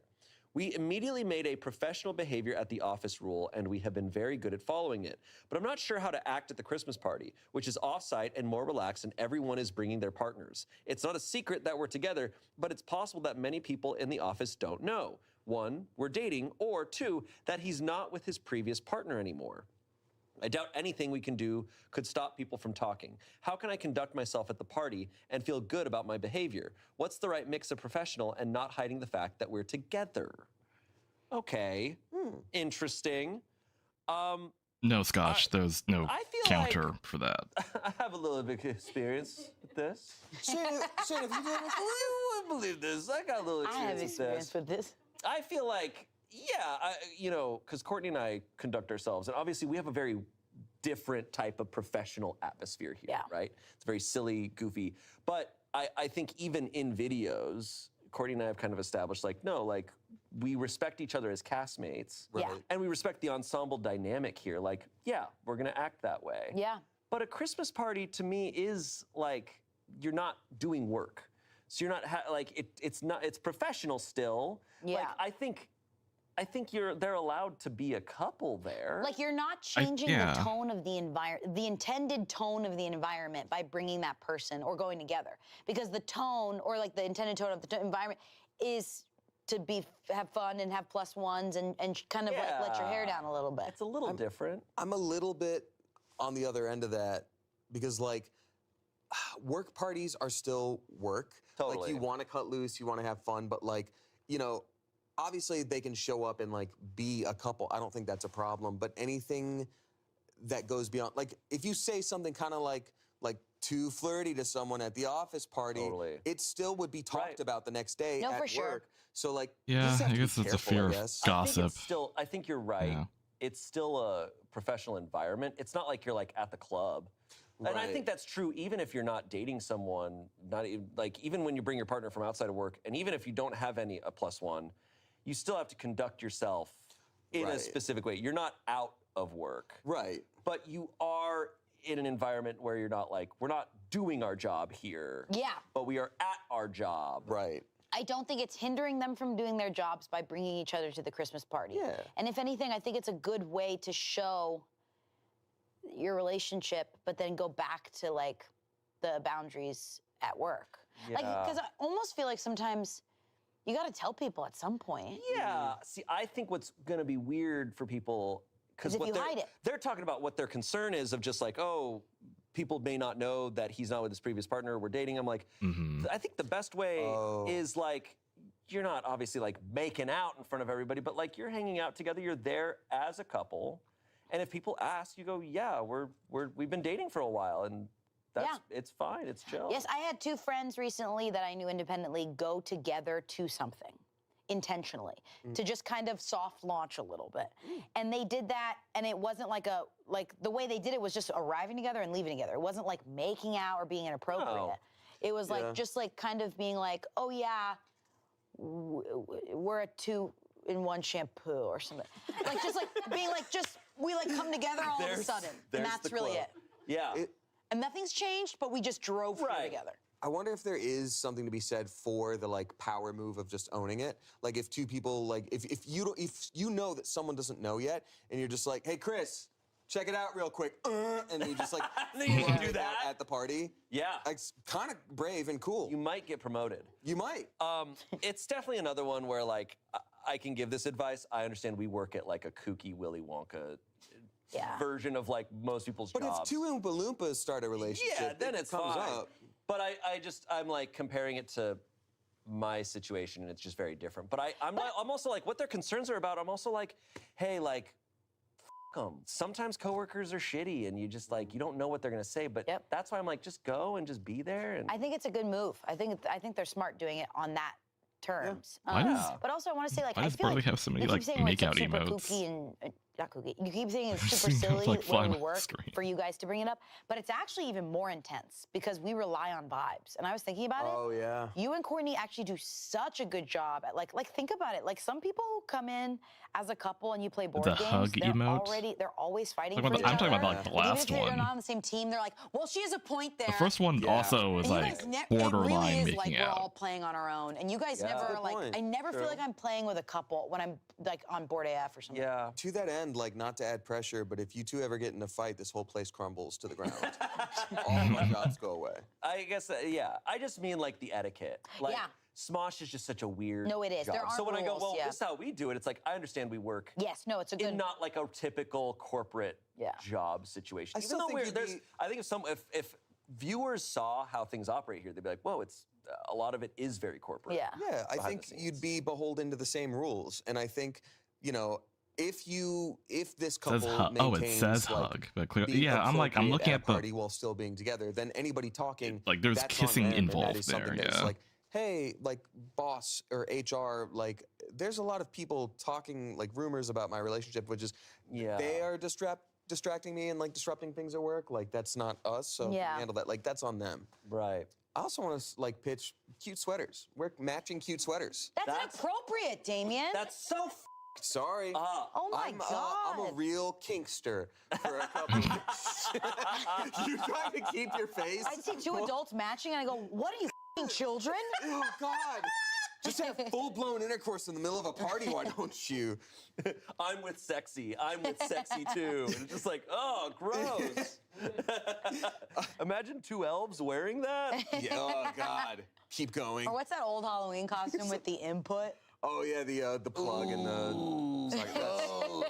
it's yo. Yo, what's up? What's up? Soft launch. This couple should have like a disgusting couple sweater arrive separately and just have people be like, do you feel like? I think those sweaters, and they've had. Okay, I just realized that this segment is still going, and there's a lot more to it. I'm sure like Shane reads the replies, but I was trying to get this segment done. The first one was like a dude who was like dating a coworker, and it's like, is it okay if they're doing? It's like, yeah, as long as it's not like, oh, you're not like banging in the copy room, then it's like, sure, it's fine. Let's go to the second story. Our next story comes from Am I the Asshole? This was posted October of this year. That's today. That's today. Actually, by the time this airs, it's probably like 5 months ago. Yeah. Oh. So. It'll be Easter.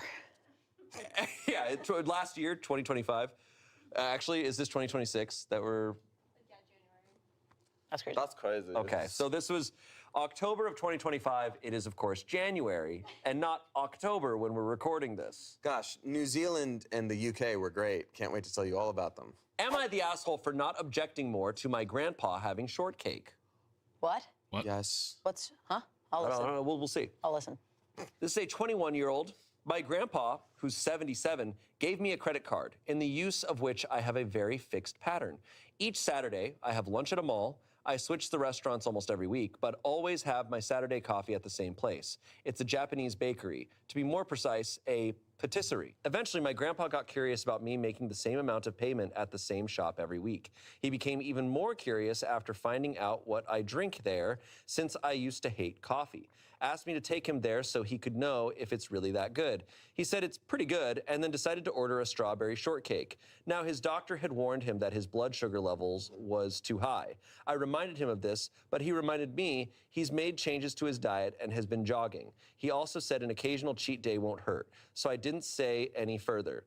Later, I went home where my grandma saw the receipt, told him, and then called me to tell me off. She said I should have tried harder to discourage him, knowing how important health is for elderly people like them. Okay, so he let his grandpa have a little treat, even though he has high blood sugar. Yeah. And then his grandmother just called him and like let him have it. She was like, "You son of a bitch." That's what I'm saying. Is like for her to, I don't know to if feel that bad to post on his, Reddit. This call must have been brutal. Like, guys, my grandma really feel pretty bad. She ripped me a new asshole because I let Grandpa have a strawberry shortcake. Like, I'll say it's not. I don't think he's not the asshole. Is my verdict. Not the asshole. Like, I feel okay because the grandpa was like, "Oh, you know, I've been like working out and changing my diet. What's a little treat?" I think there is like moderate, like even for my dad, he's diabetic, but he can have a cookie once in a while. You know, he can have like a couple of cookies. He can have his chips. Like as long as you balance everything out, you should be good. It might be just a case of grandma being like mega worried about like her spouse's health, which is valid. I feel like that's valid. But so my verdict is like not the asshole. Like I think it's okay to treat yourself, and also it is if the elderly is high functioning, like if he's high functioning, can able to make his own choices, I don't think the responsibility should be on you to make sure that you're like that person's fine. Like as long as that person's like walking and talking and doing stuff, then it's like I don't think you're like, you know, you have to monitor that, you know, babysit them essentially.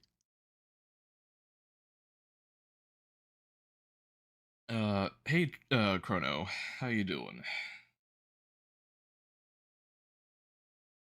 How to keep your elderly folks on a tight leash when you're 21. No, it's a 77-year-old man. What are you going to do? Like, he was like, no, I'm eating this food. He's okay.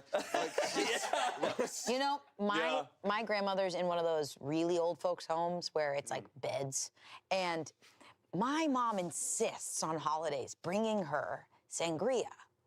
And because she's like truly in the end years of her life, it feels so wrong to get this woman drunk.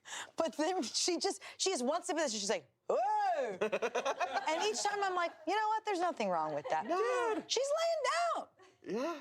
She's got this thing that goes up and down, but each time it feels wrong because she's old, Yeah, right? right. And you're like, I don't know, there's a lot in the balance here. One little mess up, and your blood sugar could, you know what I mean? Like, you're like scared. But then also, with my grandma specifically, it's like, she's not in a lot of pain. Let her have a glass of sangria. Totally. I kind of agree. Like, But this seems like there's like a blood sugar issue. So I Sure. understand the fear, but I understand the fear too. I mean, I don't know this guy, but Yeah. he's like, oh, I'm jogging and I am overall doing it. It's like, let him have a treat, man. Like, no, it's like you're 77. It's also, I guess there's a lot of like, when people are like old, especially like 80s and 90s, where it's like, no, don't do any of that. Yeah. Bad for your health. I'm like, you're trying to live forever and not enjoy anything? Like, I Right. don't know. A part of me is also like, yeah. man, like you're alive. That's such a gift, you know? And what like, a fun thing to like share with your grandfather. Sounds like it was a sweet moment. Yeah, your thing that you do every Saturday that maybe when he's not here, you'll remember doing that with him. Yeah. I don't know. Otherwise, you're just like, hey, Grandpa, like, watch me eat this stuff, which kind of sucks. Grandpa, Yeah. watch me eat You this. know? Also, like, I think the OP did their job. I think saying it once, like, oh, hey, be careful, you Yeah. gotta watch your thing, that's enough. Yeah. You did a You great know what? job. This is just like how when parents get mad at grandparents for giving the kids, like when you went to grandma's and you got so much candy. And that's the fun part about not being like the primary caretaker, but being like the grandma or being the Right. granddaughter, where you're like, here's a cigarette. Yeah. Or you're like, here's a Jolly Rancher that'll ruin you. But like, it's just like fun. And that's just fun. It's fun. But I validate the grandmother for calling and being upset, but I don't think OP should feel like an asshole. No, OP was fine. And he's a 77-year-old man who sounds like he is he can make all his own decisions for himself too. And he made a decision there. And it's like, all right, great. Like, I can advise. I'm not going to control you. Like, you can't have that cake. I fought through World Wars I and II and probably III. Yeah. So you let me have this cake. The secret World War III that nobody knew about. Yeah, right? And I Some understand of us the are fear. still fighting. I understand the fear too because, like, I imagine the grandmother cares so much about keeping him in good health that maybe she lost her cool a little bit. But I don't think OP should feel like an asshole. I understand the care there, but I also think, like, on a health level, and I'm not a health expert by any means, but it's like, like, you're making changes, but that doesn't have to, like, you're allowed to still enjoy things time and again. And it's important because full restriction on something means you're gonna probably like catapult one day and just be like, I need to have so much, I need a tub of ice cream, as opposed to, I can have my little treat. Right. tonight." Yeah. A little treat. It's also, yeah. Verdict was not the asshole. That's Yeah. awesome. But he is Comments a are duck. gonna rip us up for the way we reacted on that. Oh my God. Comments, not the asshole. Your grandpa sounds like a high-functioning adult who wanted to share an experience with you, which is, pardon the pun, sweet. Your grandma probably vented at you all that she couldn't say to him. If you aren't regularly taking him for risky foods, why does one treat have to be an issue? Especially since you said he changed his diet. Someone said, honestly, not the asshole. It's not your job to control other grown adults. The man is 77 years old. If he wants to eat a shortcake every now and then on Sundays, he can eat a shortcake every now and then on Sundays. It's not your job to police what a grown person eats. He's also not wrong. If he's made changes to his diet to rectify his high blood sugar, then a sweet treat is okay every now and then. He's not likely to keel over from one shortcake. Someone said that my aunt banned my granddad, who was definitely not healthy, but who was well over 80, from eating anything she deemed unhealthy. Cheese, bacon, butter, all desserts. I used to smuggle him cheese, jam, and cured meats whenever I could. It's like a dog in the kitchen. Yeah, because him eating only salads wasn't going to make him any happier. And 60 plus years of eating nothing but unhealthy stuff isn't going to be undone by a few months of abstaining from sugar and fat. Let them eat cakes in moderation. Lastly, someone said, not the asshole. If a man can't have a strawberry shortcake every now and then at 80, what's the point of living to 81? That's kind of my take. I'm like, you're alive, cool, but what are you alive for? Literally. My grandma asked for her birthday meal to be grocery store shrimp cocktail and lukewarm sangria. There's no way that goes down easy, but it's the last couple years of her life. Yeah. Let her eat it. That's awesome. 100%. I was like, this respect that. can't be good for you.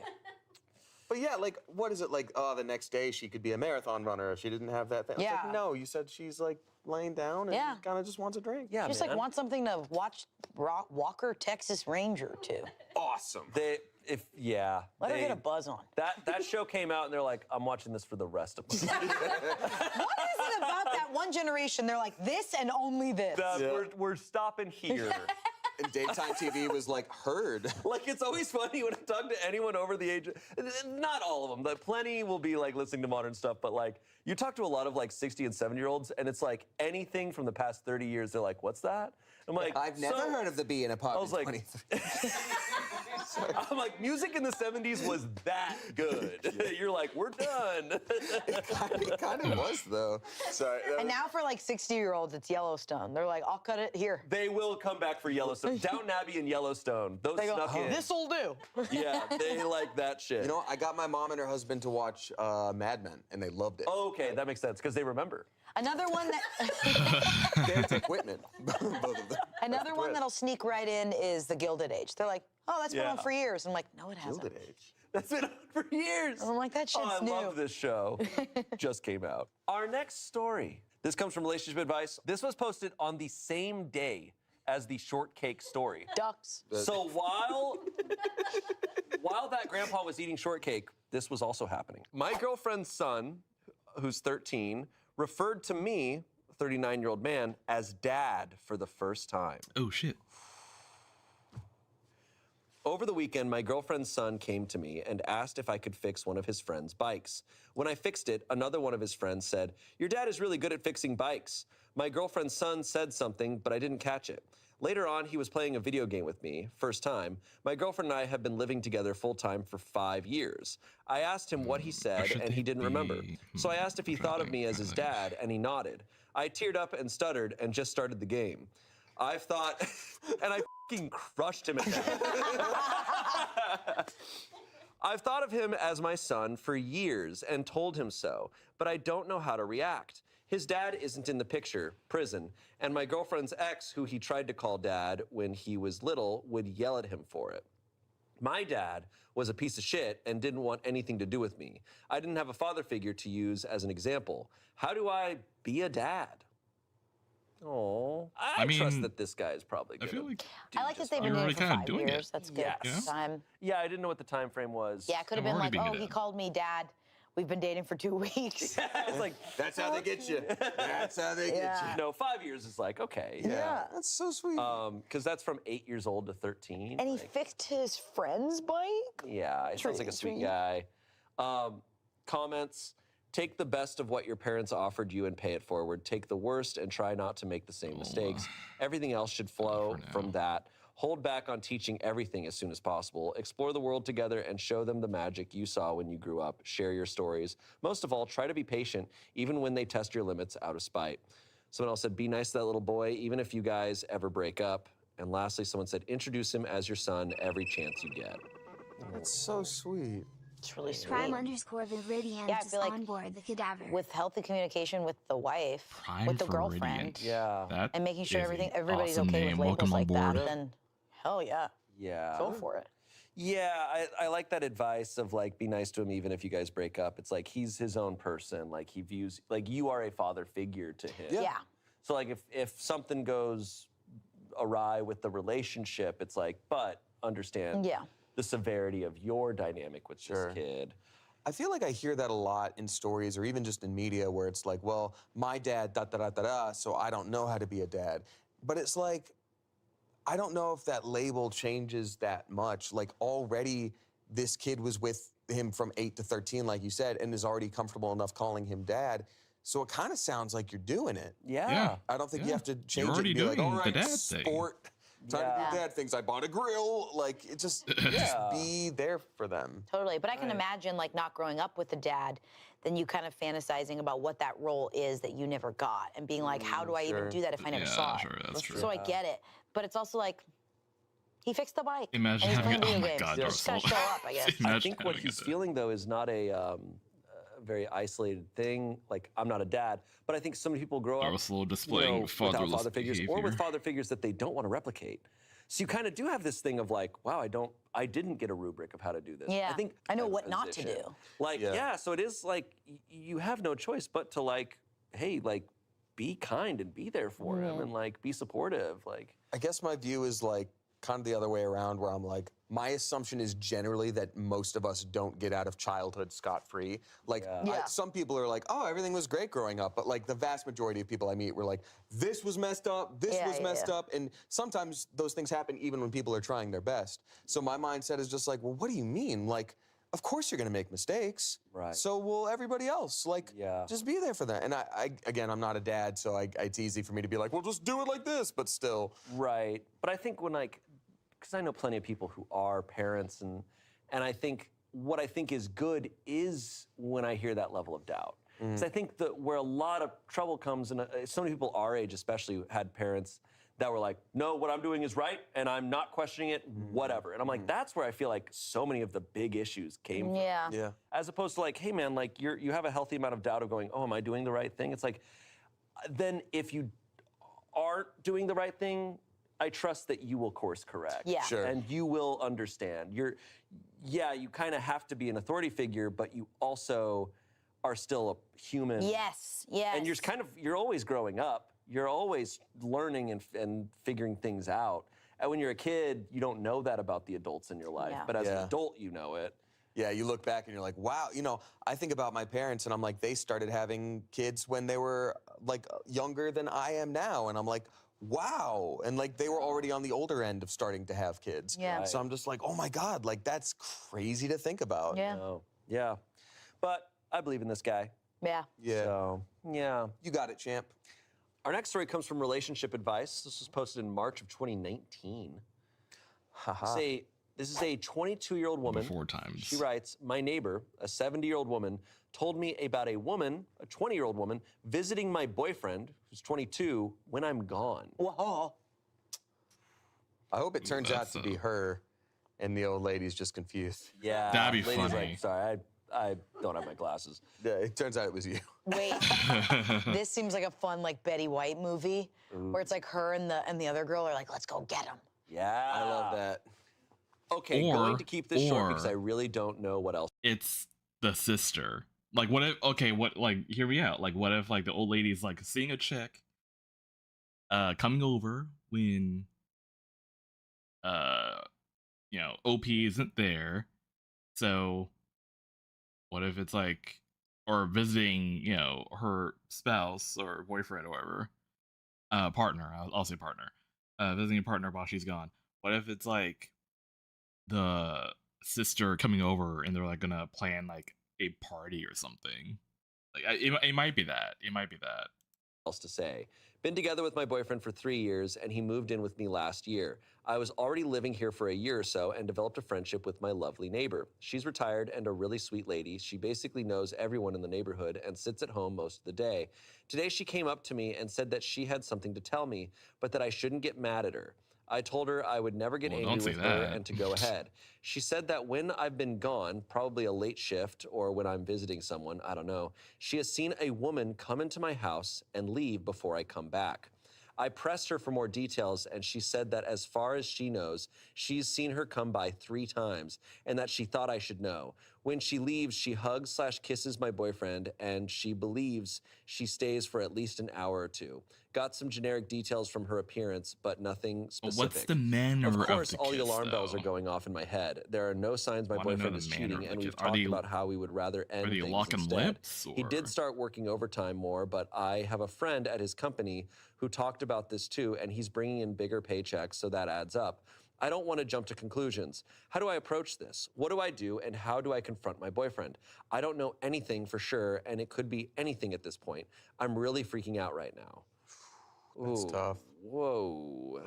That's really tough. I Just simply ask the boyfriend. Yeah, I wouldn't It's know like, hey, what else to say other than I guess are have you to talk to seeing your boyfriend. someone? But like, it's like, is he gonna tell the truth? That's the thing. If someone's already like committed to lying, they're either gonna like gaslight you into thinking something else, or that like you're crazy, or how dare you accuse. Like, I think you got to take a sick day and hang out with the old lady. Oh. Okay, there you go. It's like immediately what I would do. That's the smartest move. Just get a Ring camera too. Just be like, yeah, I just got us a Ring camera. Like, what are you gonna do? Avoid the front door? Don't show them you know anything. Yeah. Keep everything the same. Yeah. Play your cards close to your chest. have a different breakfast and be like, sorry, I cheated on the other breakfast. Does that bring up anything for you? Okay, comments. 2 approaches. 1, hey, who's your friend that visits while I'm gone? 2, I know about the other woman you're seeing. You have 1 chance to sit down right here, right now, and come clean 100%. Otherwise, you're moving out, and you're moving out now. 1 lie, 1 omission, and you're gone. If you in any way fear his reaction or plan on throwing him out anyway, I'd have a few friends on standby. OP said, this is pretty useful, thanks. I think I'm going with number 1 and work towards 2 if it doesn't check out. I'm confronting him tomorrow. Someone said, give the neighbor your number. Ask her to call you when she sees the visitor. What if she is seeing you going to work, not realizing it's you? OP said she would definitely recognize me, and this woman has a different hair color, so I know for sure it's someone else. I don't have enough patience for this option, though. It's eating me alive. Someone said, you arrange to be gone in the evening for something and then sit with your lovely neighbor and see if anyone turns up. Do it as many times as necessary to find out what's going on and have a camera ready. Bring over some fucking strawberry shortcake and some sangria. Yeah, and get to eating and hanging out. And get that scrimps. You know, this old lady is just, like, she really cares about her, but you know, this has got to be so entertaining for her. Oh, are you kidding? She's like, no, different hair color. Different hair color. Oh, she has done the research. Yeah. What if there is no other woman, she just wants her to hang out, and it's just like, yeah, bring the shrimp. Bring the shrimp. Like, yeah. Okay. Update. What if I was like, here we no go. Update? We have no idea what happens. All right. What's your bet? What's your bet on what happens? Is he cheating? How did she catch him? Oh. All right, we gotta go with the bet of he's cheating. Or what's the strategy? I think she's gonna bring it up to him and he's gonna lie. I think in any other episode other than the wholesome episode, it would be cheating. I think either this is going to lead to an incredible friendship with the old lady, or it's like, apparently my boyfriend has been taking dancing and kissing lessons so that he can propose to me. Like, he's taking dancing and kissing lessons. Kissing when you say goodbye lessons. Or yes, this woman comes over so he can learn how to swing dance because he has an elaborate proposal and she loves swing dancing. That's my hope. You're right, it's the wholesome episode. It's the wholesome episode. I think it's the wholesome episode. I think it's still possible that he's cheating, but that this beautiful friendship between her and the old neighbor could be the sweet part of this. Yeah. Because this old lady really seems to care about her and has like had her back. Yeah, like they become friends forever. That guy's a nobody. He goes off with that girl. The woman, OP, is like friends for a lifetime with the old lady till she passes, and it's like a beautiful story. And as she's like looking at her grave and like saying goodbye, like you see in the distance, the old lady's there behind a tree and just like winks, and you're like, oh my God, she's still alive. That's crazy. And then there's a sequel. Yeah. Okay, on to the update. I almost didn't make this post because I feel so stupid, but there were so many people who wanted an update, so why not? Thanks to everyone who gave advice last time. The next morning, I decided to confront my boyfriend. I wanted the truth from him. I was very upset, to say the least. So I asked him who the woman was that was coming over when I was gone. He looked kind of confused and then started chuckling. I asked him why he was laughing and that I wasn't joking around. He's been preparing to propose to me. Yes, let's go. Oh, shit, it was actually jewels. Proposal. And one of my best friends came over to look at rings and talk about how and where he should do it. I just feel like she's still coming over too many times, but okay. And the kiss. I felt really guilty for assuming that he was cheating, but even he admitted that it didn't look very good. He showed me some of the plans that they had made and the texts between them, but that he is going to change things up now that I know. I kind of ruined the surprise, but oh well. I called my friend afterwards, and she couldn't believe what happened, and we shared a few laughs. He's been working overtime to get me a ring, and I don't know how I missed all the signs. She only came over twice, so I guess my neighbor is not that sharp anymore, okay. LOL. Right. Looking back, it all makes so much sense. My friend has been low-key asking about getting engaged, what kind of ring I would like, etc. I feel really stupid and bad for assuming the worst, but my boyfriend doesn't hold it against me and said he would probably have handled it the same way. I'm so happy that we're cool now. The thought of cheating was so tough on me, I already called in sick Monday. For anyone wondering, I already told him I'm going to say yes. Oh, I still have questions. I'm happy. I'm happy She for only them. came The over neighbors said that they twice. were kissing and stuff. It was a kiss goodbye. And I guess maybe if it's like best friend, like depending on how close you are, you're gonna be like a little like. But I'm like, I don't know. And like, where do you go ring shopping inside your home, you know? Well, internet. On the internet, but like, don't you want to go? I think I believe this. No, let's think about it negatively. Do you want to know the real Let's think negative about it part to this? She's 21. is what she said. She's 21. And so it's just like, I'm already going to say yes. I'm like, They're both 22. They are very young. It's like, all right, you can wait a little bit. Is he in the army or what? Yeah. You can just hold off for a minute. Ooh. I'll have to say, I'm glad I gave this neighbor a fun week where she was like, I gotta sit down and tell you something. Yeah. Is she chain smoking in your mind? Yeah. She's like, honey, I gotta tell you. Yeah. Men are shit. 'Cause I got a hole in the wall. I see everything. Yeah, I'm so. I want the follow up on asking the neighbor, like, why'd you say they were kissing? Oh yeah. It's like, was she just at the front at her door, just like watching them? She had to have been. She doesn't wear glasses or something. There was a comment on that update. Someone said, I had an elderly neighbor tell my ex-wife that I had a girl coming over while she was at work. It was my daughter. Oh. I will say, like, it's very fun to have a very elderly neighbor because they will tell you wild things. And some of it you can take, some of it, but most of it you got to be like, I'm not gonna pay attention. Yeah. Yeah. I mean, to be fair, But it's like they're old. It's I like, think they want what else drama. can Yeah. they do? They're watching The Gilded Age. They want it in real life. Literally, I had an elderly neighbor tell me there was a bobby pin in our washer machine, like it was a death. Heads up. And I was like, oh no, something really bad's about to happen. Found this in the dryer. And you went, No! Then that means... And then you let them finish it. Yeah.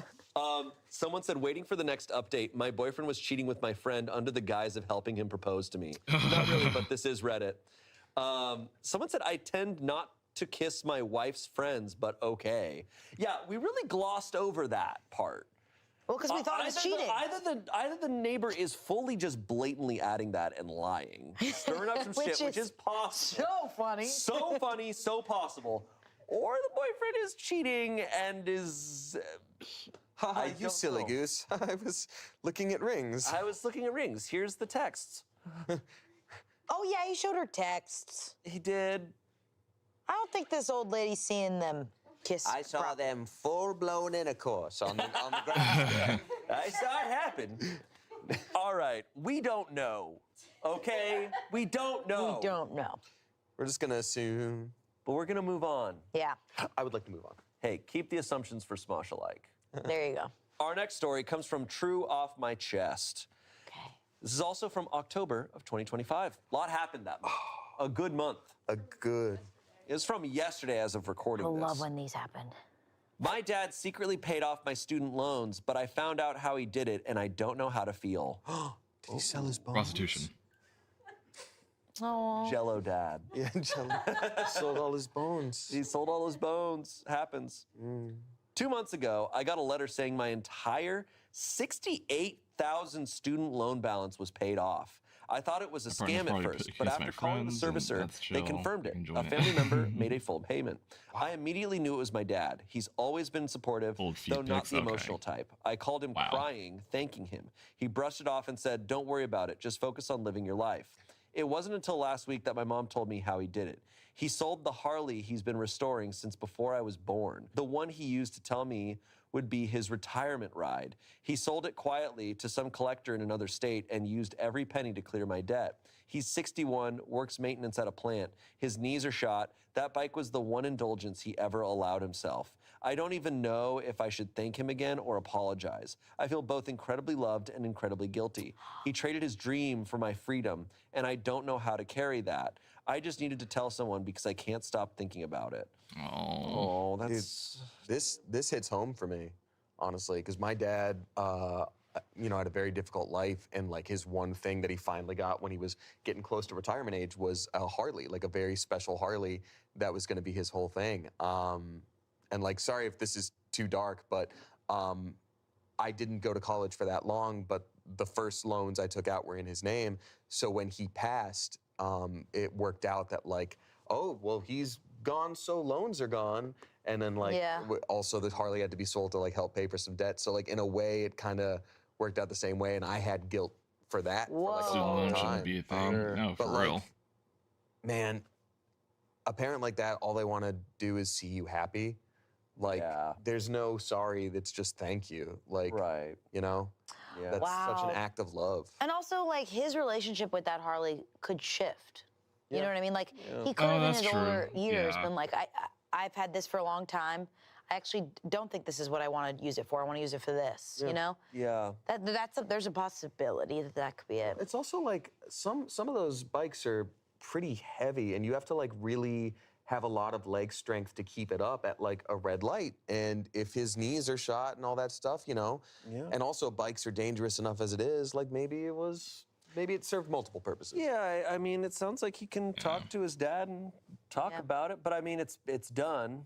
But also, I totally empathize with the feeling of like, feeling like your parent is like sacrificing a lot, and as just a human, you're like, it's just hard to take it.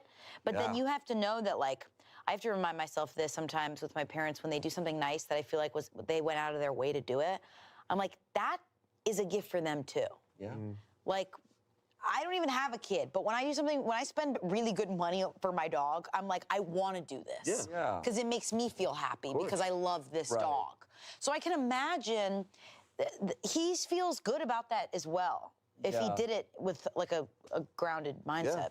Yeah, I mean, it sounds like this guy is such a good guy. He probably he views his son like, he's like, hey, like, this is my purpose. Like, You know, there's a lot of purpose in that, and like that's. I mean, yeah. Didn't even ask his dad for this. His dad did this. So to a degree, like, yeah, his dad wanted to do this. His dad could have shifted with age and been like, wow, this bike isn't everything I actually want for the rest of my life. I want my kid to be okay. Yeah. Like, you never know. Yeah. He also said, like, the OP also said that the dad was restoring it since before he was born.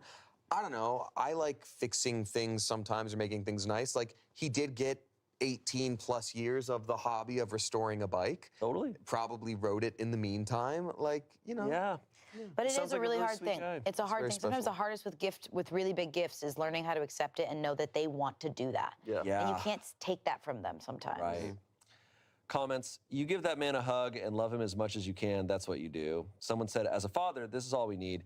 If he loves you as much as I do my kids, that was not a difficult choice and probably something he had planned on doing for a long time. There we go. Someone said, doing that for you is one of the proudest moments of his life. Don't feel guilty, but do feel loved.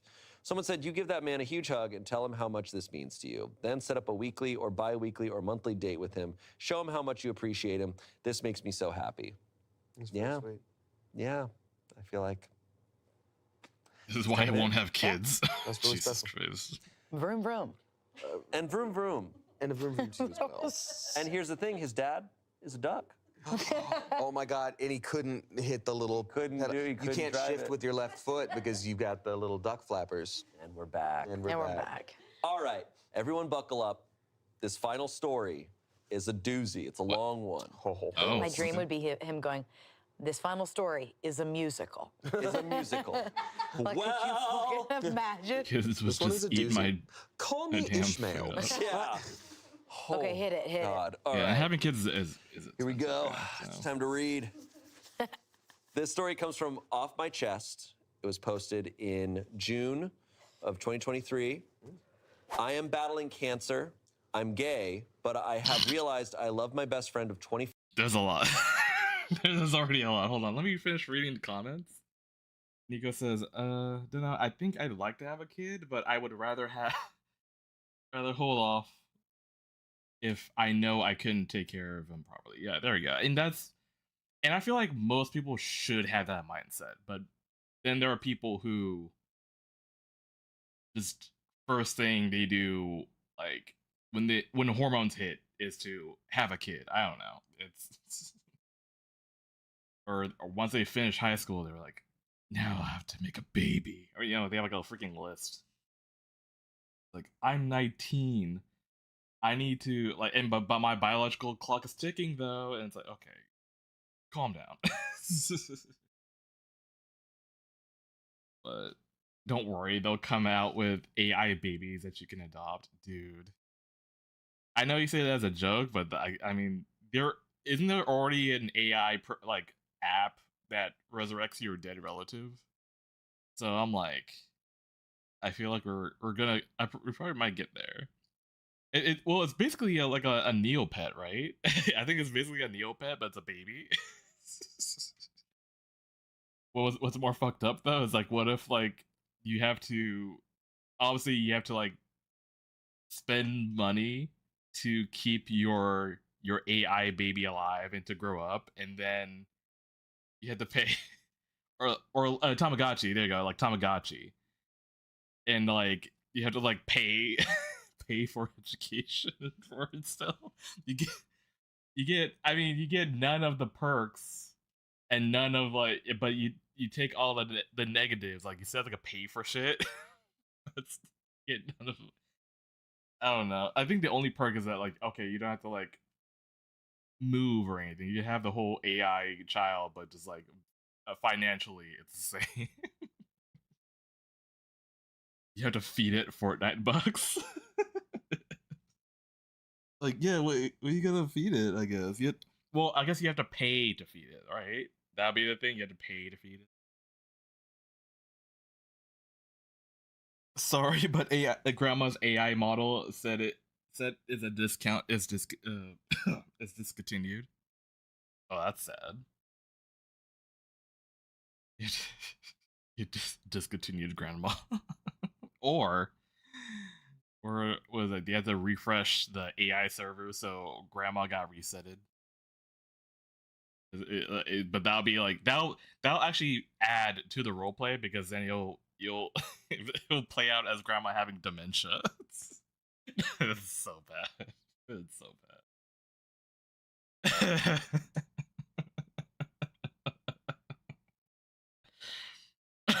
Okay.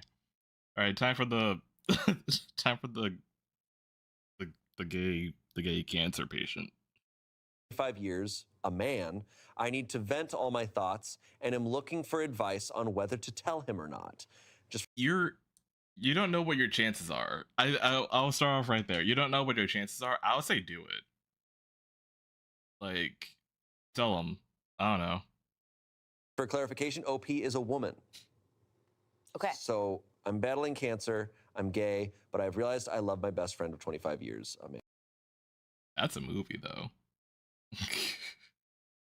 Yeah, just tell him. You're dying. Tell him. Yeah, like, I don't know. My dearest friend in the world is a man named James. Not real name, all names and nicknames are altered in this story. I'd try to describe how great he is, but it's honestly easier just to tell you the story. James and I grew up in the same town, a conservative Christian town in nowhere, USA. The first time I met him was on the playground at school. He saw me sitting alone under a tree and came over to ask me if I wanted to play with him and his friends. I said no, but he noticed I was reading a book about space, the solar system to be more precise. So he sat down next to me and asked me which planet I thought would be the coolest to visit. We ended up talking for the rest of recess about what we thought the other planets might be like. And when we went back to class, he introduced me to his friends as my new friend blank. Aw. We were inseparable from that point on. It was one of those things where the entire town, our parents included, had us married off by age 8 or something.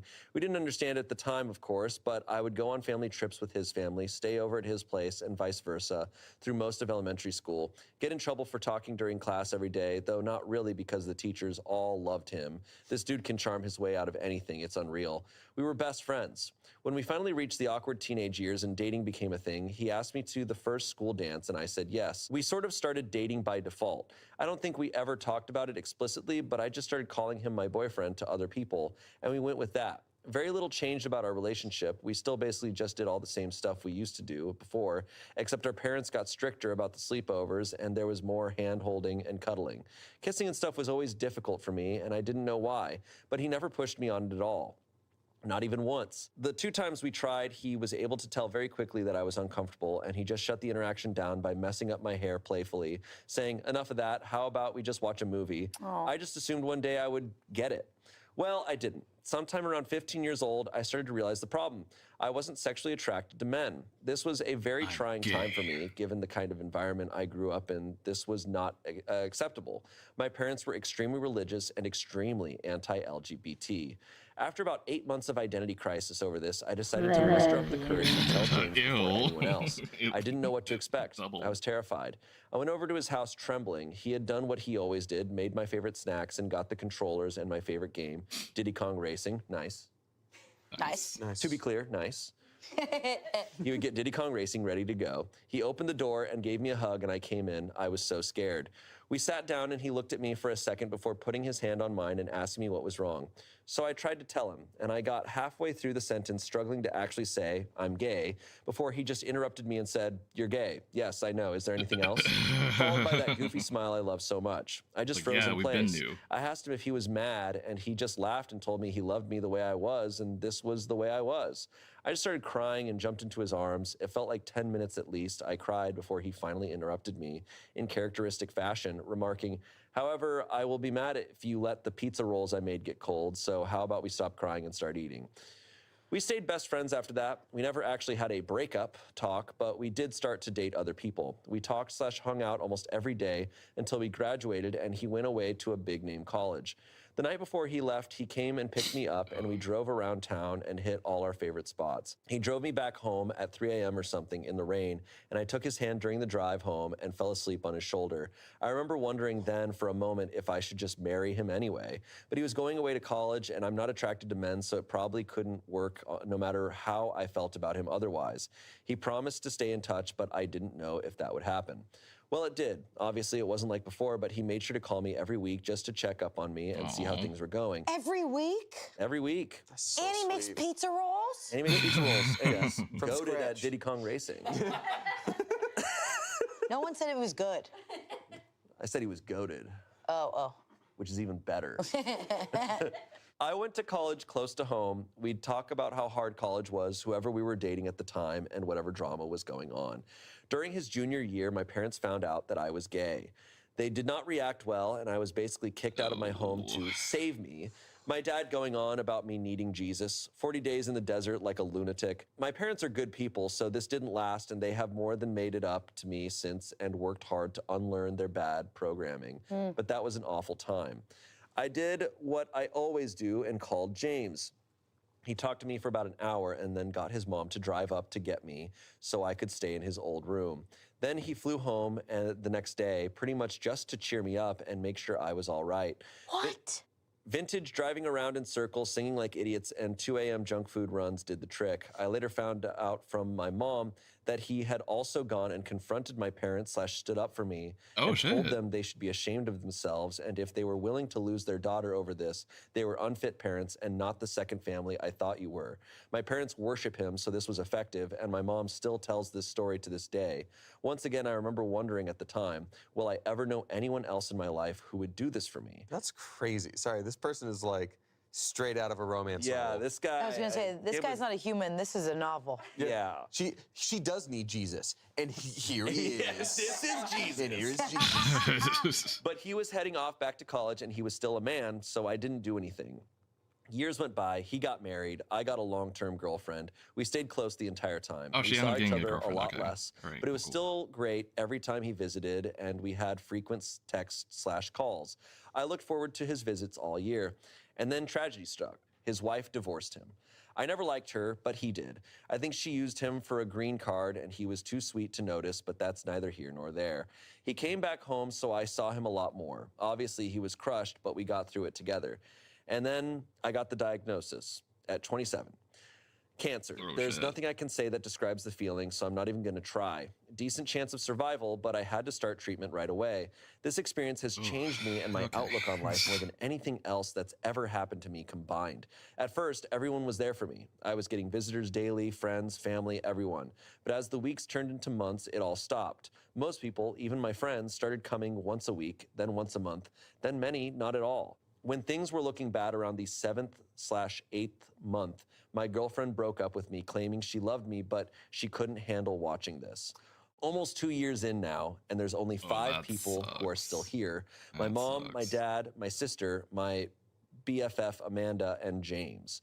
I almost can't talk about it without crying, but James is here every fucking day. Every day, for hours. He may have missed 20 days in almost 2 years due to work-related travel, and even then he calls me. He comes in and asks how is Amumu, which he's called me since we were kids because I like cows, and those are my initials, and listens. Aww. He brings my favorite snacks/treats when I can have them, board games we like to play, old video games on handheld so we can play. He sings to me and shows me pictures of places he's been, I'd like to go, and talks about taking me once I'm better. He sits there and holds my hand in silence so I won't be alone until the doctors tell him it's time to go. Then he does it again the next day. I've never seen him cry or show any sadness. If I even casually say something like, if I get better, he'll immediately interject with, when you get better. He just won't give up on me. The only other person who is still there like this is my mom. Even my dad/sister/Amanda, who have also shown up in big ways, are not this consistent. I could write a whole post about how this experience has changed my relationship with mom as well. She's proven to me that no matter what happened in the past and what we may have clashed over, she loves me like no one else, except maybe James. My mom is the #1 all-time James fangirl. She has been attempting to get me to marry him since I was 7 years old. A long time ago, she stopped that, but about 3 months ago, she made probably her first comment of that kind in around 7 years. I guess there are a few things she said. The first was, pay attention to the people who are still here now. They're the people who always will be. They're the people who love you and not just what you can do for them, which sort of set me off on the whole months-long train of thought that led to this post. Then about a month ago, mom was a little more direct. After James left one evening, she told me, baby, in all my years on this earth, I've never seen anyone love anybody like that boy loves you. I know you don't like it when I talk about this, but trust me, if you ever let him go again, you're gonna regret it forever. I don't know what has changed, but this time when she said that, I just knew she was right. Every relationship I've ever been in has had some problem of or thing that has to be worked on. Most of them have several. The only thing missing here is that I don't feel a strong urge to rip his clothes off like I have with some, but honestly, not all or even most of the women I've been with. Platonically married. Even there, it's different. In general, I find the idea of being with a man disgusting, but I don't find it disgusting with him. I like being touched by him and being close to him. He's so gentle. Lately, I even find myself fixating on his lips and daydreaming about kissing him. I'm not that sexual of a person, and I think overall, of the people I've known in my life, I would be happier with him than with anyone else, and it isn't close. Now, the big problem is the cancer. Honestly, I'm not really on the fence about this anymore. If I survive, I want to be with him. I am getting better, and the doctors are hopeful, but I'm not sure if I should tell him now or not. I want to tell him so bad. I want him to know how much I love him. Lovers have come and gone for both of us, but every time I close my eyes and think about times I felt truly loved, understood, and accepted, it's always his smiling face I see. When I think about times I felt warm and safe, it's his arms I feel wrapping around me like a warm blanket just my size. His voice I hear saying, don't worry, Amumu, it'll be all right. Or cracking some silly joke. I mean, he clearly loves you, I want him with me by my side forever. There's nowhere I'd rather be than wherever he is, doing absolutely anything. Cuddling up on the couch, making jokes about stupid movies, playing our favorite video games, talking about life till 2 a.m., driving around in circles while he sings boy band songs like a goofball. I don't care as long as he's there, too. I want him to know that if I survive this, we'll be together. That's what I want. That's all I want. He's all I want. But I'm scared to tell him because I don't know what's going to happen. If I don't make it, would it have been kinder to just keep this to myself? If you were him and in his position, would you want me to tell you how I feel? If you're dying, if you're dying, tell me. if you're dying, tell me. But because at that point, it's like you don't know, and you'll die knowing that you missed your shot, or I'd say if you're dying, tell them. I feel like that's not the asshole. I mean, but I also get the confliction. I get that, and obviously, I'm not in this kind of situation. But outside looking in, it's like I feel like you should just tell it and shoot your shot, whatever.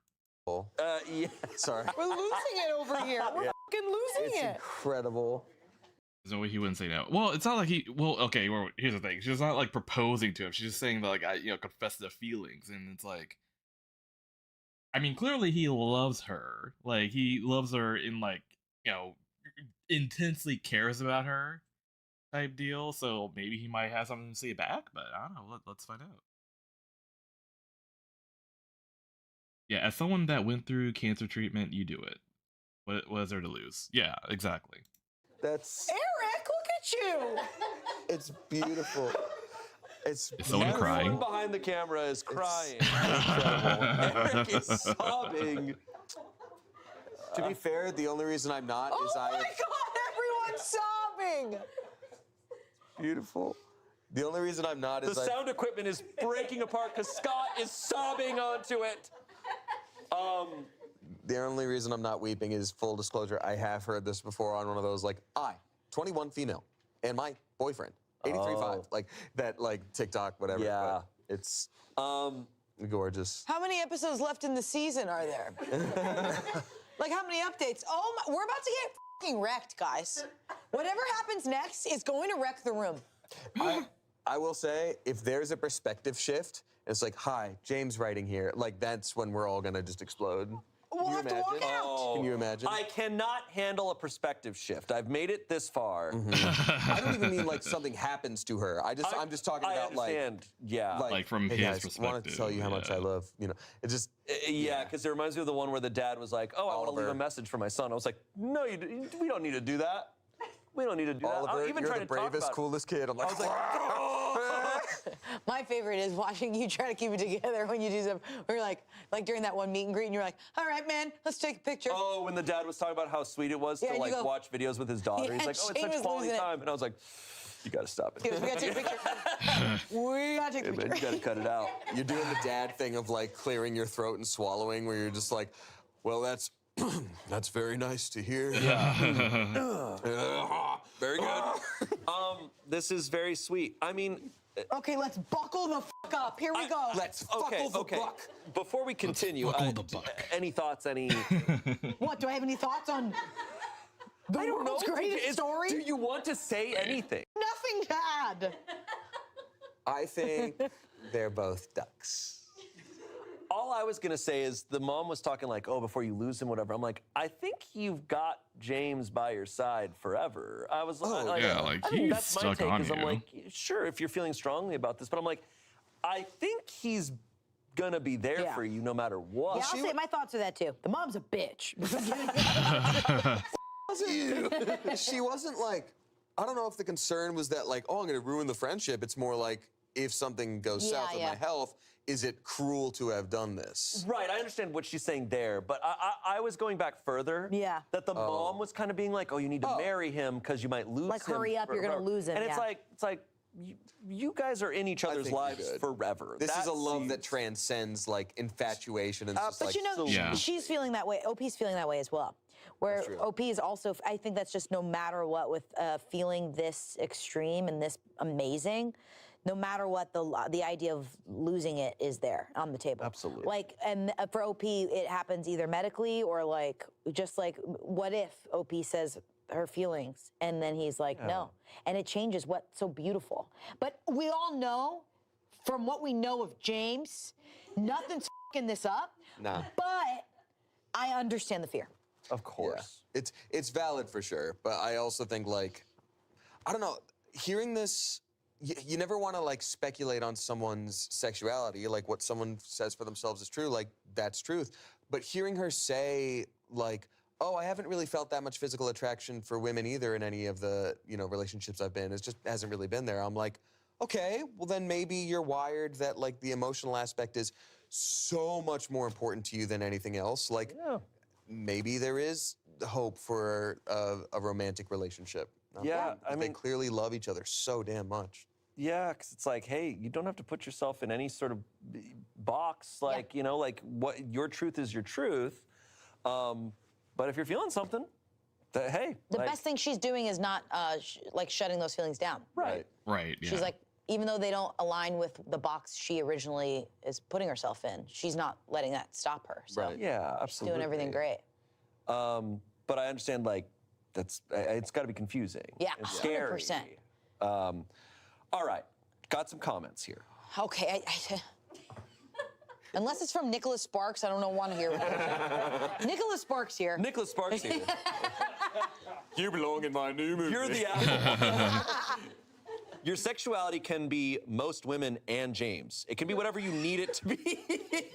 I'm That's a so James true. sexual.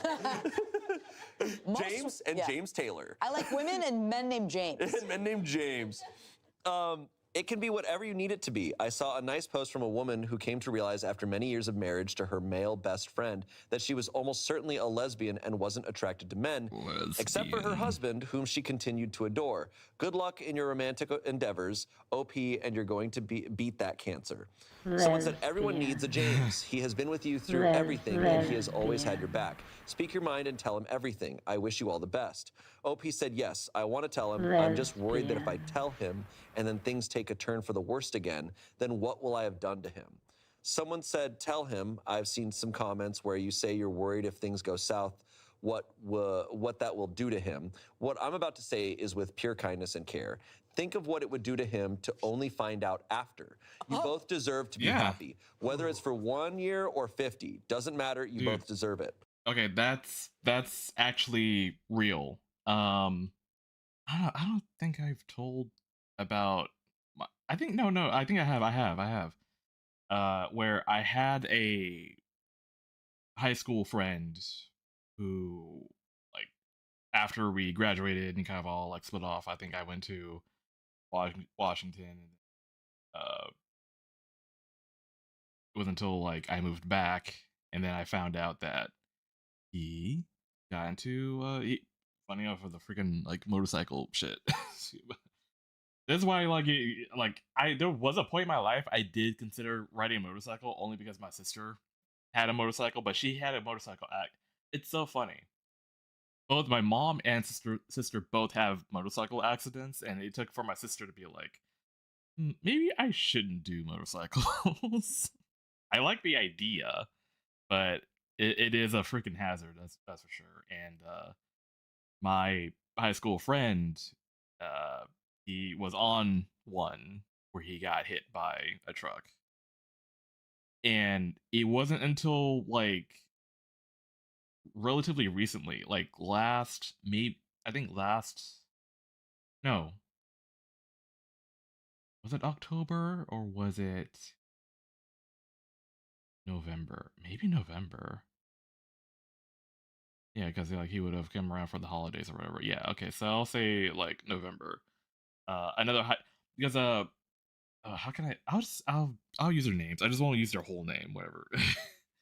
So in high school, there was me, Cedric, and Eric, and it was mainly just us three, and we would do like dumb videos together. We'll like hang out, play games, spend all go to each other's houses, try to make dumb horror movies, or short films, I guess, with whatever dinky camera we had. And um it's so like it's surreal to find out, because it was until like Eric came back to town to see his family, because he lives in Tennessee now. And he hit me up and said, hey, you want to hang out? And yeah, and we watched what was it, Predator Killer of Killers. We watched that. And it wasn't until like me and him were hanging out and we found out that, well, he disclosed to me that Cedric was bisexual. And I'm like, word? And he's like, yeah, he was bisexual. And I'm sitting here like, I always felt like there was something about him, but I just could not lay my finger on it. But it's like, shit. I kind of wish I knew.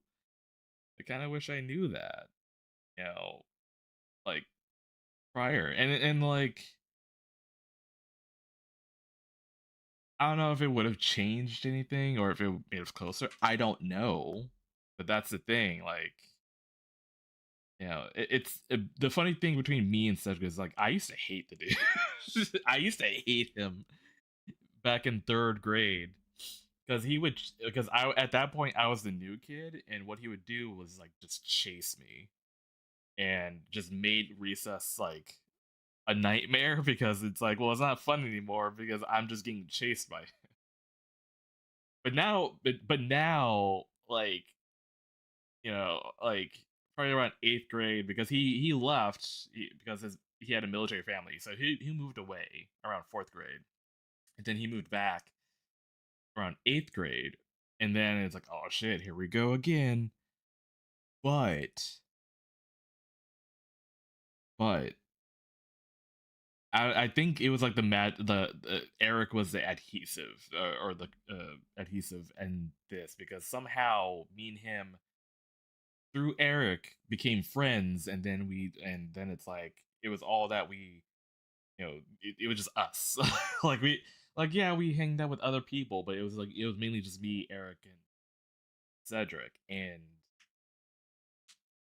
I would say around that time, I did not know what my sexuality was. I mean, I don't think even college I didn't really like fully know, but I think I was mainly more like gay leaning at that point.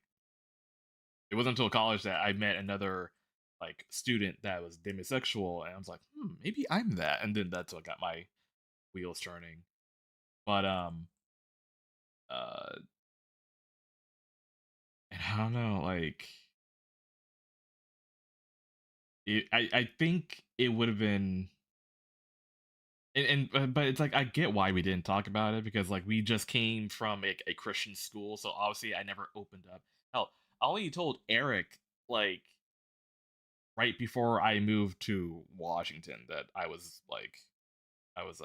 wasn't straight.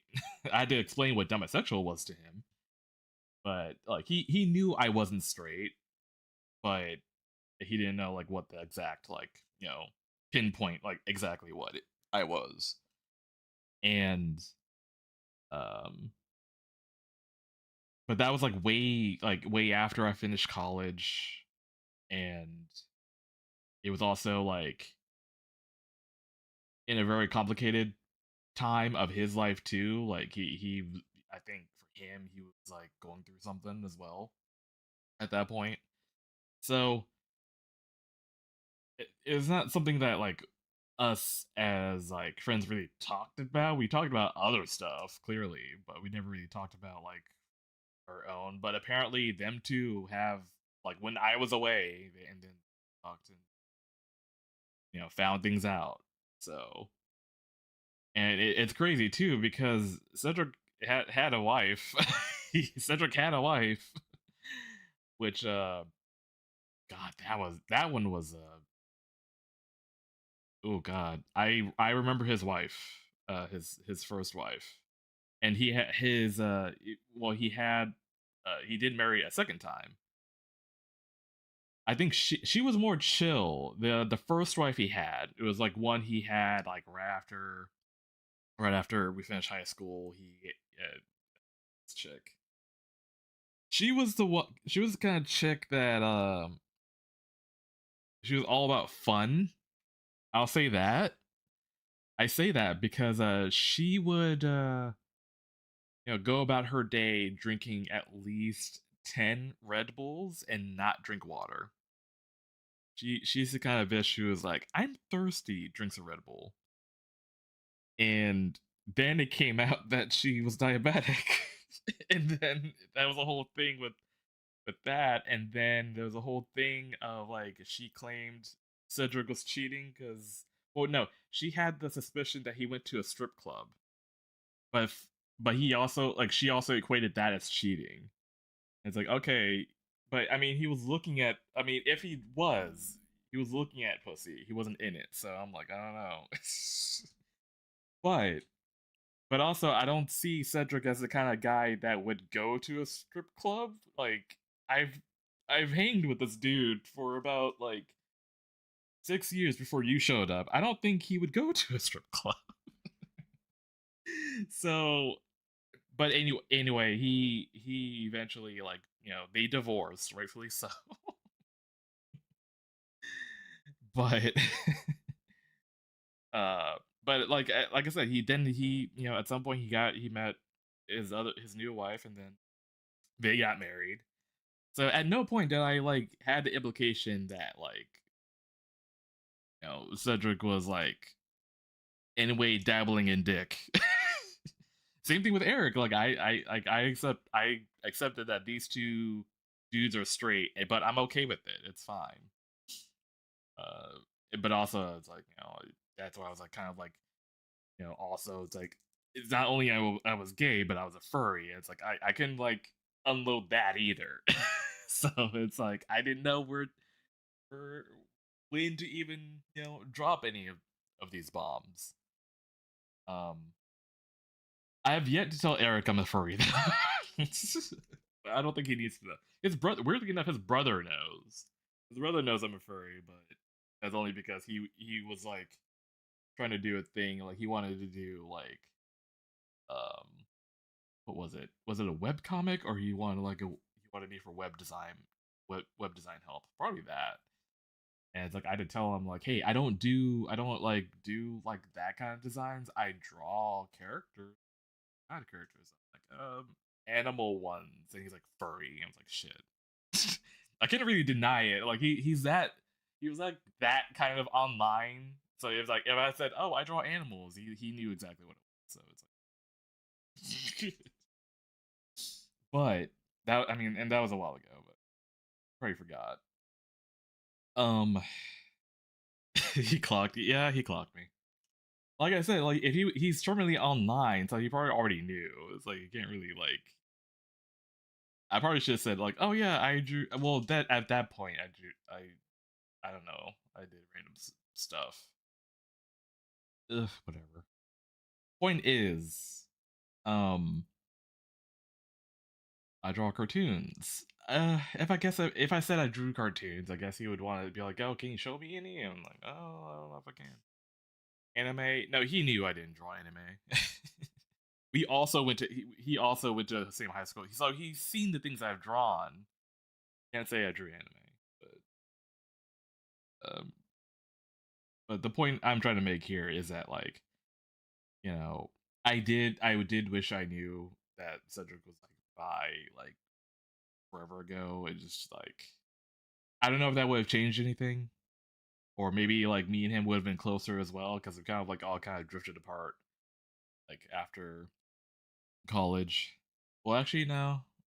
Yeah, no. I mean, after I finished college, we were still hanging out when we were doing college, but there was a point like probably like my senior year, we all kind of like drifted off because we were like, you know, locked in into actually graduating.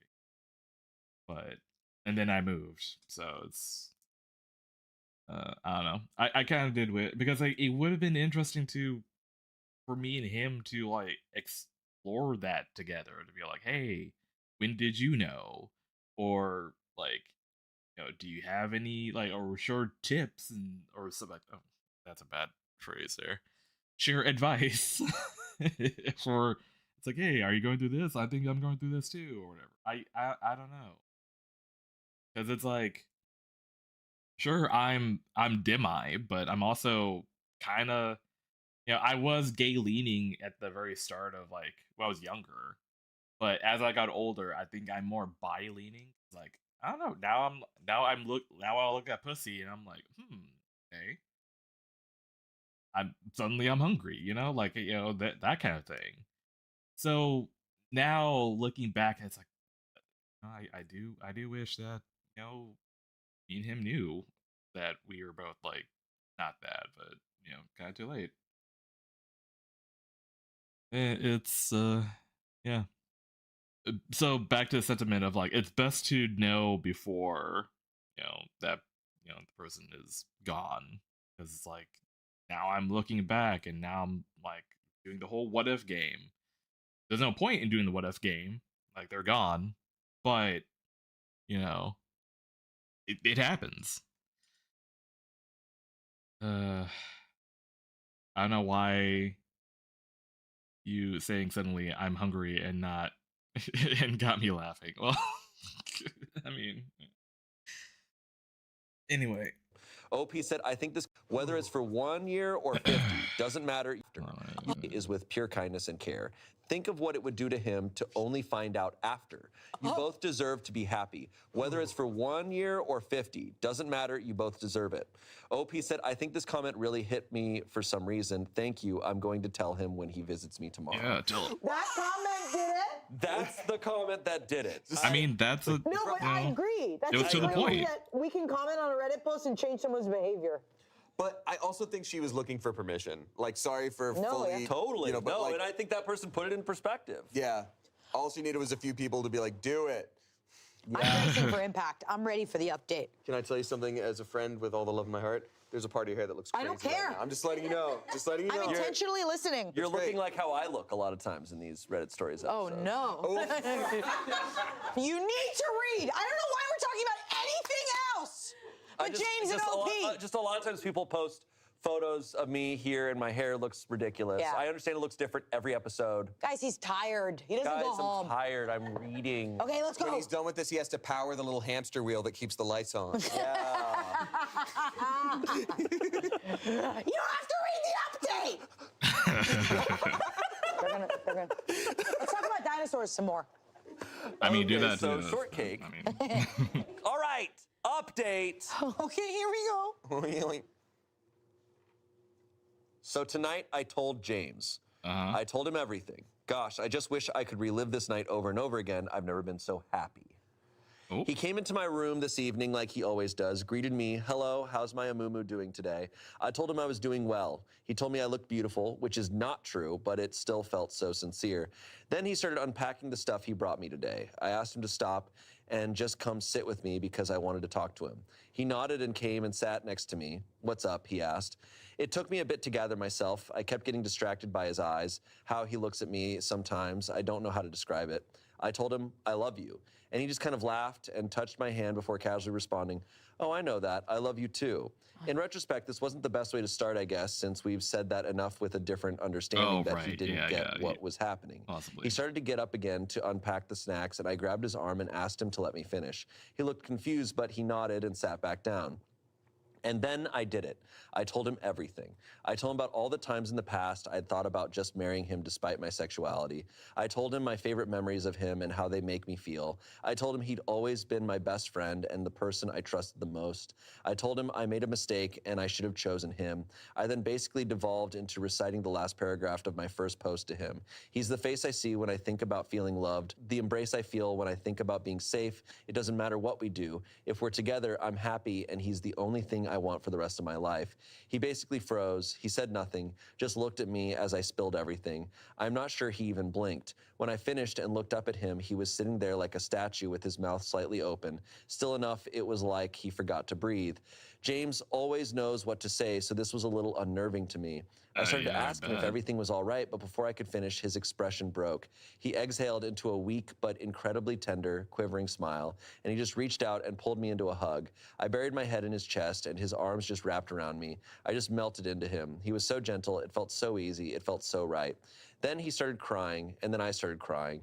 He's been coming here through 2 years of cancer treatment and never seen him cry until now. He held me for a while, but however long it wasn't long enough. When he finally pulled away, his face was red from crying, but he just looked so happy. He looked at me for a bit. It was kind of cute because he had a little trouble maintaining eye contact, which he usually doesn't.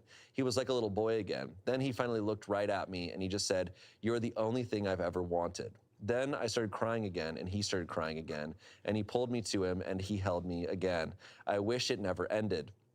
A little bit later, once we exhausted our crying capacity, I showed him the post. He made a few jokes about wanting to meet this James guy and about how he had better go and thank my mom for being his wingwoman for 20 years, LOL. Then after he finished reading it, he kissed me. It felt easy, not scary at all, and just right. He asked me if it lived up to the daydreams, and I chuckled and said yes. Then he said, "I'm not so sure myself. I think I need more data," and kissed me again. He is so ridiculous, but this was smooth as butter. Then after that, we started talking, and I guess he told me everything too. He said he'd loved me since we were little kids, told me he still has every drawing / letter / craft I ever made for him in a safe that he took with him to college and has taken everywhere else he's ever lived. He talked about the day I came out as gay to him and how he'd figured it out earlier, but he struggled to accept it for months in secret because he had lived his entire life up to that point, assuming we would be a family and wanting nothing else. He told me he thought about our last night before college all the time, and he kept hoping that entire night I'd say something before he left, because then he'd have transferred colleges to stay with me. Told me he actually took a very long way home just to prolong the time when we were holding hands and I was sleeping on his shoulder, and that it was to this day his favorite memory. Then he looked at me with those piercing green eyes and said, "For me, there has never been anyone else. He loved once me and then struggled through a bunch of rebounds, and even though he had learned to bury it and move on with life and was happy in our friendship, his heart had only ever belonged to me." Honestly, I guess I should have known this. My dad told me he was sure this was true but but I didn't listen. But I was flustered and deeply moved. We sat and talked and reminisced some more, mostly about when we were kids. I found out some things I never knew because he avoided telling me how romantic some things were for him after I came out, but I also kind of realized I think they felt romantic to me too. Then I brought up the sex question, and oh my God, it was the cutest shit ever. I barely got to say anything before he started tripping over himself. Like, look, I don't even care. I don't need that. If we need mistresses or something, we can do that. It doesn't bother me. I just want to wake up with you every day, which was sweet. But then I told him that even though I didn't know how that would go, and I might not be able to, I wanted to try with him anyway when I got better. And oh my God, he turned tomato red and could barely look at me. Literally could not even manage to form a sentence in response. Just mumbled incoherently before managing to get out, okay, if you're sure. This man has been married and had 6 girlfriends, but he completely just falls all over himself at the thought. God, it was adorable. This is the only thing I'm still a little worried about, but I do want to try. I mean, I like the kissing, which I thought was completely impossible. And I know that if it doesn't turn out well, it won't ruin anything and we'll still be together and just figure something else out for that one need. Then we talked about the cancer. He is so sure I'm gonna make it. It's so touching. It took a little while to get him to take the other possibility seriously. When I finally did, and I told him that it's the reason I didn't tell him sooner, he held my hand and told me that if that happens, he'd be okay because he'll always know that he was the one of the lucky ones because he was mine. I almost lost it. Then he said, if we don't have that much time left, we better make sure every minute counts. I said, that's pretty...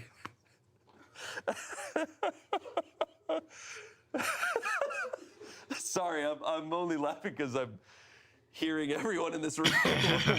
Right. The full. We're losing it. I wish you guys could see what we see. Everyone's done.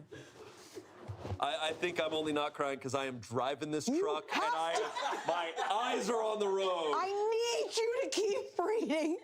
Then he said, if we don't have that much time left, we better make sure every minute counts. I said, that's pretty hard to do in a hospital. And he replied, what do you mean? We're both here, and that makes this the best place on earth. Dear God, what did I do to deserve this man? I teared up again, and he held me one last time. Then the doctors came in, he kissed me goodnight, we both said I love you, but it felt so different. It's never felt so good to say or hear those words. Then he smiled at me and left. I was so excited, the first thing I did was call Mom, and she was just ecstatic. I think she might be happier than me, which is saying something, LOL. As soon as I told her what happened and that James and I are together, she just started crying and talking about what a good boy he is, how she just knew this would happen and that she can rest easy now because she knows I will always be loved and taken care of. Plenty of her destiny talk, which is usually gets on my nerves, but honestly, I was so happy tonight. And I'm on board. Maybe it was destiny. I guess sometimes Mom really does know best. I feel like a teenager again. I never thought I'd feel this way in my life. I never imagined if I did, it would be for a man. God, I love him so much. Now I can't understand what I was ever worried about or why I didn't do this years ago. Thanks so much to everyone who read my story and helped give me the perspective and courage I needed to finally do what I should have done years ago. Now, as long as my health cooperates, I'll be one of the lucky ones too, because I am his. I'm his. Good job, Shane Top. Update. Okay. So is that the last update? So no more updates. Let's just assume they live happily ever after. That's I'm going to assume that. A proper ending that we did. As of this update, she was saying it was, the doctors were hopeful and it was all looking good, so. You did a great job. Thanks. You did a great job, Shane. Wow, what End a fairy of the episode. tale. That was awesome. It really is so beautiful. That like they're like, I mean, already off the bat, just communicating all the difficult stuff. Yeah. Right? Like they're like, okay, in our first initial conversation, let's talk about the thing, like the sex of it all. And they're like, we'll both do whatever we gotta do. That doesn't matter. That's This is more communication that iPad has seen in years. one James. This iPad's like, thank you.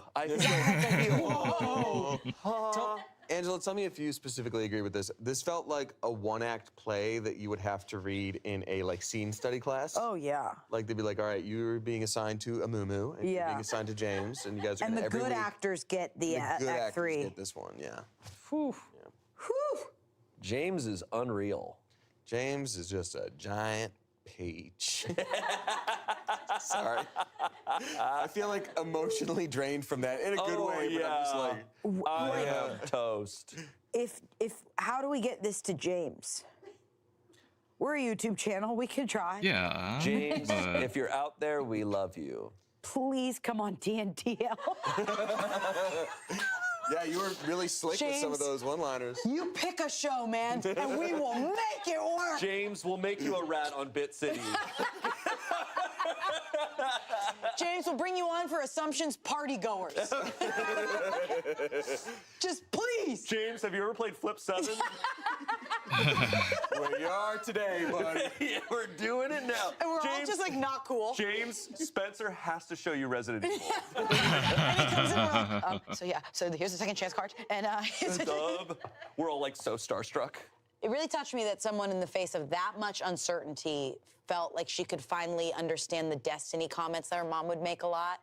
Or just like feeling like when you see someone who's like kind of looking at the glass half empty, finally like have hope is like the most beautiful. And she got to see that from her mom. Like she picked up on it. Like that is like, that was another layer to this that I was like, the way it brought her closer to her mom was so touching. Yeah.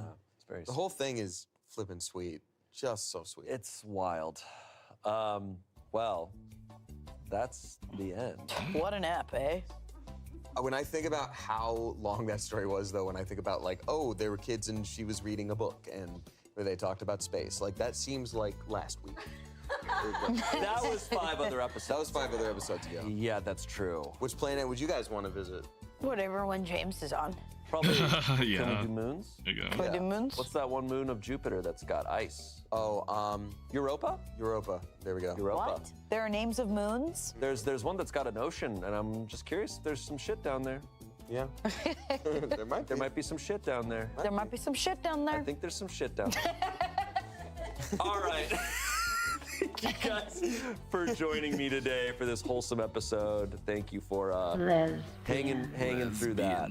Hey, no problem, man. Thank you for all the tears shed in this room. And thank you all at home. And just when I thought sometimes Eric behind the camera zones out, he doesn't. He really doesn't. He feels deeply. He's got an artist's heart. All right. We'll see you next Saturday. Bye. I feel things so hard. I'm feeling a lot right now. I'm sure everyone else is feeling something right now too. B, I'm gonna slap your tits, making me cry. Look, man. Skill issue. You gotta learn how to command your tears to get sucked up back into your tear ducts. He got some big old titties. There you go. But doing something for these two. Yeah, so weirdly enough, like Lesbians. I mean they are. Like on the dot, 5 hours in and these guys are done. What I also wanted to do is do like, reverse it, flip them so that you can see their backs. And what I had in my head, because their hoodies would say something on the back, because that could be like together, that could be their band name. That's it. I mean, it is a bit edgy, but I like the idea of just like having like hate fuck when you have them side by side to spell out their entire like band name. Hate fuck, but fuck hate. Ooh, it could be like a double meaning depending like who's like standing next to each other, I suppose. But I mean, yes. Chewing on your nub, you monster. Thank you. That was a good happy sob.